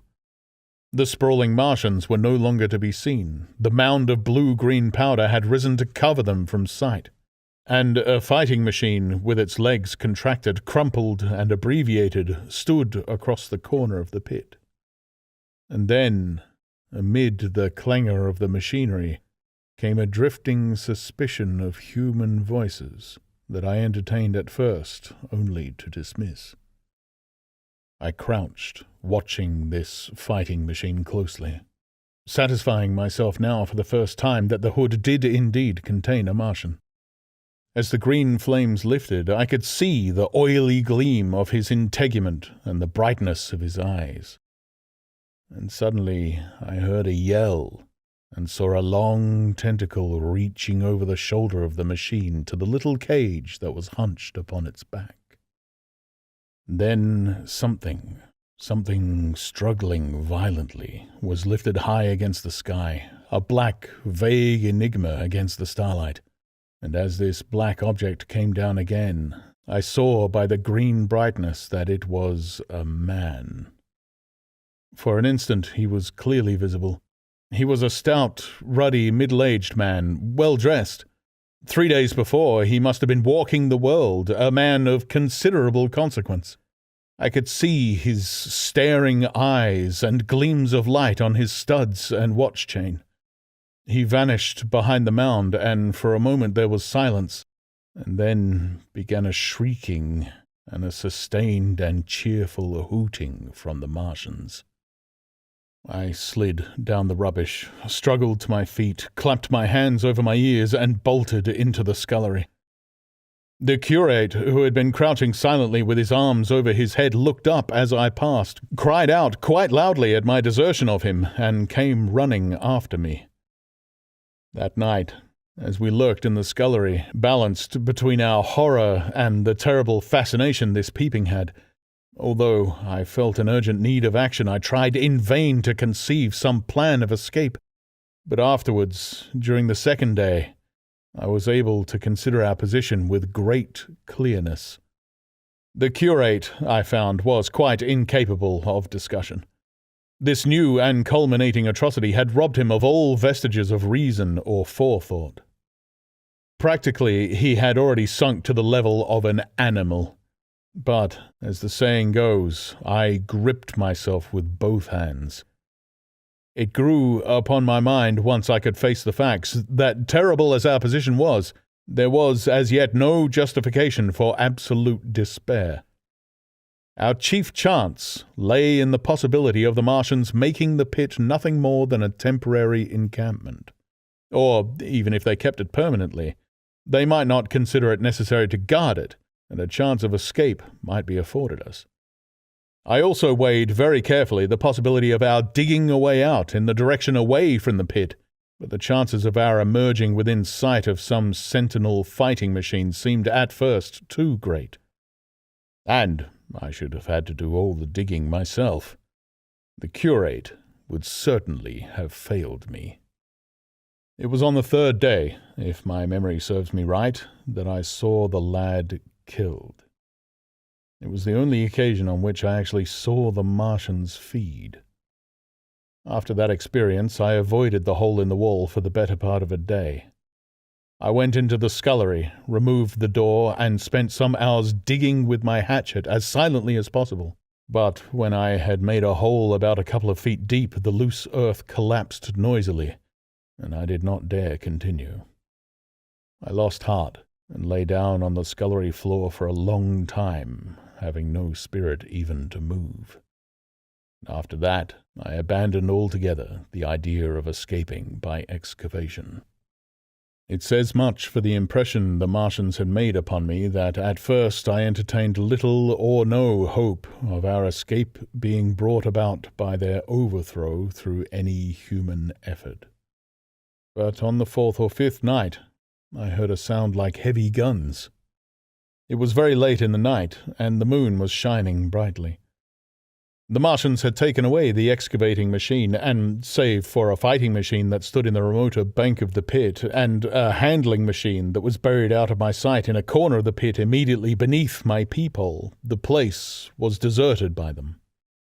Except for the pale glow from the handling machine and the bars and patches of white moonlight, the pit was in darkness, and except for the clinking of the handling machine, quite still. That night was a beautiful serenity. Save for one planet, the moon seemed to have the sky to herself. I heard a dog howling, and that familiar sound it was that made me listen. Then I heard, quite distinctly, a booming exactly like the sound of great guns. 6 distinct reports I counted, and after a long interval, 6 again, and that was all.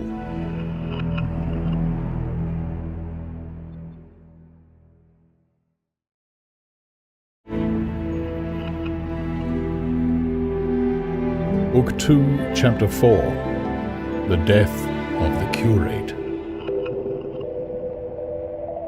It was on the 6th day of our imprisonment that I peeped for the last time, and presently found myself alone. Instead of keeping close to me and trying to oust me from the slit, the curate had gone back into the scullery. I was struck by a sudden thought. I went back quickly and quietly into the scullery. In the darkness, I heard the curate drinking.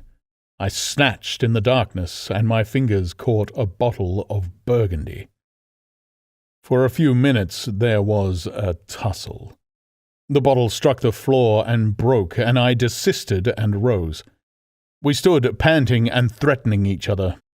In the end, I planted myself between him and the food, and told him of my determination to begin a discipline. I divided the food in the pantry into rations to last us 10 days. I would not let him eat any more that day. In the afternoon, he made a feeble effort to get at the food. I had been dozing, but in an instant I was awake. All day and all night we sat face to face, I weary but resolute, and he weeping and complaining of his immediate hunger. It was, I know, a night and a day, but to me it seems now, an interminable length of time. And so our widened incompatibility ended at last in open conflict. For 2 vast days we struggled in undertones and wrestling contests. There were times when I beat and kicked him madly, times when I cajoled and persuaded him. And once I tried to bribe him with the last bottle of Burgundy, for there was a rain-water pump from which I could get water, but neither force nor kindness availed. He was indeed beyond reason. He would neither desist from his attacks on the food nor from his noisy babbling to himself. The rudimentary precautions to keep our imprisonment endurable he would not observe. Slowly, I began to realize the complete overthrow of his intelligence, to perceive that my sole companion in this close and sickly darkness was a man insane. From certain vague memories I am inclined to think my own mind wandered at times. I had strange and hideous dreams whenever I slept. It sounds paradoxical, but I am inclined to think that the weakness and insanity of the curate warned me, braced me, and kept me a sane man. On the 8th day he began to talk aloud instead of whispering, and nothing I could do would moderate his speech. "It is just, O God," he would say over and over again. "It is just. On me and mine be the punishment laid. We have sinned, we have fallen short.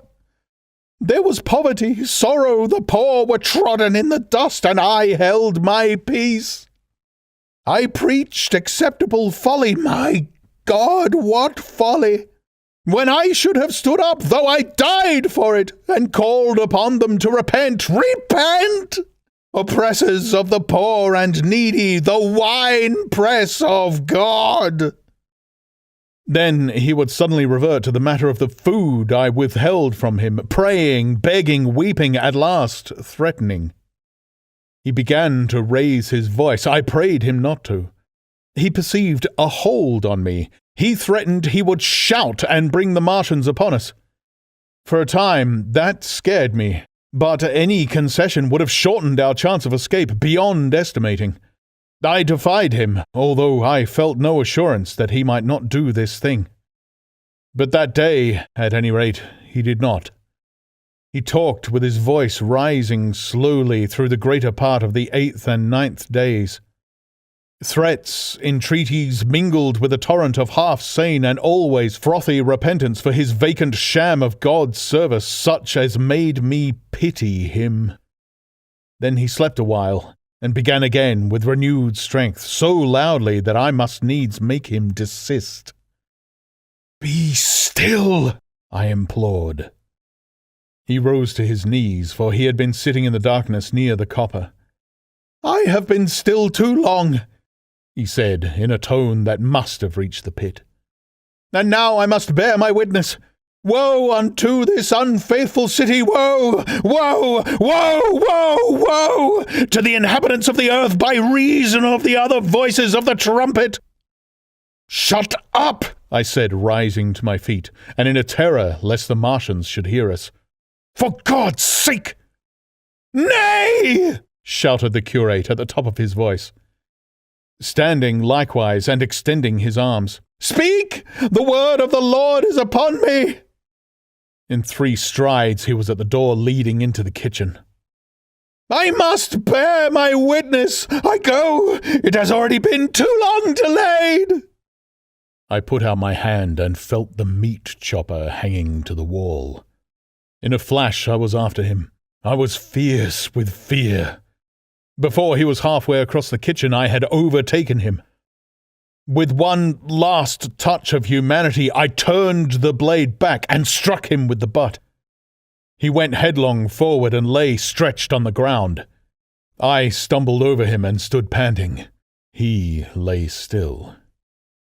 Suddenly I heard a noise without, a run and smash of slipping plaster, and the triangular aperture in the wall was darkened.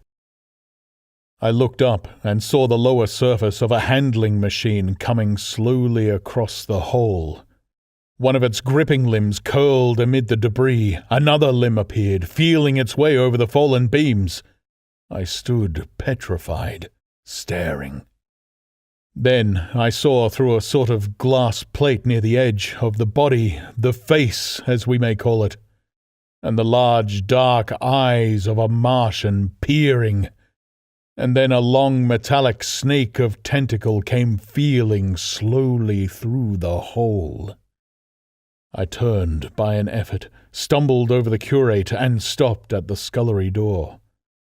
The tentacle was now some way, 2 yards or more, in the room, and twisting and turning with queer, sudden movements this way and that. For a while I stood fascinated by that slow, fitful advance.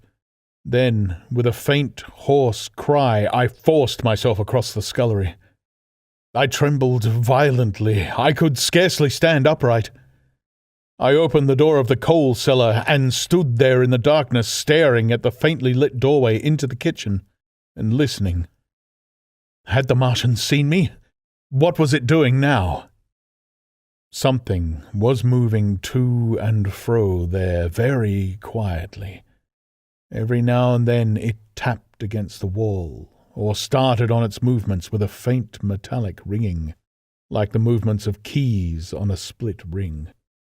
Then a heavy body, I knew too well what, was dragged across the floor of the kitchen towards the opening. Irresistibly attracted, I crept to the door and peeped into the kitchen. In the triangle of bright outer sunlight, I saw the Martian in its Briareus of a handling machine scrutinizing the curate's head. I thought at once that it would infer my presence from the mark of the blow I had given him. I crept back to the coal cellar, shut the door, and began to cover myself up as much as I could, and as noiselessly as possible in the darkness, among the firewood and coal therein. Every now and then I paused, rigid, to hear if the Martian had thrust its tentacles through the opening again. Then the faint metallic jingle returned. I traced it, slowly feeling over the kitchen. Presently I heard it nearer, in the scullery, as I judged. I thought that its length might be insufficient to reach me. I prayed copiously. It passed, scraping faintly across the cellar door. An age of almost intolerable suspense intervened. Then I heard it fumbling at the latch. It had found the door. The Martians understood doors. It worried at the catch for a minute, perhaps, and then the door opened. In the darkness, I could just see the thing, like an elephant's trunk more than anything else, waving towards me and touching and examining the walls, coals, wood, and ceiling. It was like a black worm swaying its blind head to and fro. Once, even, it touched the heel of my boot. I was on the verge of screaming. I bit my hand. For a time, the tentacle was silent. I could have fancied it had been withdrawn. Presently, with an abrupt click, it gripped something. I thought it had me, and seemed to go out of the cellar again. For a minute, I was not sure. Apparently, it had taken a lump of coal to examine. I seized the opportunity of slightly shifting my position, which had become cramped, and then listened. I whispered passionate prayers for safety. Then I heard the slow, deliberate sound creeping towards me again.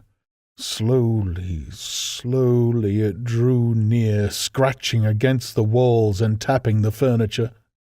While I was still doubtful, it rapped smartly against the cellar door and closed it. I heard it go into the pantry, and the biscuit tins rattled and a bottle smashed, and then came a heavy bump against the cellar door. Then silence that passed into an infinity of suspense. Had it gone? At last I decided that it had. It came into the scullery no more, but I lay all the 10th day in the close darkness, buried among coals and firewood, not daring even to crawl out for the drink for which I craved. It was the 11th day before I ventured so far from my security.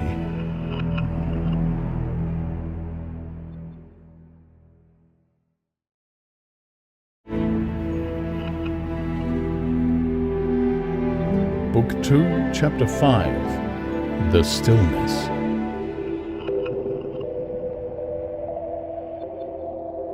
My first act before I went into the pantry was to fasten the door between the kitchen and the scullery. But the pantry was empty. Every scrap of food had gone. Apparently, the Martian had taken it all on the previous day.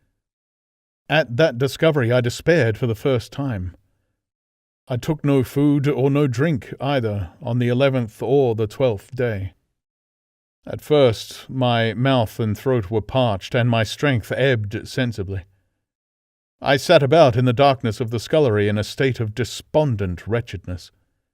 My mind ran on eating. I thought I had become deaf, for the noises of movement I had been accustomed to hear from the pit had ceased absolutely. I did not feel strong enough to crawl noiselessly to the peephole, or I would have gone there. On the 12th day, my throat was so painful that, taking the chance of alarming the Martians, I attacked the creaking rainwater pump that stood by the sink, and got a couple of glassfuls of blackened and tainted rainwater. I was greatly refreshed by this, and emboldened by the fact that no inquiring tentacle followed the noise of my pumping. During these days, in a rambling, inconclusive way, I thought much of the curate and of the manner of his death. On the 13th day I drank some more water, and dozed and thought disjointedly of eating and of vague, impossible plans of escape. Whenever I dozed, I dreamed of horrible phantasms, of the death of the curate, or of sumptuous dinners. But asleep or awake, I felt a keen pain that urged me to drink again and again. The light that came into the scullery was no longer grey, but red. To my disordered imagination, it seemed the colour of blood. On the 14th day I went into the kitchen, and I was surprised to find that the fronds of the red weed had grown right across the hole in the wall, turning the half-light of the place into a crimson-coloured obscurity.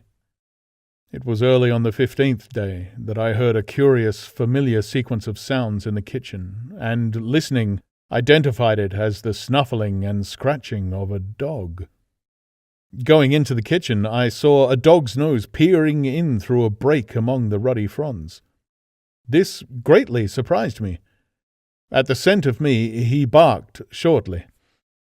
I thought, if I could induce him to come into the place quietly, I should be able, perhaps, to kill and eat him, and in any case it would be advisable to kill him, lest his actions attracted the attention of the Martians. I crept forward, saying, "Good dog," very softly, but he suddenly withdrew his head and disappeared. I listened. I was not deaf, but certainly the pit was still. I heard a sound like the flutter of a bird's wings and a horse croaking, but that was all. For a long while I lay close to the peephole, not daring to move aside the red plants that obscured it.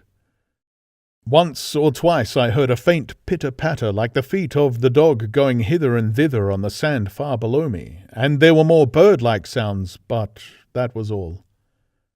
At length, encouraged by the silence, I looked out. Except in the corner, where a multitude of crows hopped and fought over the skeletons of the dead the Martians had consumed, there was not a living thing in the pit. I stared about me, scarcely believing my eyes. All the machinery had gone. Save for the big mound of greyish-blue powder in one corner, certain bars of aluminium in another, the blackbirds and the skeletons of the killed, the place was merely an empty circular pit in the sand. Slowly I thrust myself out through the red weed and stood upon the mound of rubble. I could see in any direction save behind me to the north, and neither Martians nor sign of Martians were to be seen. The pit dropped sheerly from my feet, but a little way along the rubbish afforded a practicable slope to the summit of the ruins. My chance of escape had come. I began to tremble. I hesitated for some time, and then, in a gust of desperate resolution, and with a heart that throbbed violently, I scrambled to the top of the mound in which I had been buried so long. I looked about again. To the northward, too, no Martian was visible. When I had last seen this part of Sheen in the daylight, it had been a straggling street of comfortable white and red houses, interspersed with abundant shady trees. Now I stood on a mound of smashed brickwork, clay and gravel, over which spread a multitude of red cactus-shaped plants, knee-high, without a solitary terrestrial growth to dispute their footing. The trees near me were dead and brown, but further a network of red thread scaled the still-living stems. The neighbouring houses had all been wrecked, but none had been burned. Their walls stood sometimes to the second story, with smashed windows and shattered doors. The red weed grew tumultuously in their roofless rooms. Below me was the great pit, with the crows struggling for its refuse. A number of other birds hopped about among the ruins. Far away I saw a gaunt cat slink crouchingly along a wall, but traces of men there were none. The day seemed, by contrast with my recent confinement, dazzlingly bright, the sky a glowing blue. A gentle breeze kept the red weed that covered every scrap of unoccupied ground gently swaying. And oh, the sweetness of the air!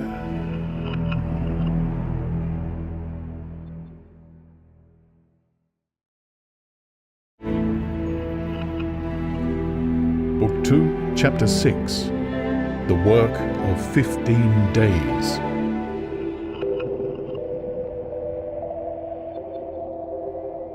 For some time I stood tottering on the mound, regardless of my safety. Within that noisome den from which I had emerged, I had thought with a narrow intensity only of our immediate security. I had not realized what had been happening to the world, had not anticipated this startling vision of unfamiliar things. I had expected to see Sheen in ruins. I found about me the landscape, weird and lurid, of another planet. For that moment I touched an emotion beyond the common range of men, yet one that the poor brutes we dominate know only too well. I felt as a rabbit might feel, returning to his burrow and suddenly confronted by the work of a dozen busy navvies digging the foundations of a house. I felt the first inkling of a thing that presently grew quite clear in my mind, that oppressed me for many days, a sense of dethronement, a persuasion that I was no longer a master, but an animal among the animals, under the Martian heel. With us it would be as with them, to lurk and watch, to run and hide. The fear and empire of man had passed away. But so soon as this strangeness had been realized, it passed, and my dominant motive became the hunger of my long and dismal fast. In the direction away from the pit, I saw, beyond a red-covered wall, a patch of garden ground unburied. This gave me a hint, and I went knee-deep and sometimes neck-deep in the red weed. The density of the weed gave me a reassuring sense of hiding. The wall was some 6 feet high, and when I attempted to clamber it, I found I could not lift my feet to the crest. So I went along by the side of it, and came to a corner and a rockwork that enabled me to get to the top and tumble into the garden I coveted. Here I found some young onions, a couple of gladiolus bulbs, and a quantity of immature carrots, all of which I secured, and, scrambling over a ruined wall, went on my way through scarlet and crimson trees towards Q. It was like walking through an avenue of gigantic blood drops, possessed with two ideas: to get more food, and to limp as soon and as far as my strength permitted, out of this accursed unearthly region of the pit. Some way farther, in a grassy place, was a group of mushrooms which I also devoured, and then I came upon a brown sheet of flowing shallow water where meadows used to be. These fragments of nourishment served only to whet my hunger. At first I was surprised at this flood in a hot, dry summer, but afterwards I discovered that it was caused by the tropical exuberance of the red weed. Directly this extraordinary growth encountered water, it straightway became gigantic and of unparalleled fecundity. Its seeds were simply poured down into the water of the Wey and Thames, and its swiftly growing and titanic water fronds speedily choked both those rivers. At Putney, as I afterwards saw, the bridge was almost lost in a tangle of this weed, and at Richmond, too, the Thames water poured in a broad and shallow stream across the meadows of Hampton and Twickenham. As the water spread, the weed followed them, until the ruined villas of the Thames Valley were for a time lost in this red swamp, whose margin I explored, and much of the desolation the Martians had caused was concealed. In the end, the red weed succumbed almost as quickly as it had spread. A cankering disease, due, it is believed, to the action of certain bacteria presently seized upon it. Now, by the action of natural selection, all terrestrial plants have acquired a resisting power against bacterial diseases. They never succumb without a severe struggle, but the red weed rotted like a thing already dead. The fronds became bleached and then shriveled and brittle. They broke off at the least touch, and the waters that had stimulated their early growth carried their last vestiges out to sea. My first act on coming to this water was, of course, to slake my thirst. I drank a great deal of it, and, moved by an impulse, gnawed some fronds of red weed, but they were watery and had a sickly metallic taste. I found the water was sufficiently shallow for me to wade securely, although the red weed impeded my feet a little. But the flood evidently got deeper towards the river, and I turned back to Mortlake. I managed to make out the road by means of occasional ruins of its villas and fences and lamps, and so presently I got out of this spate, and made my way to the hill going up towards Roehampton, and came out on Putney Common. Here the scenery changed from the strange and unfamiliar to the wreckage of the familiar. Patches of ground exhibited the devastation of a cyclone, and in a few score yards I would come upon perfectly undisturbed spaces. Houses with their blinds trimly drawn and doors closed, as if they had been left for a day by the owners, or as if their inhabitants slept within. The red weed was less abundant. The tall trees along the lane were free from the red creeper. I hunted for food among the trees, finding nothing, and I also raided a couple of silent houses, but they had already been broken into and ransacked. I rested for the remainder of the daylight in a shrubbery, being, in my enfeebled condition, too fatigued to push on. All this time I saw no human beings, and no signs of the Martians.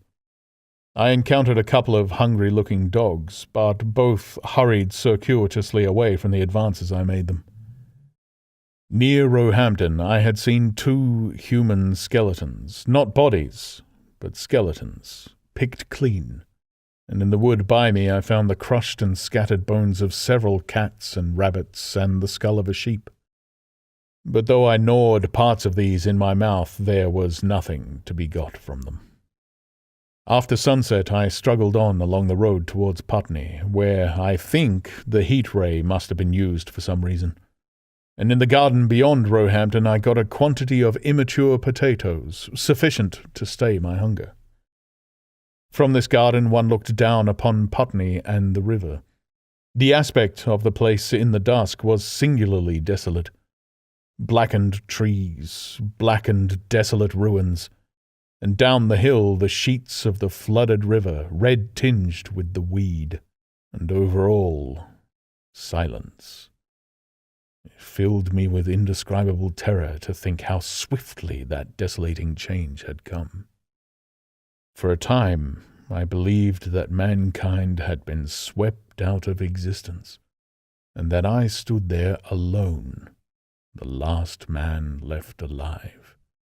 Hard by the top of Putney Hill I came upon another skeleton, with the arms dislocated and removed several yards from the rest of the body. As I proceeded, I became more and more convinced that the extermination of mankind was, save for such stragglers as myself, already accomplished in this part of the world. The Martians, I thought, had gone on and left the country desolated, seeking food elsewhere. Perhaps even now they were destroying Berlin or Paris, or it might be they had gone northward.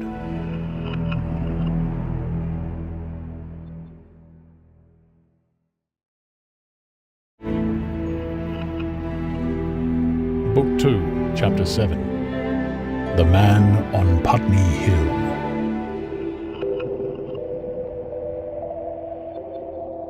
I spent that night in the inn that stands at the top of Putney Hill, sleeping in a made bed for the first time since my flight to Leatherhead. I will not tell you the needless trouble I had breaking into that house. Afterwards I found the front door was on the latch, nor how I ransacked every room for food, until just on the verge of despair, in what seemed to me to be a servant's bedroom, I found a rat-gnawed crust and 2 tins of pineapple. The place had already been searched and emptied. In the bar I afterwards found some biscuits and sandwiches that had been overlooked. The latter I could not eat, they were too rotten, but the former not only stayed my hunger, but filled my pockets. I lit no lamps, fearing some Martian might come beating that part of London for food in the night. Before I went to bed, I had an interval of restlessness, and prowled from window to window, peering out for some sign of these monsters. I slept little. As I lay in bed, I found myself thinking consecutively, a thing I do not remember to have done since my last argument with the curate. During all the intervening time, my mental condition had been a hurrying succession of vague emotional states, or a sort of stupid receptivity. But in the night, my brain, reinforced, I suppose, by the food I had eaten, grew clear again, and I thought. 3 things struggled for possession of my mind: the killing of the curate, the whereabouts of the Martians, and the possible fate of my wife. The former gave me no sensation of horror or remorse to recall. I saw it simply as a thing done, a memory infinitely disagreeable, but quite without the quality of remorse. I saw myself then, as I see myself now, driven step by step towards that hasty blow, the creature of a sequence of accidents leading inevitably to that. I felt no condemnation, yet the memory, static, unprogressive, haunted me. In the silence of the night, with that sense of the nearness of God that sometimes comes into the stillness and the darkness, I stood my trial, my only trial, for that moment of wrath and fear. I retraced every step of our conversation from the moment when I had found him crouching beside me, heedless of my thirst, and pointing to the fire and smoke that streamed up from the ruins of Weybridge. We had been incapable of cooperation. Grim chance had taken no heed of that. Had I foreseen, I should have left him at Halliford, but I did not foresee, and crime is to foresee and do. And I set this down, as I have set all this story down, as it was. There were no witnesses. All these things I might have concealed, but I set it down, and the reader must form his judgment as he will. And when, by an effort, I had set aside that picture of a prostrate body, I faced the problem of the Martians and the fate of my wife. For the former, I had no data. I could imagine 100 things, and so, unhappily, I could for the latter. And suddenly that night became terrible. I found myself sitting up in bed, staring at the dark. I found myself praying that the heat ray might have suddenly and painlessly struck her out of being. Since the night of my return from Leatherhead, I had not prayed. I had uttered prayers, fetish prayers, had prayed as heathens mutter charms when I was in extremity, but now I prayed indeed, pleading steadfastly and sanely, face to face with the darkness of God. Strange night. Strangest in this, that so soon as dawn had come, I, who had talked with God, crept out of the house like a rat leaving its hiding place, a creature scarcely larger, an inferior animal, a thing that for any passing whim of our masters might be hunted and killed. Perhaps they also prayed confidently to God. Surely, if we have learned nothing else, this war has taught us pity. Pity for those witless souls that suffer our dominion. The morning was bright and fine, and the eastern sky glowed pink and was fretted with little golden clouds. In the road that runs from the top of Putney Hill to Wimbledon was a number of poor vestiges of the panic torrent that must have poured Londonward on the Sunday night after the fighting began. There was a little two-wheeled cart inscribed with the name of Thomas Lobb, greengrocer, New Malden, with a smashed wheel and an abandoned tin trunk. There was a straw hat trampled into the now hardened mud, and at the top of West Hill a lot of blood-stained glass about the overturned water trough. My movements were languid, my plans of the vaguest. I had an idea of going to Leatherhead, though I knew that there I had the poorest chance of finding my wife. Certainly, unless death had overtaken them suddenly, my cousins and she would have fled thence. But it seemed to me I might find or learn there whither the Surrey people had fled. I knew I wanted to find my wife, that my heart ached for her and the world of men, but I had no clear idea how the finding might be done. I was also sharply aware now of my intense loneliness. From the corner I went, under cover of a thicket of trees and bushes, to the edge of Wimbledon Common, stretching wide and far. That dark expanse was lit in patches by yellow gorse and broom. There was no red weed to be seen, and as I prowled, hesitating on the verge of the open, the sun rose, flooding it all with light and vitality. I came upon a busy swarm of little frogs in a swampy place among the trees. I stopped to look at them, drawing a lesson from their stout resolve to live. And presently, turning suddenly, with an odd feeling of being watched, I beheld something crouching amid a clump of bushes. I stood regarding this. I made a step towards it, and it rose up and became a man armed with a cutlass. I approached him slowly. He stood silent and motionless, regarding me. As I drew nearer, I perceived he was dressed in clothes as dusty and filthy as my own. He looked, indeed, as though he had been dragged through a culvert. Nearer, I distinguished the green slime of ditches mixing with the pale drab of dried clay and shiny coaly patches.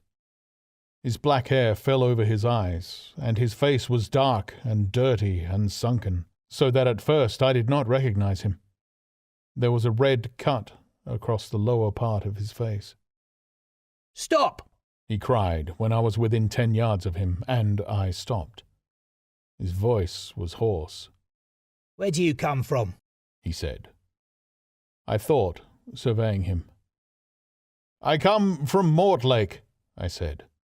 "I was buried near the pit the Martians made about their cylinder. I've worked my way out and escaped." "There is no food about here," he said. "This is my country. All this hill down to the river and back to Clapham and up to the edge of the common. There is only food for one. Which way are you going?" I answered slowly. "I don't know," I said. "I've been buried in the ruins of a house 13 or 14 days. I don't know what has happened." He looked at me doubtfully, then started and looked with a changed expression. "I've no wish to stop about here," said I. "I think I shall go to Leatherhead, for my wife was there." He shot out a pointing finger. "It is you," said he. "The man from Woking. And you weren't killed at Weybridge?" I recognized him at the same moment. "You are the artilleryman who came into my garden." "Good luck," he said. "We are lucky ones. Fancy you." He put out a hand and I took it. "I crawled up a drain," he said. "but they didn't kill everyone. And after they went away, I got off towards Walton across the fields. But it's not 16 days altogether, and your hair is grey." He looked over his shoulder suddenly. "Only a rook," he said. "One gets to know that birds have shadows these days. This is a bit open. Let us crawl under those bushes and talk." "Have you seen any Martians?" I said. "Since I crawled out." "They've gone away across London," he said. "I guess they've got a bigger camp there. Of a night, all over there, Hampstead way, the sky is alive with their lights. It's like a great city, and in the glare you can just see 'em moving. By daylight you can't, but nearer I haven't seen 'em. He counted on his fingers. 5 days. Then I saw a couple across Hammersmith Way carrying something big, and the night before last... He stopped and spoke impressively. It was just a matter of lights, but it was something up in the air. I believe they've built a flying machine, and are learning to fly. I stopped, on hands and knees, for we had come to the bushes. Fly? Yes, He said. fly. I went on into a little bower and sat down. It is all over with humanity, I said. If they can do that, they'll simply go round the world. He nodded. They will. But it will relieve things over here a bit. And besides... He looked at me. Aren't you satisfied it is up with humanity? I am. We're down. We're beat. I stared. Strange as it may seem, I had not arrived at this fact, a fact perfectly obvious so soon as he spoke. I had still held a vague hope, rather, I had kept a lifelong habit of mind. He repeated his words. We're beat. They carried absolute conviction. It's all over, He said. They've lost one, just one, and they've made their footing good and crippled the greatest power in the world. They've walked all over us. The death of that one at Weybridge was an accident. These are only pioneers. They kept on coming. These green stars, I've seen none these 5 or 6 days, but I've no doubt they're falling somewhere every night. Nothing's to be done. We're under. We're beat. I made him no answer. I sat staring before me, trying in vain to devise some countervailing thought. This isn't a war, Said the artilleryman. Never was a war, any more than there's war between man and ants. Suddenly, I recalled the night in the observatory. After the 10th shot, they fired no more, at least until the first cylinder came. How do you know? Said the artilleryman. I explained. He thought. Something wrong with the gun, He said. but what if there is? They'll get it right again, and even if there's a delay, how can it alter the end? It's just men and ants. There's the ants, build their cities, live their lives, have wars, revolutions, until the men want them out of the way, and then they go out of the way. That's what we are now, just ants. Only Yes, I said. we're eatable ants. We sat looking at each other. And what will they do with us? I said. That's what I've been thinking. He said. That's what I've been thinking. After Weybridge, I went south, thinking. I saw what was up. Most of the people were hard at it, squealing and exciting themselves, but I'm not so fond of squealing. I've been in sight of death once or twice. I'm not an ornamental soldier, and at best and worst, death is just death. And it's the man that keeps on thinking comes through. I saw everyone tracking away south. Says I, food won't last this way, and I turned right back. I went for the Martians like a sparrow goes for man. All round, He waved a hand to the horizon. they're starving in heaps, bolting, treading on each other. He saw my face and halted awkwardly. No doubt lots who had money have gone away to France. He said. He seemed to hesitate whether to apologize, met my eyes, and went on. There's food all about here. Canned things in shops, wines, spirits, mineral waters, and the water mains and drains are empty. Well, I was telling you what I was thinking. Here's intelligent things, I said, and it seems they want us for food. First they'll smash us up, ships, machines, guns, cities, all the order and organisation. All that will go. If we were the size of ants, we might pull through. But we're not. It's all too bulky to stop. That's the first certainty, eh? I assented. It is. I thought it out. Very well then. Next, at present, we're caught as we're wanted. A Martian only has to go a few miles to get a crowd on a run. And I saw one day, out by Wandsworth, picking houses to pieces and routing among the wreckage. But they won't keep on doing that. So soon as they've settled all our guns and ships and smashed our railways and done all the things that they are doing over there, they'll begin catching us systematic, picking the best and storing us in cages and things. That's what they will start doing in a bit. Lord, they haven't begun on us yet. Don't you see that? Not begun, I exclaimed. Not begun.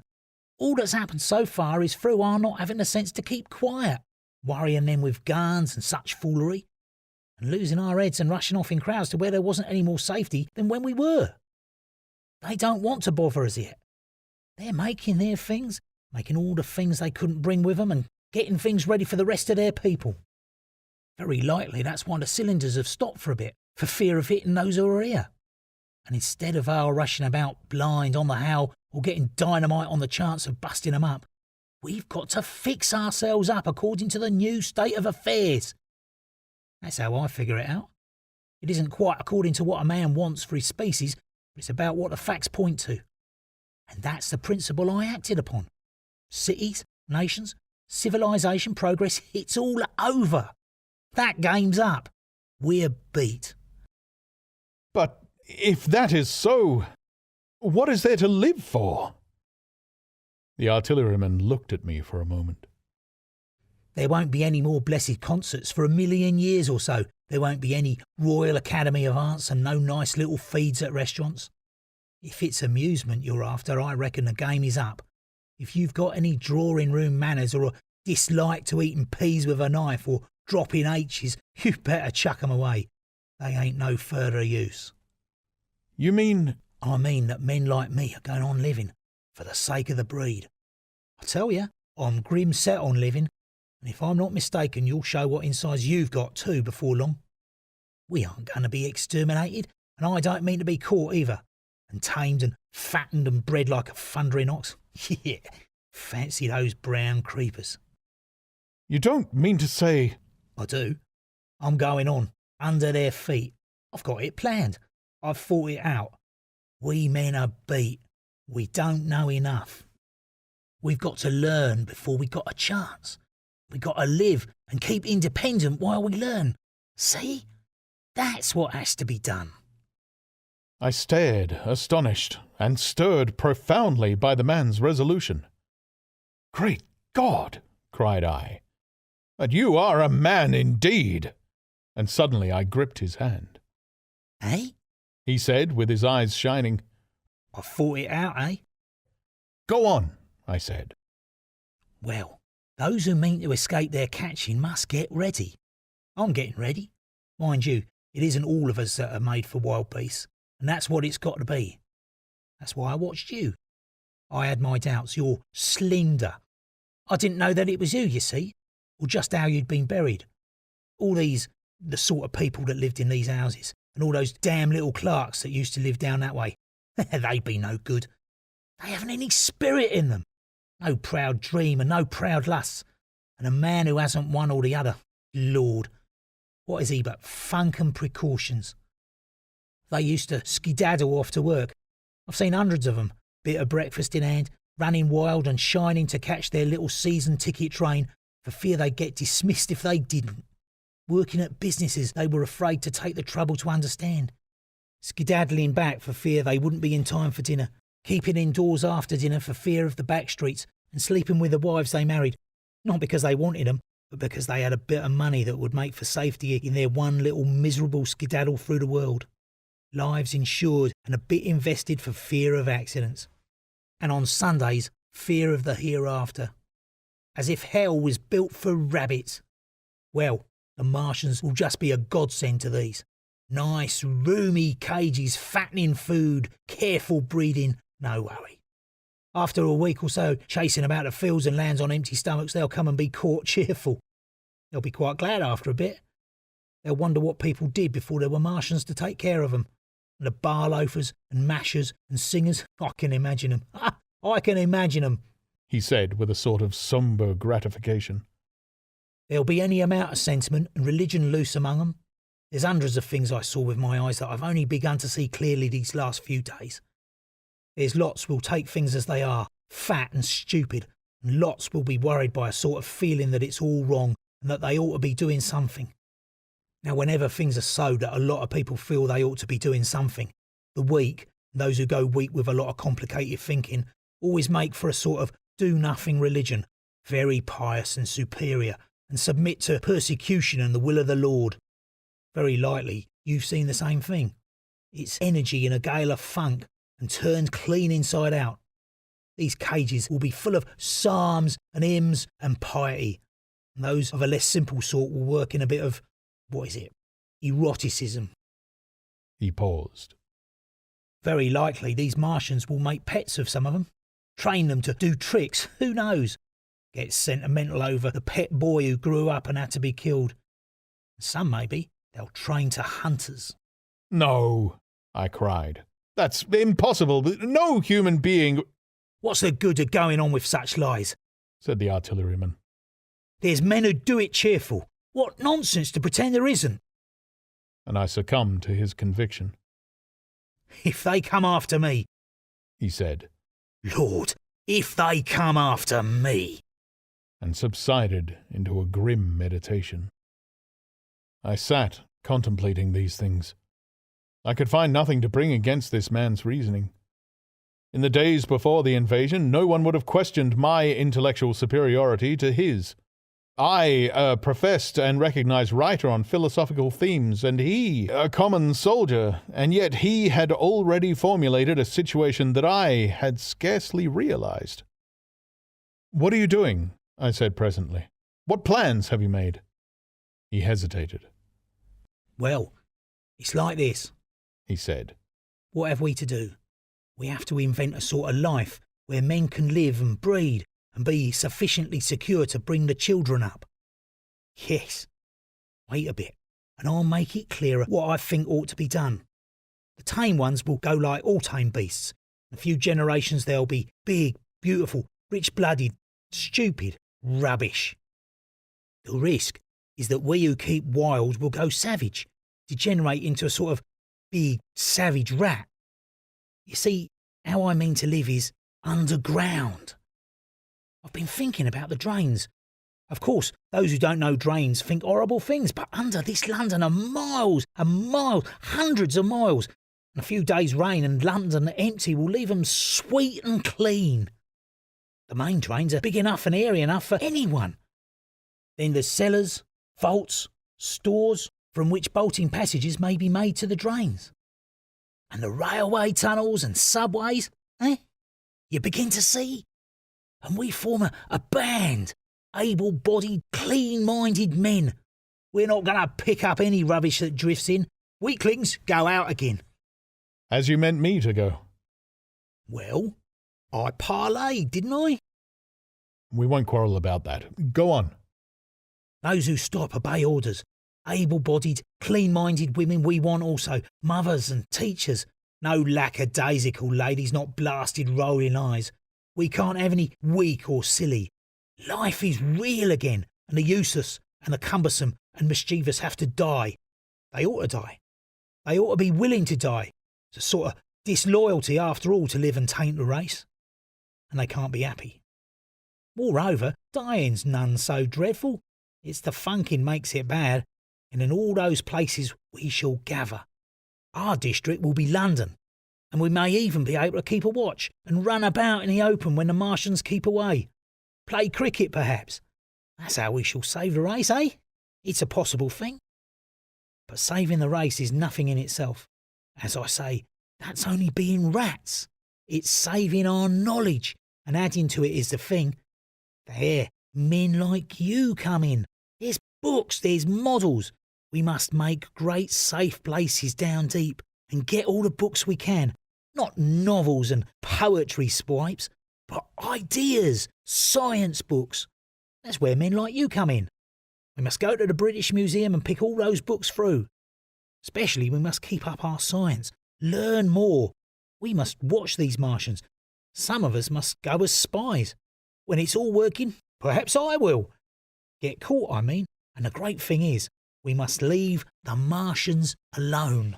We mustn't even steal. If we get in their way, we clear out.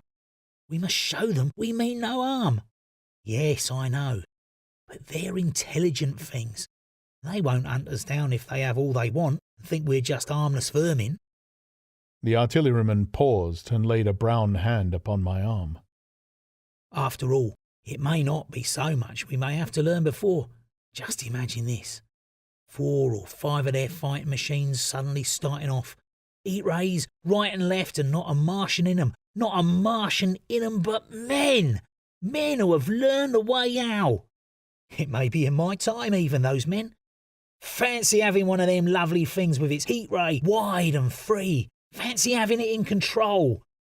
What would it matter if you smashed it to smithereens at the end of a run? After a bust like that, I reckon the Martians will open their beautiful eyes. Can't you see them, man? Can't you see them hurrying, puffing and blowing and hooting to their other mechanical affairs? Something out of gear in every case. And swish, bang, rattle, swish, just as they are fumbling over it, and swish comes the heat ray, and behold, man has come back to his own. For a while, the imaginative daring of the artilleryman and the tone of assurance and courage he assumed completely dominated my mind. I believed unhesitatingly both in his forecast of human destiny and in the practicability of his astonishing scheme, and the listener who thinks me susceptible and foolish must contrast his position, reading steadily with all his thoughts about his subject, and mine, crouching fearfully in the bushes and listening, distracted by apprehension.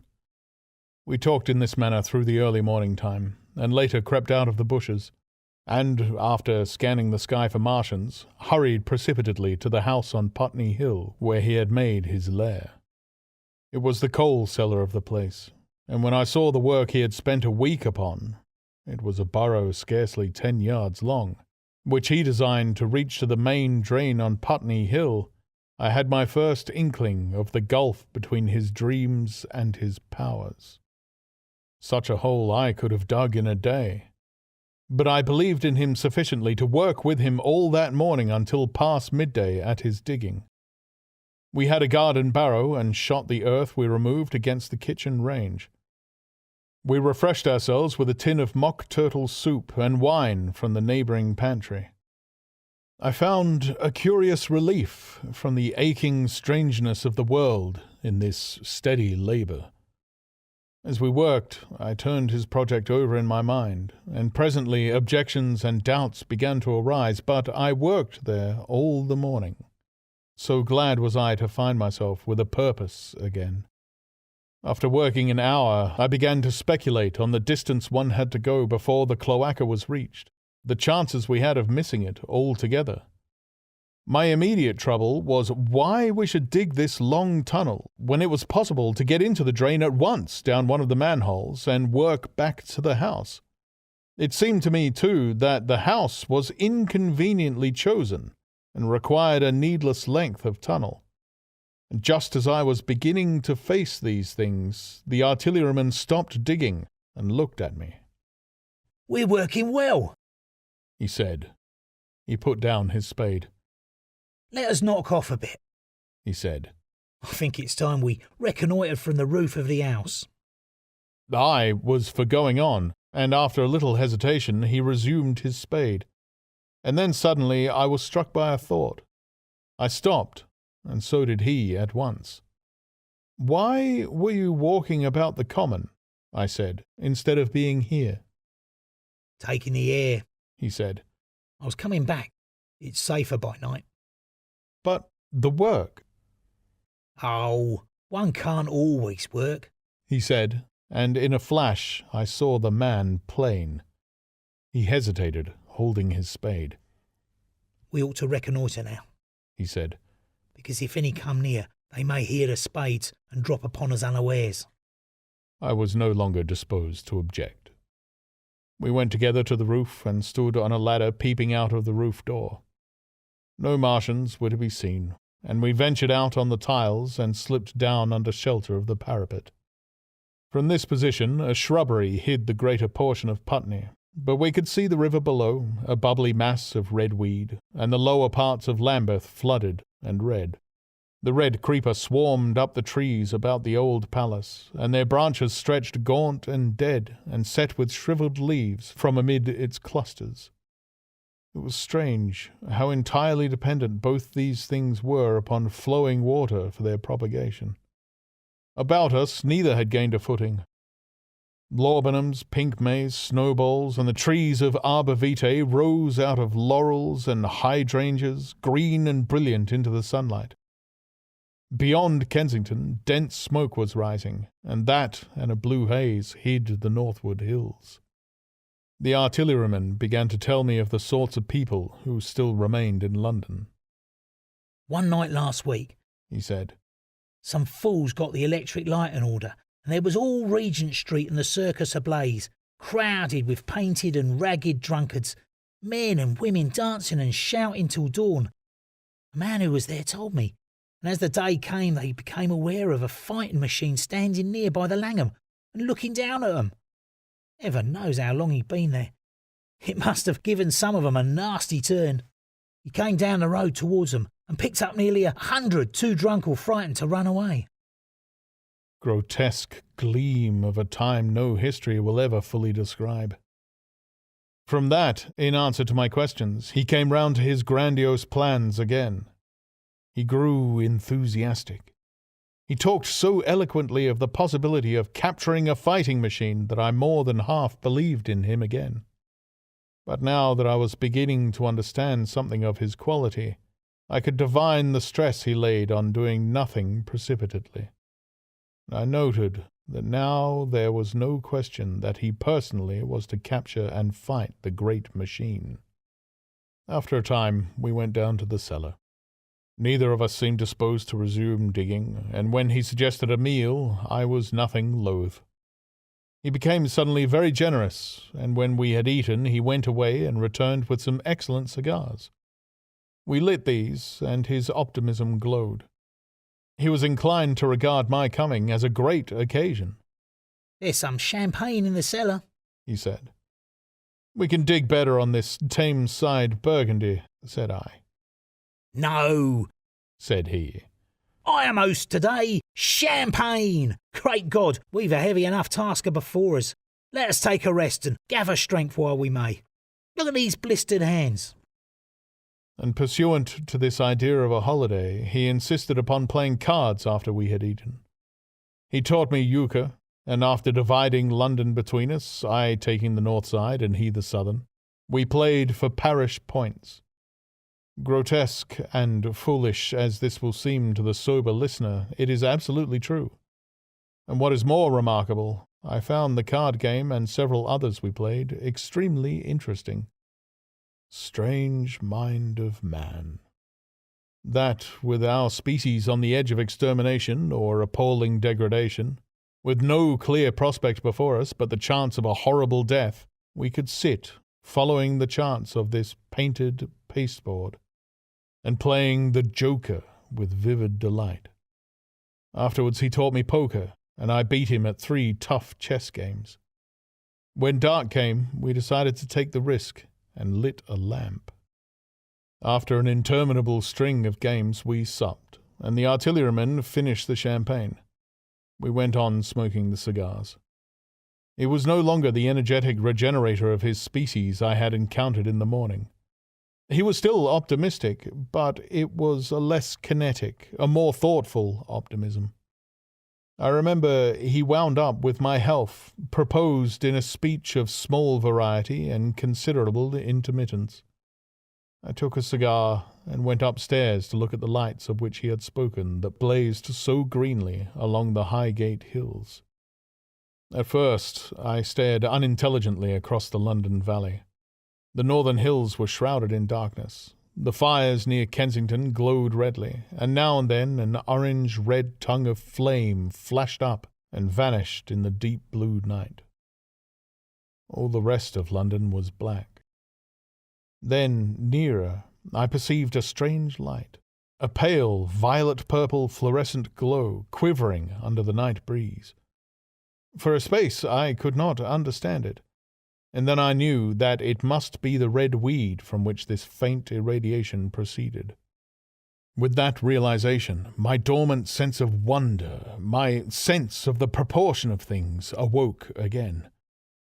I glanced from that to Mars, red and clear, glowing high in the west, and then gazed long and earnestly at the darkness of Hampstead and Highgate. I remained a very long time upon the roof, wondering at the grotesque changes of the day. I recalled my mental states from the midnight prayer to the foolish card-playing. I had a violent revulsion of feeling.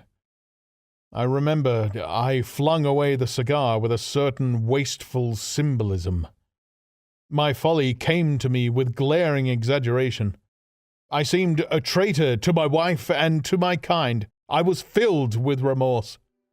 I resolved to leave this strange, undisciplined dreamer of great things to his drink and gluttony, and to go on into London. There, it seemed to me, I had the best chance of learning what the Martians and my fellow men were doing. I was still upon the roof when the late moon rose.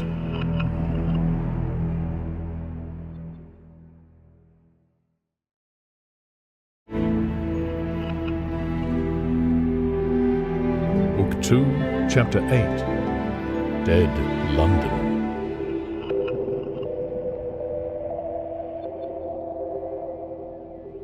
After I had parted from the artillerymen, I went down the hill and by the high street across the bridge to Fulham. The red weed was tumultuous at that time, and nearly choked the bridge roadway, but its fronds were already whitened in patches by the spreading disease that presently removed it so swiftly. At the corner of the lane that runs to Putney Bridge Station, I found a man lying. He was as black as a sweep with the black dust, alive, but helplessly and speechlessly drunk. I could get nothing from him but curses and furious lunges at my head. I think I should have stayed by him but for the brutal expression on his face. There was black dust along the roadway from the bridge onwards, and it grew thicker in Fulham. The streets were horribly quiet.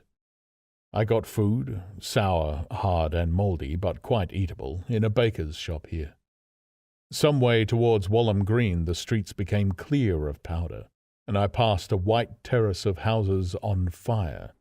The noise of the burning was an absolute relief. Going on towards Brompton, the streets were quiet again. Here I came once more upon the black powder in the streets and upon dead bodies. I saw altogether about a dozen in the length of the Fulham Road.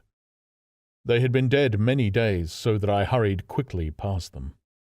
The black powder covered them over and softened their outlines. One or two had been disturbed by dogs. Where there was no black powder, it was curiously like a Sunday in the city, with the closed shops, the houses locked up and the blinds drawn, the desertion and the stillness. In some places plunderers had been at work, but rarely at other than the provision and wine shops. A jeweller's window had been broken open in one place, but apparently the thief had been disturbed, and a number of gold chains and a watch lay scattered on the pavement. I did not trouble to touch them. Farther on was a tattered woman in a heap on a doorstep. The hand that hung over her knee was gashed and bled down her rusty brown dress, and a smashed magnum of champagne formed a pool across the pavement. She seemed asleep, but she was dead. The farther I penetrated into London, the profounder grew the stillness. But it was not so much the stillness of death, it was the stillness of suspense, of expectation. At any time, the destruction that had already singed the northwestern borders of the metropolis, and had annihilated Ealing and Kilburn, might strike among these houses and leave them smoking ruins. It was a city condemned and derelict. In South Kensington the streets were clear of dead and of black powder. It was near South Kensington that I first heard the howling. It crept almost imperceptibly upon my senses. It was a sobbing alternation of two notes. Ooh-la, ooh-la, ooh-la, ooh-la, keeping on perpetually. When I passed streets that ran northward, it grew in volume, and houses and buildings seemed to deaden and cut it off again. It came in a full tide down Exhibition Road. I stopped, staring towards Kensington Gardens, wondering at this strange, remote wailing. It was as if the mighty desert of houses had found a voice for its fear and solitude. Ooh-la, ooh-la, ooh-la, ooh-la, wailed that superhuman note. great waves of sound sweeping down the broad, sunlit roadway between the tall buildings on each side. I turned northwards, marvelling towards the iron gates of Hyde Park.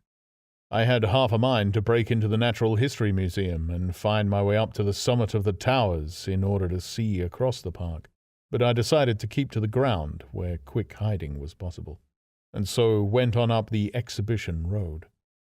All the large mansions on each side of the road were empty and still, and my footsteps echoed against the sides of the houses. At the top, near the park gate, I came upon a strange sight. A bus overturned, and the skeleton of a horse picked clean. I puzzled over this for a time, and then went on to the bridge over the Serpentine. The voice grew stronger and stronger, though I could see nothing above the housetops on the north side of the park, save a haze of smoke to the northwest.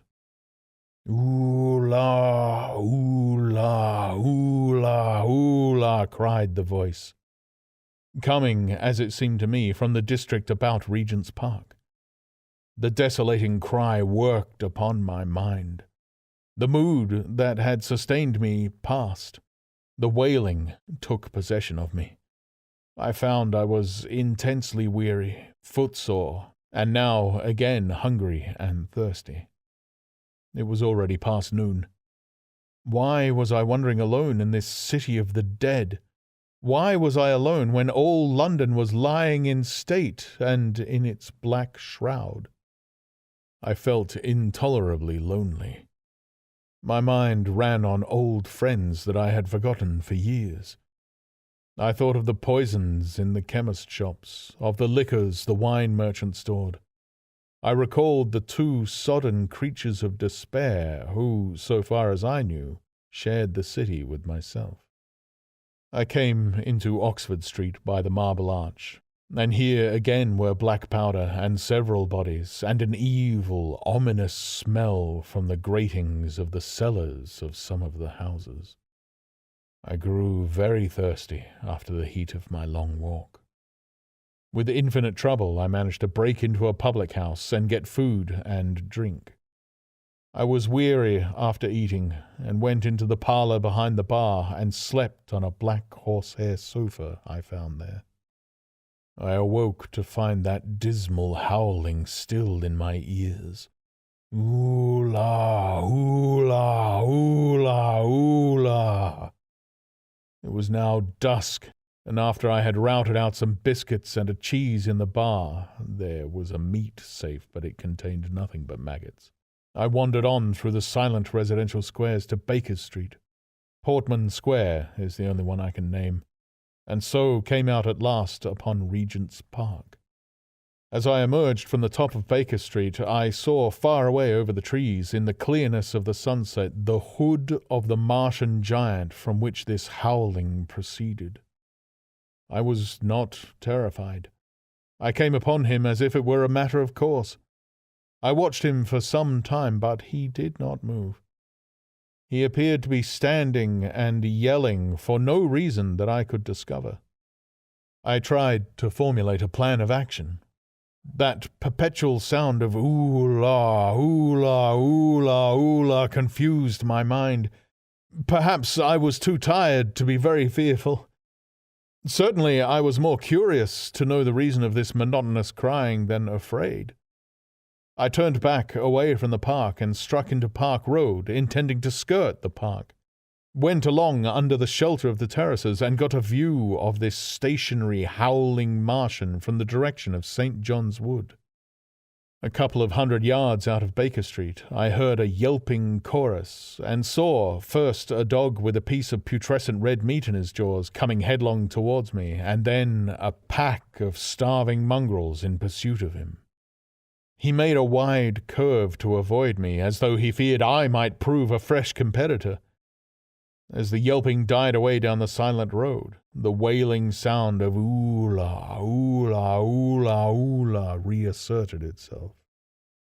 I came upon the wrecked handling machine halfway to St. John's Wood Station. At first I thought a house had fallen across the road, It was only as I clambered among the ruins that I saw, with a start, this mechanical Samson lying, with its tentacles bent and smashed and twisted among the ruins it had made. The forepart was shattered. It seemed as if it had driven blindly straight at the house, and had been overwhelmed in its overthrow. It seemed to me then that this might have happened by a handling machine escaping from the guidance of its Martian. I could not clamber among the ruins to see it, and the twilight was now so far advanced that the blood with which its seat was smeared and the gnawed gristle of the Martian that the dogs had left were invisible to me. Wondering still more at all that I had seen, I pushed on towards Primrose Hill.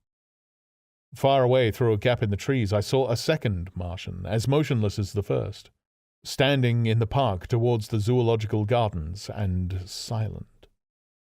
A little beyond the ruins about the smashed handling machine, I came upon the red weed again, and found the Regent's Canal a spongy mass of dark red vegetation. As I crossed the bridge, the sound of oola, oola, oola, oola ceased. It was, as it were, cut off. The silence came like a thunderclap. The dusky houses about me stood faint and tall and dim. The trees towards the park were growing black. All about me the red weed clambered among the ruins, writhing to get above me in the dimness.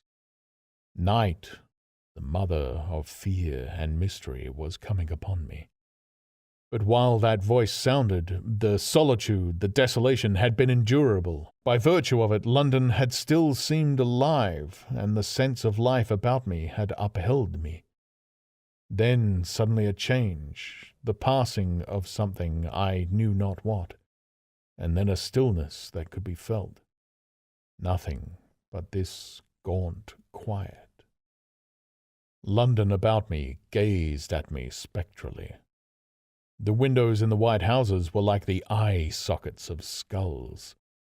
About me, my imagination found 1,000 noiseless enemies moving. Terror seized me, a horror of my temerity.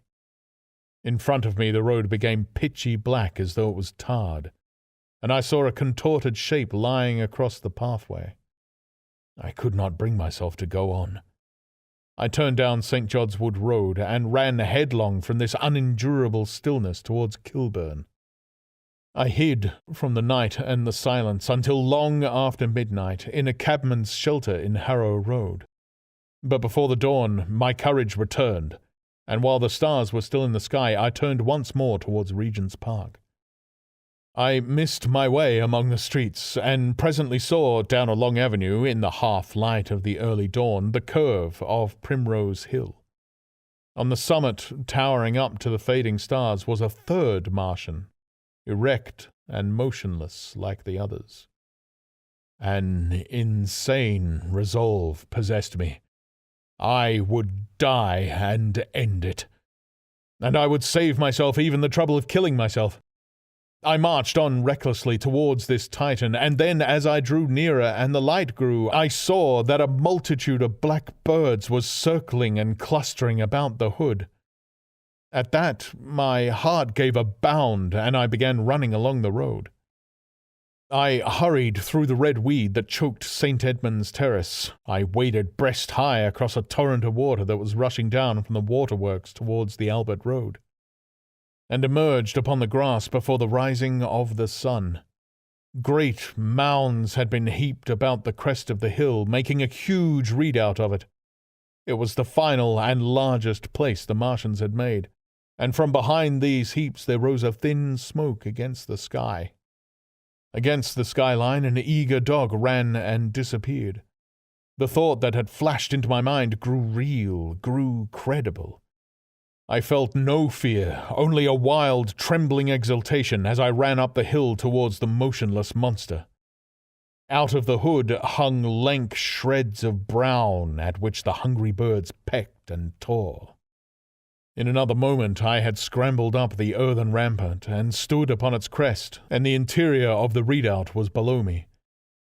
A mighty space it was, with gigantic machines here and there within it. Huge mounds of material and strange shelter places. and scattered about it, some in their overturned war machines, some in the now rigid handling machines, and a dozen of them stark and silent and laid in a row, were the Martians, dead, slain by the putrefactive and diseased bacteria against which their systems were unguarded, slain as the red weed was being slain, slain after all man's devices had failed by the humblest things that God in his wisdom has put upon this earth. For so it had come about, as indeed I and many men might have foreseen had not terror and disaster blinded our minds. These germs of disease had taken toll of humanity since the beginning of things, taken toll of our pre-human ancestors since life began here. But by virtue of this natural selection of our kind, we have developed resisting power. To no germs do we succumb without a struggle, and to many, those that cause putrefaction in dead matter, for instance, our living frames are altogether immune. But there are no bacteria in Mars, and directly these invaders arrived, directly they drank and fed, our microscopic allies began to work their overthrow.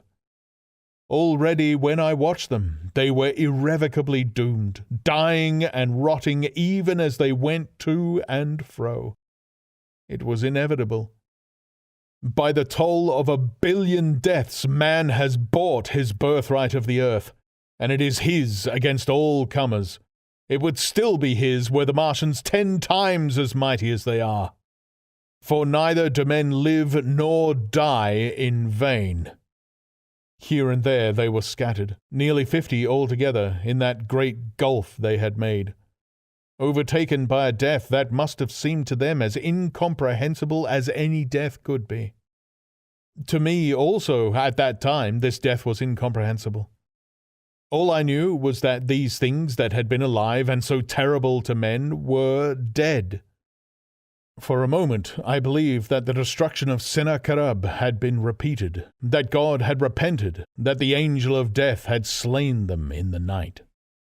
I stood staring into the pit, and my heart lightened gloriously, even as the rising sun struck the world to fire about me with his rays.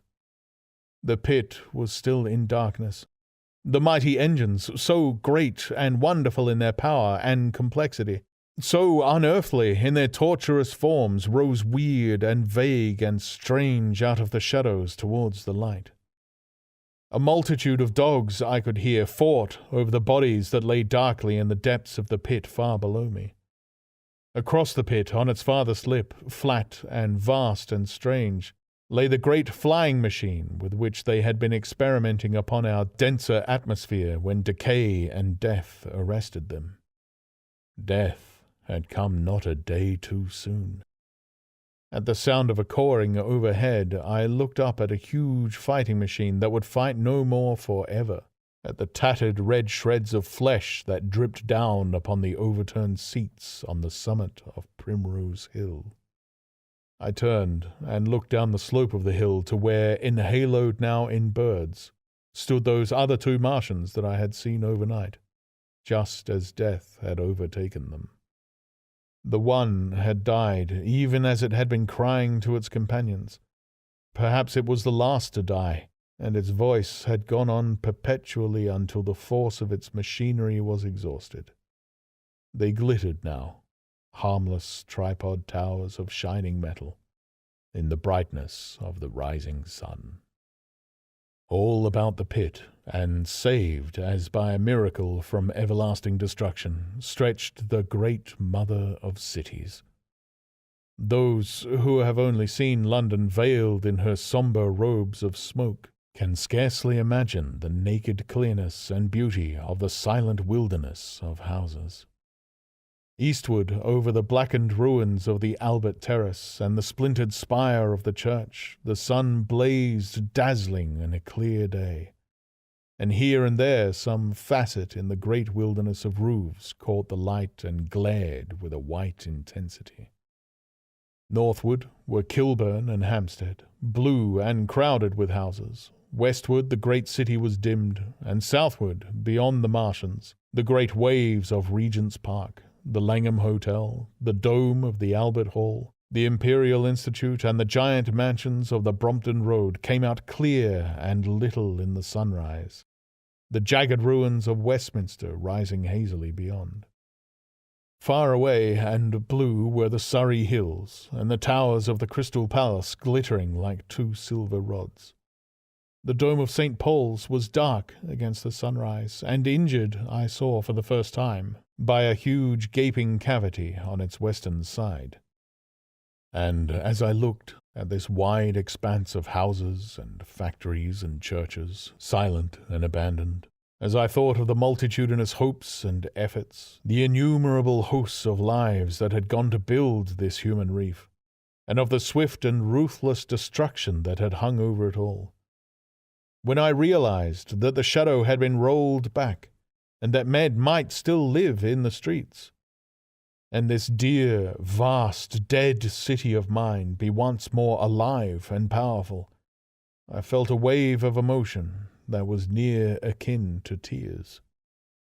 The torment was over. Even that day the healing would begin. The survivors of the people scattered over the country, leaderless, lawless, foodless, like sheep without a shepherd, the thousands who had fled by sea would begin to return. The pulse of life, growing stronger and stronger, would beat again in the empty streets and pour across the vacant squares.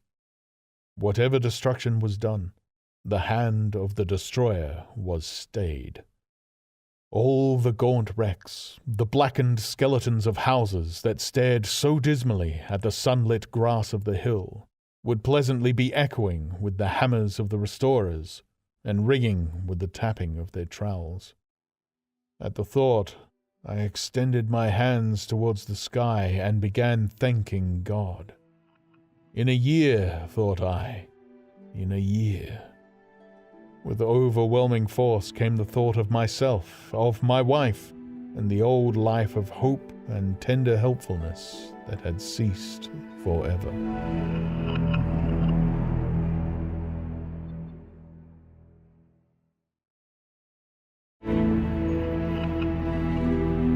Book 2, Chapter 9. Wreckage.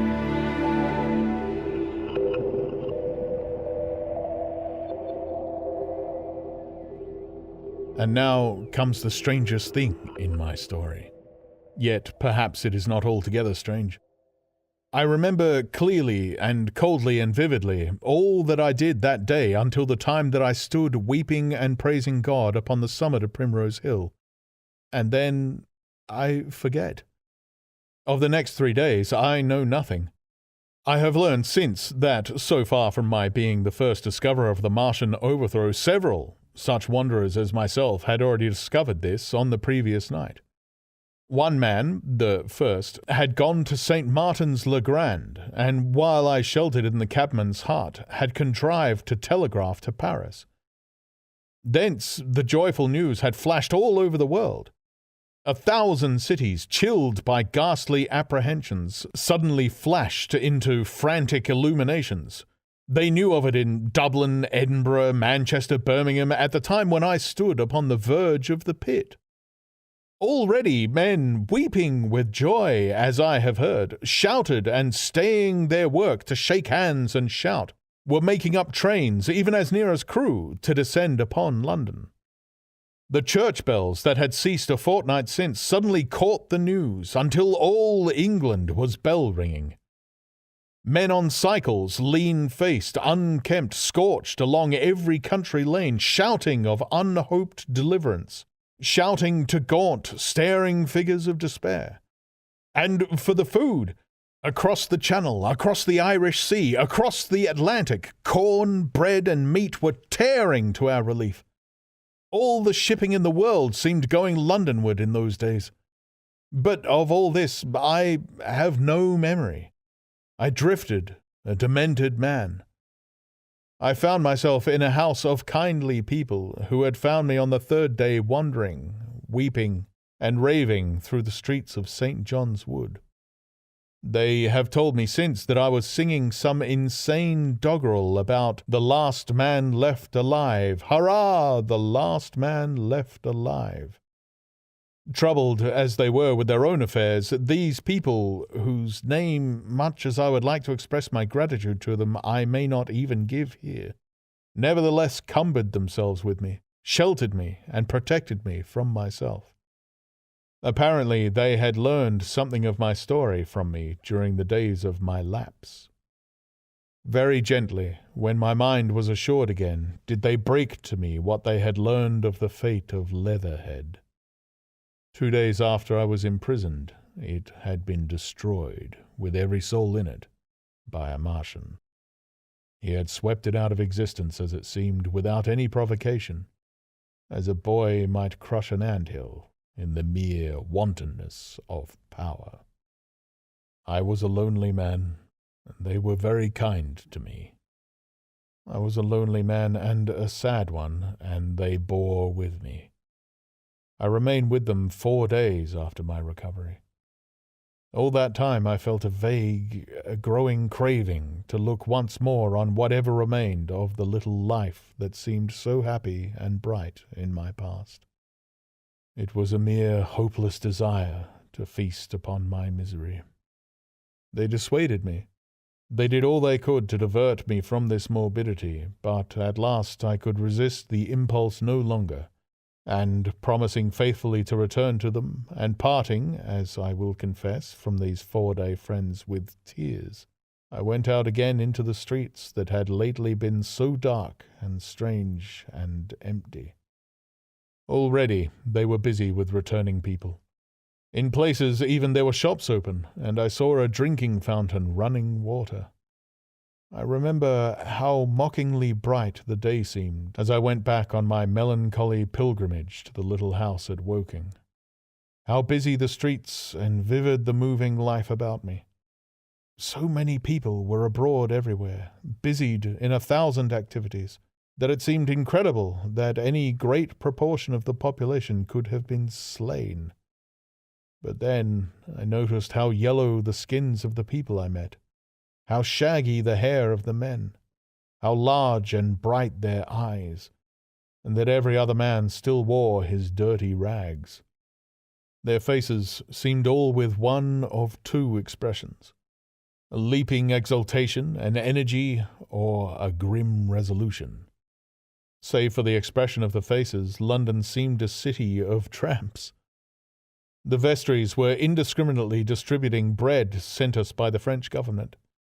The ribs of the few horses showed dismally. Haggard special constables with white badges stood at the corners of every street. I saw little of the mischief wrought by the Martians until I reached Wellington Street, and there I saw the red weed clambering over the buttresses of Waterloo Bridge. At the corner of the bridge, too, I saw one of the common contrasts of that grotesque time, a sheet of paper flaunting against the thickest of the red weed, transfixed by a stick that kept it in place. It was the placard of the first newspaper to resume publication, the Daily Mail. I bought a copy for a blackened shilling I found in my pocket. Most of it was in blank, but the solitary compositor who did the thing had amused himself by making a grotesque scheme of advertisement stereo on the back page. The matter he printed was emotional. The news organization had not as yet found its way back. I learned nothing fresh, except that already in 1 week the examination of the Martian mechanisms had yielded astonishing results. Among other things, the article assured me what I did not believe at the time, that the secret of flying was discovered. At Waterloo I found the free trains that were taking people to their homes. The first rush was already over. There were few people in the train, and I was in no mood for casual conversation. I got a compartment to myself and sat with folded arms, looking greyly at the sunlit devastation that flowed past the windows. And just outside the terminus, the train jolted over temporary rails, and on either side of the railway the houses were blackened ruins. To Clapham Junction, the face of London was grimy with powder of the black smoke, in spite of 2 days of thunderstorms and rain. And at Clapham Junction the line had been wrecked again. There were hundreds of out-of-work clerks and shopmen working side by side with the customary navvies, and we were jolted over a hasty relaying. All down the line from there the aspect of the country was gaunt and unfamiliar. Wimbledon particularly had suffered. Walton, by virtue of its unburned pine woods, seemed the least hurt of any place along the line. The Wandle, the Mole, every little stream was a heaped mass of red weed, in appearance between butcher's meat and pickled cabbage. The Surrey pine woods were too dry, however, for the festoons of the red climber. Beyond Wimbledon, within sight of the line, in certain nursery grounds, were the heaped masses of earth about the 6th cylinder. A number of people were standing about it, and some sappers were busy in the midst of it. Over it flaunted a Union Jack, flapping cheerfully in the morning breeze. The nursery grounds were everywhere crimson with the weed, a wide expanse of livid colour cut with purple shadows, and very painful to the eye.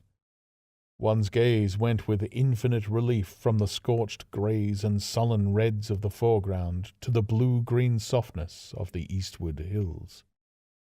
The line on the London side of Woking Station was still undergoing repair, so I descended at Byfleet Station and took the road to Maybury, past the place where I and the artilleryman had talked to the hussars, and on by the spot where the Martian had appeared to me in the thunderstorm.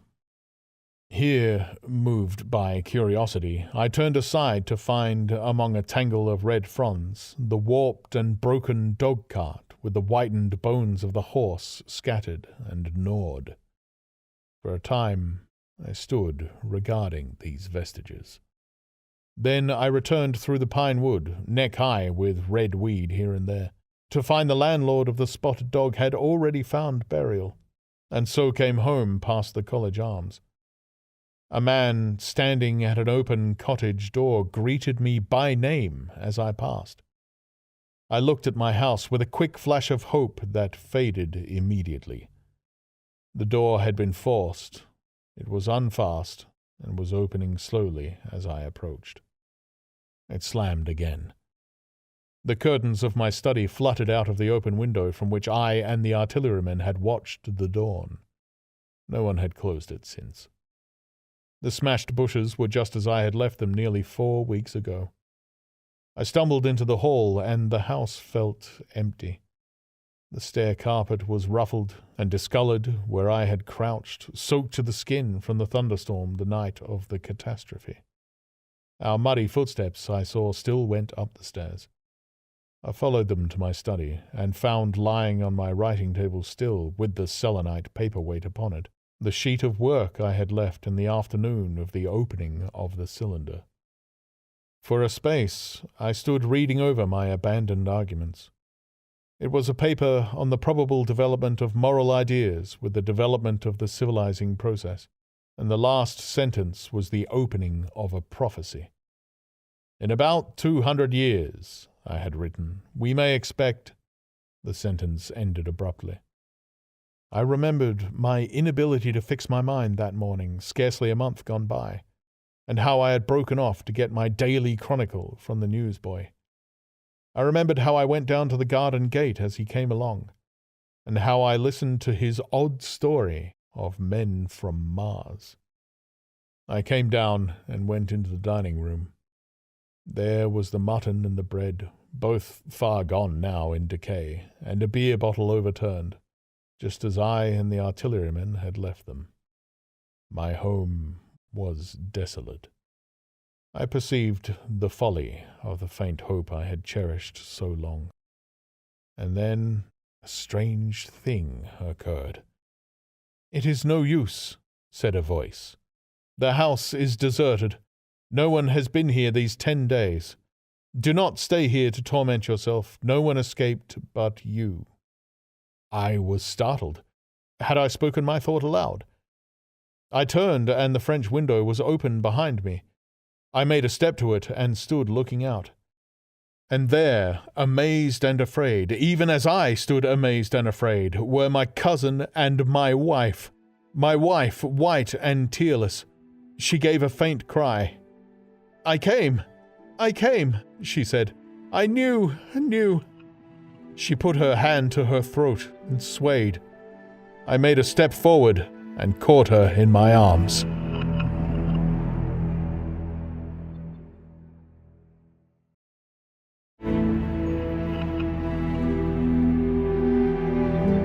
Book 2, Chapter 10, The Epilogue.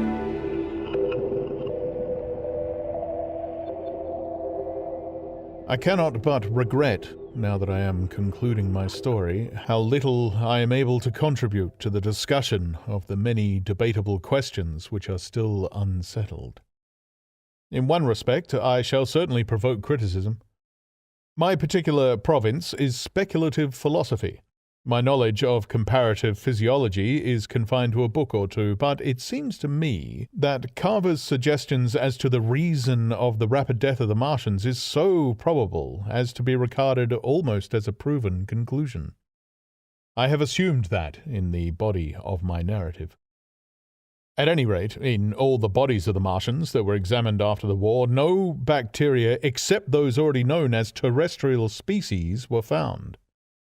That they did not bury any of their dead, and the reckless slaughter they perpetrated point also to an entire ignorance of the putrefactive process. But, probable as this seems, it is by no means a proven conclusion. Neither is the composition of the black smoke known, which the Martians used with such deadly effect, and the generator of the heat rays remains a puzzle. The terrible disasters at the Ealing and South Kensington laboratories have disinclined analysts for further investigations upon the latter. Spectrum analysis of the black powder points unmistakably to the presence of an unknown element with a brilliant group of 3 lines in the green, and it is possible that it combines with argon to form a compound which acts at once with deadly effect upon some constituent in the blood. But such unproven speculations will scarcely be of interest to the general listener to whom this story is addressed. None of the brown scum that drifted down the Thames after the destruction of Shepperton was examined at the time, and now none is forthcoming. The results of an anatomical examination of the Martians, so far as the prowling dogs had left such an examination possible, I have already given. But everyone is familiar with the magnificent and almost complete specimen in spirits at the Natural History Museum, and the countless drawings that have been made from it, and beyond that, the interest of their physiology and structure is purely scientific. A question of graver and universal interest is the possibility of another attack from the Martians. I do not think that nearly enough attention is being given to this aspect of the matter. At present, the planet Mars is in conjunction, but with every return to opposition, I, for one, anticipate a renewal of their adventure. In any case, we should be prepared. It seems to me that it should be possible to define the position of the gun from which the shots are discharged, to keep a sustained watch upon this part of the planet, and to anticipate the arrival of the next attack. In that case, the cylinder might be destroyed with dynamite or artillery before it was sufficiently cool for the Martians to emerge, or they might be butchered by means of guns so soon as the screw opened. It seems to me that they have lost a vast advantage in the failure of their first surprise. Possibly they see it in the same light. Lessing has advanced excellent reasons for supposing that the Martians have actually succeeded in effecting a landing on the planet Venus. Several months ago, Venus and Mars were in alignment with the Sun. That is to say, Mars was in opposition from the point of view of an observer on Venus. Subsequently, a peculiar luminous and sinuous marking appeared on the unilluminated half of the inner planet, and almost simultaneously a faint dark mark of a similar sinuous character was detected upon a photograph of the Martian disk. One need to see the drawings of these appearances in order to appreciate fully their remarkable resemblance in character. At any rate, whether we expect another invasion or not, our views of the human future must be greatly modified by these events. We have learned now that we cannot regard this planet as being fenced in and a secure abiding place for man. We can never anticipate the unseen good or evil that may come upon us suddenly out of space. It may be that in the larger design of the universe, this invasion from Mars is not without its ultimate benefit for men. It has robbed us of that serene confidence in the future which is the most fruitful source of decadence. The gifts to human science it has brought are enormous, and it has done much to promote the conception of the commonweal of mankind. It may be that across the immensity of space the Martians have watched the fate of these pioneers of theirs and learned their lesson, and that on the planet Venus they have found a securer settlement. Be that as it may, for many years yet there will certainly be no relaxation of the eager scrutiny of the Martian disk, and those fiery darts of the sky, the shooting stars, will bring with them as they fall an unavoidable apprehension to all the sons of men. The broadening of men's views that has resulted can scarcely be exaggerated. Before the cylinder fell, there was a general persuasion that through all the deep of space no life existed beyond the petty surface of our minute sphere. Now we see further. If the Martians can reach Venus, there is no reason to suppose that the thing is impossible for men. And when the slow cooling of the sun makes this earth uninhabitable, as at last it must do, it may be that the thread of life that has begun here will have streamed out and caught our sister planet within its toils. Dim and wonderful is the vision I have conjured up in the minds of life spreading slowly from this little seedbed of the solar system, throughout the inanimate vastness of sidereal space. But that is a remote dream. It may be, on the other hand, that the destruction of the Martians is only a reprieve. To them, and not to us, perhaps, is the future ordained. I must confess, the stress and danger of the time have left an abiding sense of doubt and insecurity in my mind. I sit in my study writing by lamplight, and suddenly I see again the healing valley below set with writhing flames, and feel the house behind me and about me empty and desolate. I go out into the Byfleet Road, and vehicles pass me, a butcher boy in a cart, a cab full of visitors, a workman on a bicycle, children going to school, and suddenly they become vague and unreal, and I hurry again with the artilleryman through the hot, brooding silence. Of a night I see the black powder darkening the silent streets, and the contorted bodies shrouded in that layer.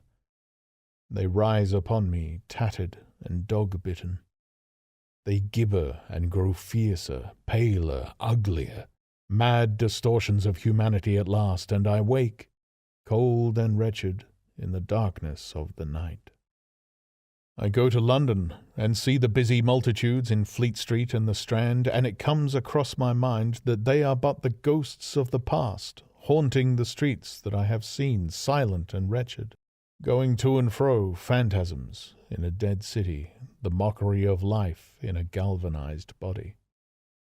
And strange, too, it is to stand on Primrose Hill, as I did but a day before writing this last chapter, to see the great province of houses dim and blue through the haze of the smoke and mist, vanishing at last into the vague lower sky, to see the people walking to and fro amongst the flower beds on the hill, to see the sightseers about the Martian machines that stand there still, to hear the tumult of playing children, and to recall the time when I saw it all bright and clear-cut, hard and silent, under the dawn of that last great day.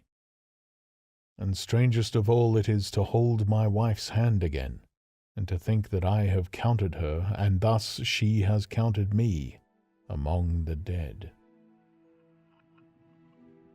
The End. You've been listening to The War of the Worlds by H.G. Wells, read by Steve Parker, with performances by Tim Williams, music by Jet.